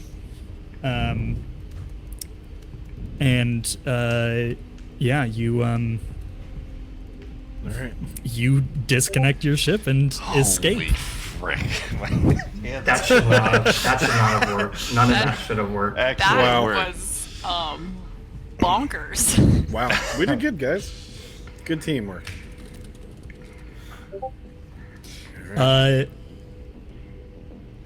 Okay. You launch your ship. So, do you remember what you're supposed to do at this point? I think we're supposed to deactivate the bomb so it doesn't detonate, and then fire a hook in to grab it. We also have to shut down something on the computer. Yep. That makes it look At the like same the time. bomb was activated, right? Yeah. So the idea is they launch the bomb. You shut down the ship, mostly to kill their sensors, so that they can't see what you're doing. And then you tow it out of the Omnesian zone and hopefully get away scot-free. All right. Okay. So you launch your ship, and wait a few minutes, just sort of idling nearby, for the bosonic charge to launch, which it does. It is launched out the back of the ship. Thank you, Caleb. That's amazing. All right. So, Go ahead. Vidar, you would be the one remote doing that, I'm assuming, right? You have to turn off the ship. Or would I be doing both, the jammer and, or is the jammer already in? The jammer's probably running at this point, right? Okay, the Yeah. jammer's running. So okay. Is there So, yeah, I'll like, do just they say- have a display or something to see what the jammer's doing? Yeah, I imagine Iggy, you would have on your data pad. You would be able to monitor the bomb, especially with that backdoor that you created. Yeah, you see that it has been primed, and seems to be awaiting a signal, and the ship seems to be just waiting. So when I say they launched the bomb, it's more like they gave it a gentle push out the back of the ship, because they don't want the momentum carrying the Omnite into the cloud before they can scoop it up. Right. So it's gonna take a couple minutes for the charge to get to a safe distance where they can detonate it. At what point are we trying to shut off the ship? Is it when they are about to detonate it? Yes, that's the idea. Okay.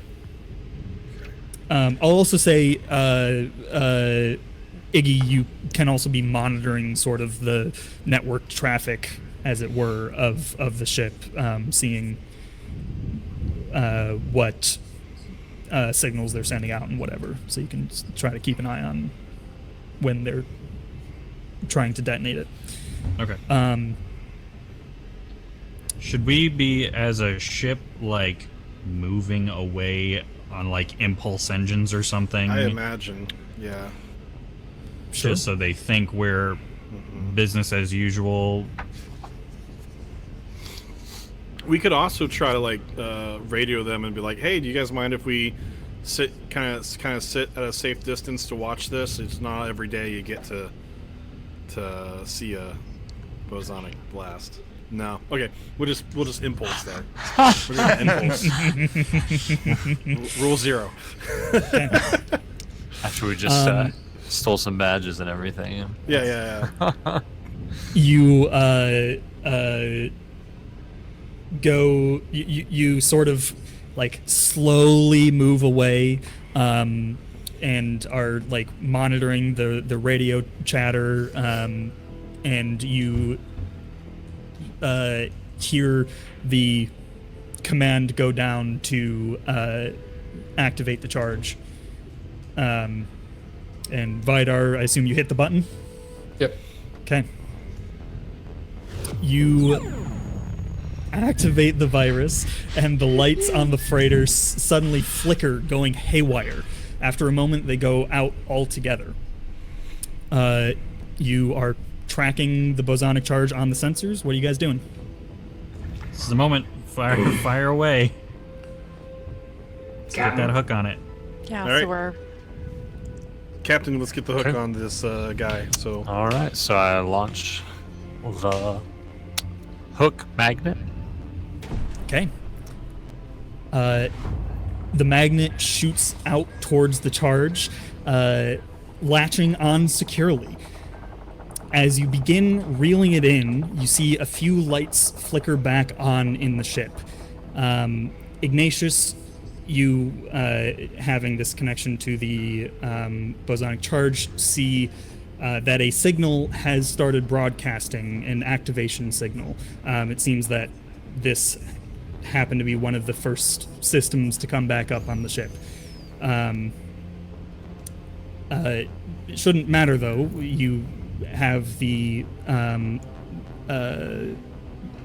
you have the jammer in place. As long as the sensors don't come up quickly, you should still be totally fine. Wait a second. Those are the wrong frequencies. Something's not right. All the sound cuts out. Wrong bomb. As for all the sound cuts out for the space of a heartbeat, and then you feel a shockwave, not from the charge, but towards it. The ship lurches, being pulled along by the cable that was at the center of the detonation. oh shit. Your engines struggle against the pull, but it's no use. Glancing up towards the freighter, you see it listing towards what you know to be the black hole at the center of the implosion. Suddenly, you are thrown forwards, and everything goes unnaturally quiet. You realize the air circulation system has shut down. The whir of the computer is quieted. The hum of the engines has died. You've hit the Omnesian cloud.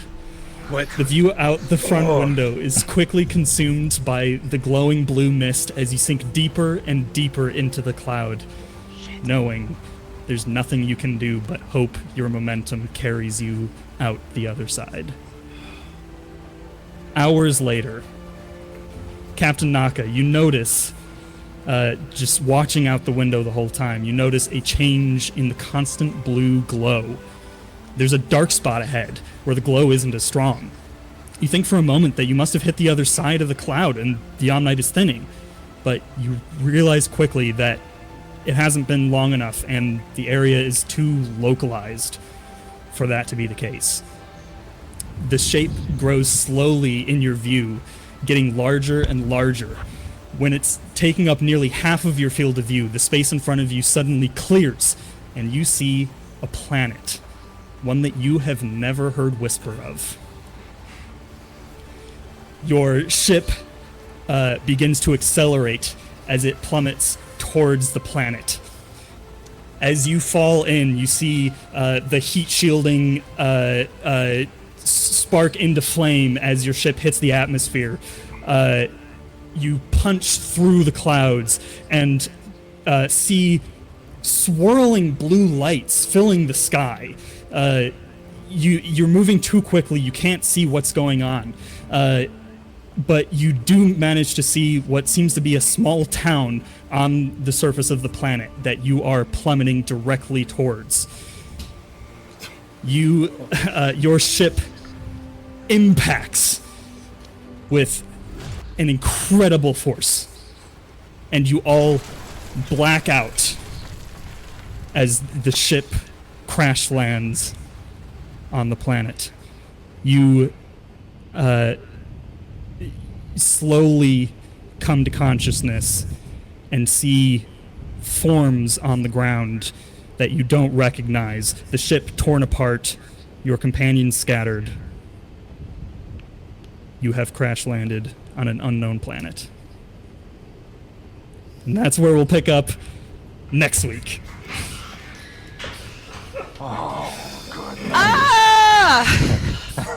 Cool. So all of the knowledge that we have about the system is irrelevant now. I told you not to touch anything on my ship. Oh, wow. Oh yeah, sorry, the Lunar Adlashar is toast. It is super toast. Oh gosh. The paint job. Girl. Gosh. Great job. Not So, next week, you will meet the other half of the party. No.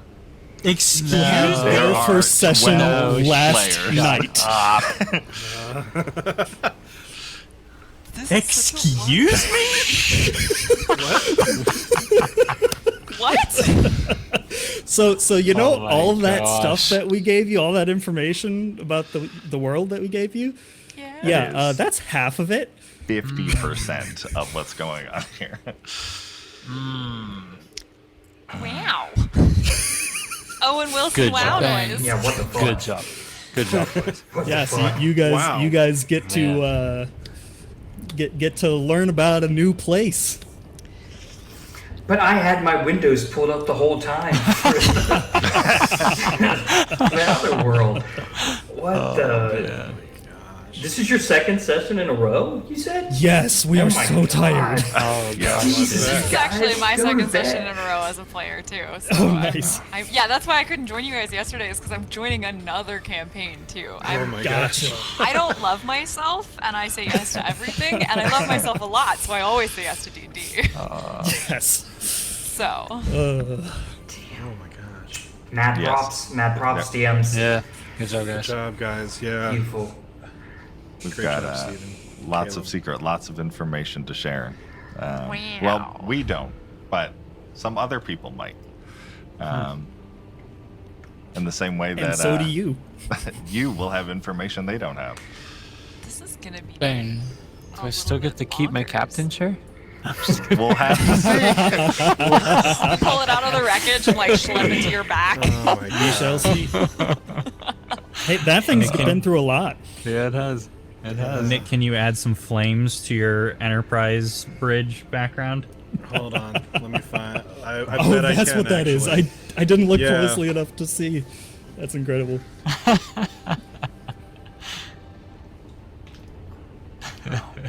I'm disappointed in you, Steven. I recognize that immediately. Listen, I have had 2 very long days. Fair.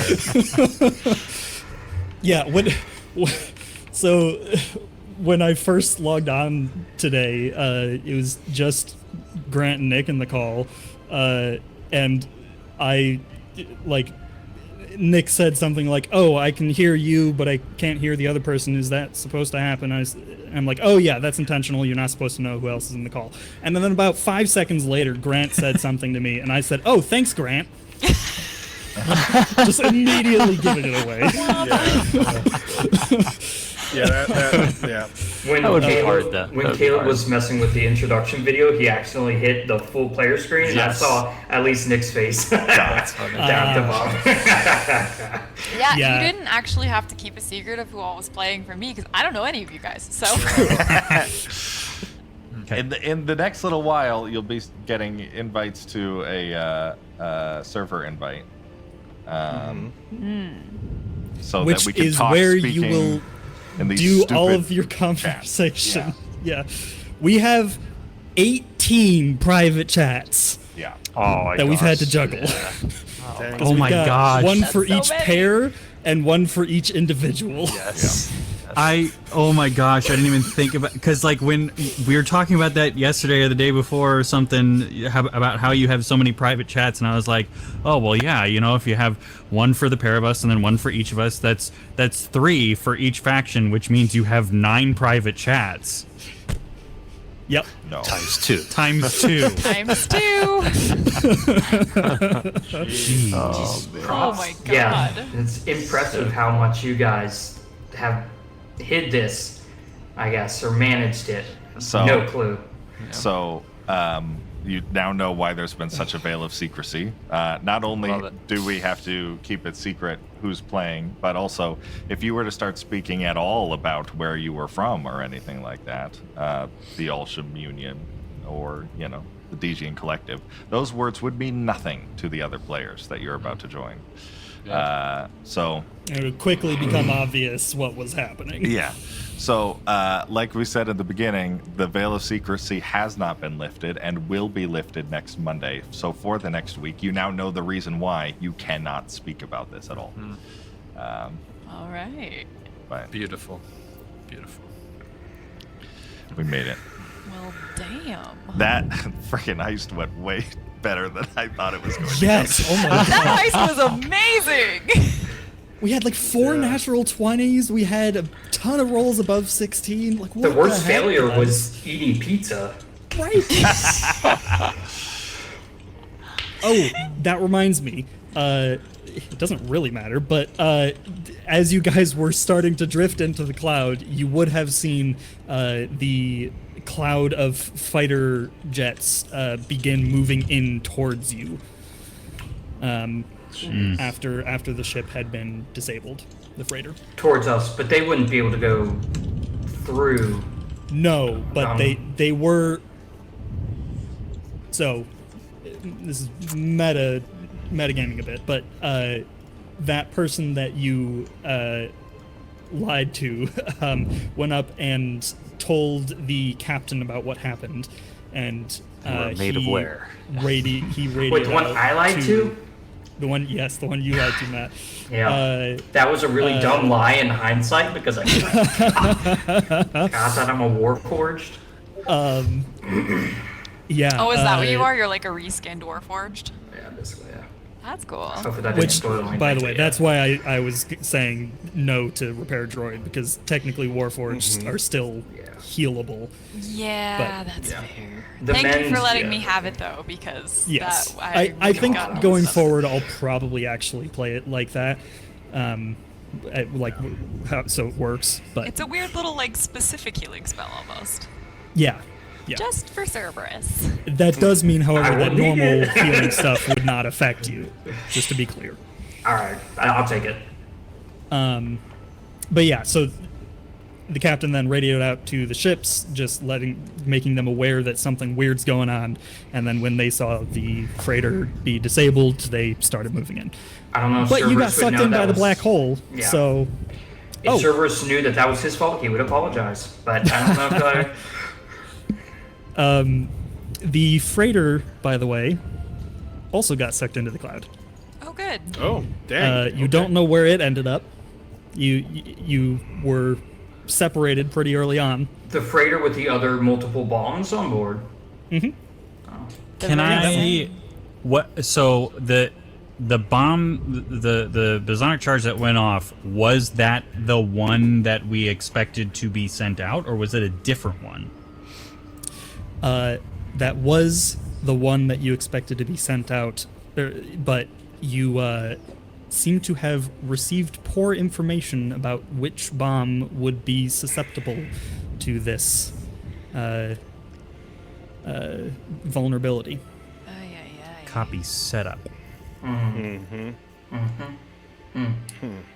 Interesting. Revenge. Who's a grudge against people? That was weird. So that's the only time we're gonna see that opening title sequence. You can see it again if you'd like. Yeah, we'll play it for you again. Because you must have 3 of them. One for us, one for them, and then one for everybody. For them and us. That is true.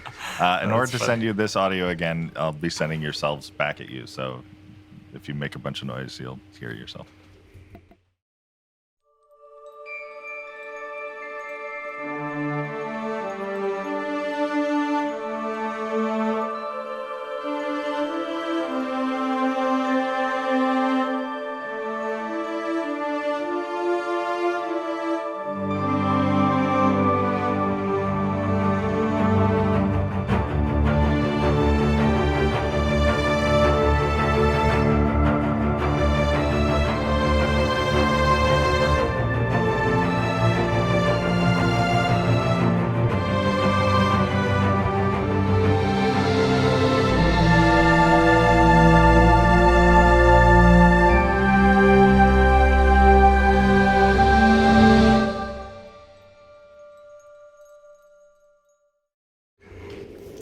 It's cool.